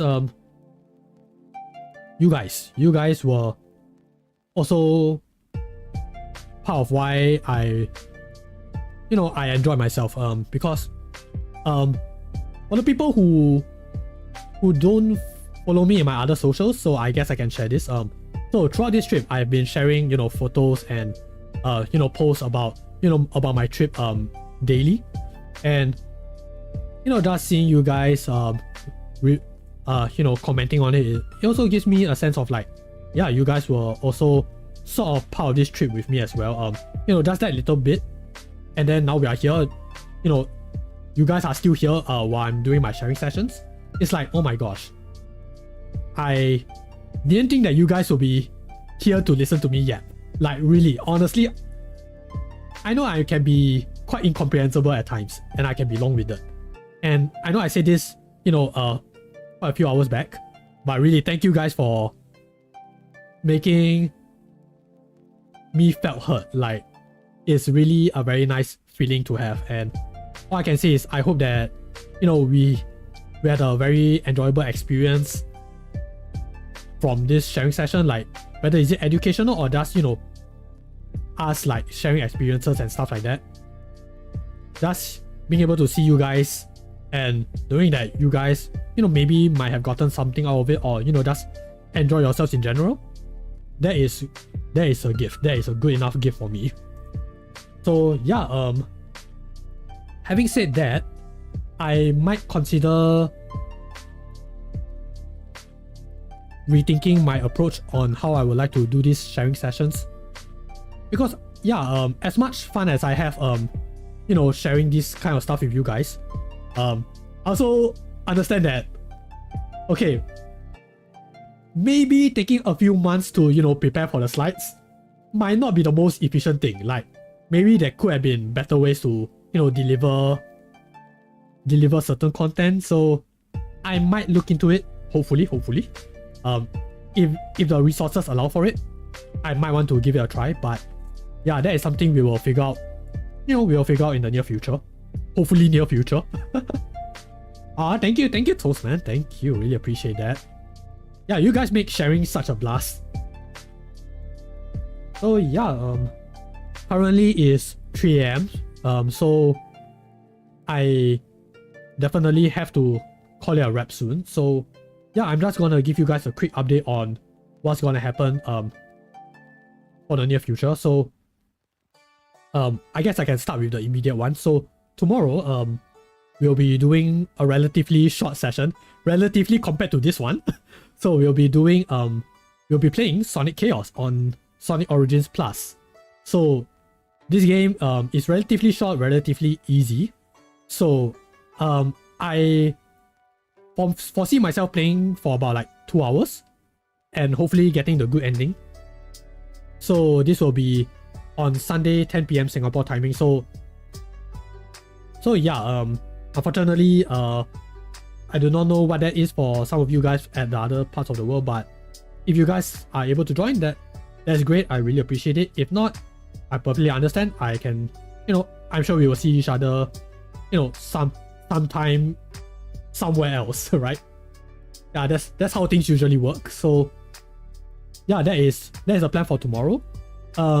Next week, unfortunately there's still some stuff that I might need to settle with, but I think we should be safe to schedule a few streams for the weekend and maybe Friday. I do not know if there's anything I can do for Friday, but we will see. And you know, just a little thing in general, so now that this Japan trip talk has been settled, I will be working on fulfilling some art redeems. Hopefully now I can focus more effort on it. I will be working on my lore video because that thing has been something that I wanted to do for my 100 follower milestone. So that is gonna be fulfilled. I am gonna do that as part of the celebration. Hey JK, hi, how are you? Thank you for coming. Yes, I am still streaming, but we are wrapping things up. So yeah, it's all okay. It's all good. So yeah, yeah, those are the current plans for now. Of course, I will also be fulfilling the game redeems as well. So hopefully we can, you know, do a stream with IU again regarding the Pokemon trading card game on Game Boy. And of course, the one that we just got, Toastman's Nanashi no game. So yeah, that will be happening quite soon as well. So hopefully I can arrange something around that. But yeah, that is the plans for the time being, and I guess it also helps that wait, should I announce this now? Or should I leave it for tomorrow? Yeah, might as well, right? Might as well just announce it now. So in the grander scope of things, I think it's safe for me to announce this. So by the end of this month, I will be making some changes to my hero training. So things may be slightly more flexible, may or may not. I currently do not know, but there are some changes to my hero training. So the things that really will matter to you guys is whether will I be more available or not. Theoretically, I should be slightly more available for you guys. Whether is it streaming or other non-streaming related stuff. But another thing that I also wanted to focus on was my mental health. So hopefully with this changes, I will be more I'll be more mentally stable, for lack of a better term, and hopefully less brain dead by the time that I start streaming with you guys. So yeah, hopefully that goes well. I will let you guys know in the next few months. So yeah, I believe that is it for my updates.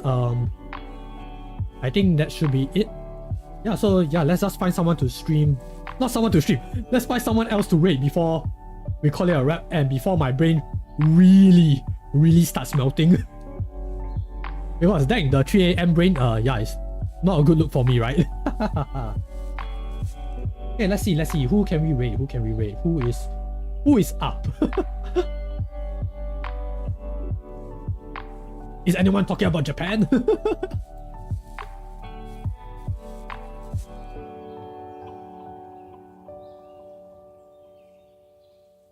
Okay, people that I do not know. Streaming other people's stream. Yeah, man, I realized what I just said. I'm like, wait a minute, that doesn't sound right. My 60% brain. What a wonderful thing. Except not really. I hope I can fix that soon.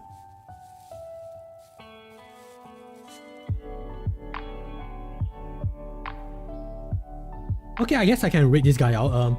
He is a new friend that we met yesterday, literally met yesterday. So yeah, only fair to send him some love and support. He's a very talented guy, a very great artist, also a fellow YouTuber, also a fellow Sonic fan. So this guy, he's Rico and Taco. Let me just drop a shout out before I rate him out. I believe I can do it here, just so that you guys can have a rough idea on what he does.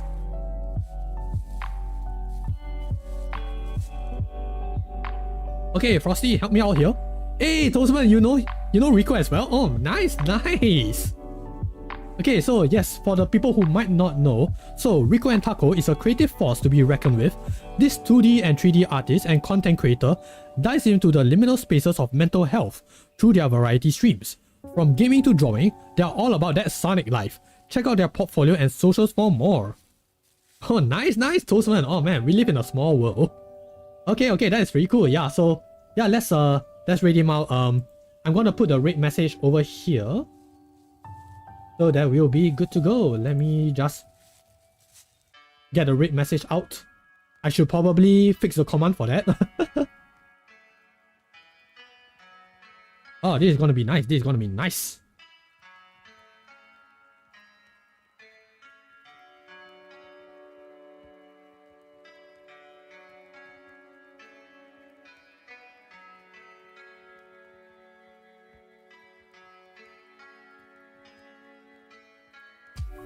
Okay, I think we are good. So this is our rate message. So yes, please show Rico and Taco some love, and yes, please do take care of yourselves, drink lots of water, get plenty of rest, and most importantly, take care. I will see you guys again soon.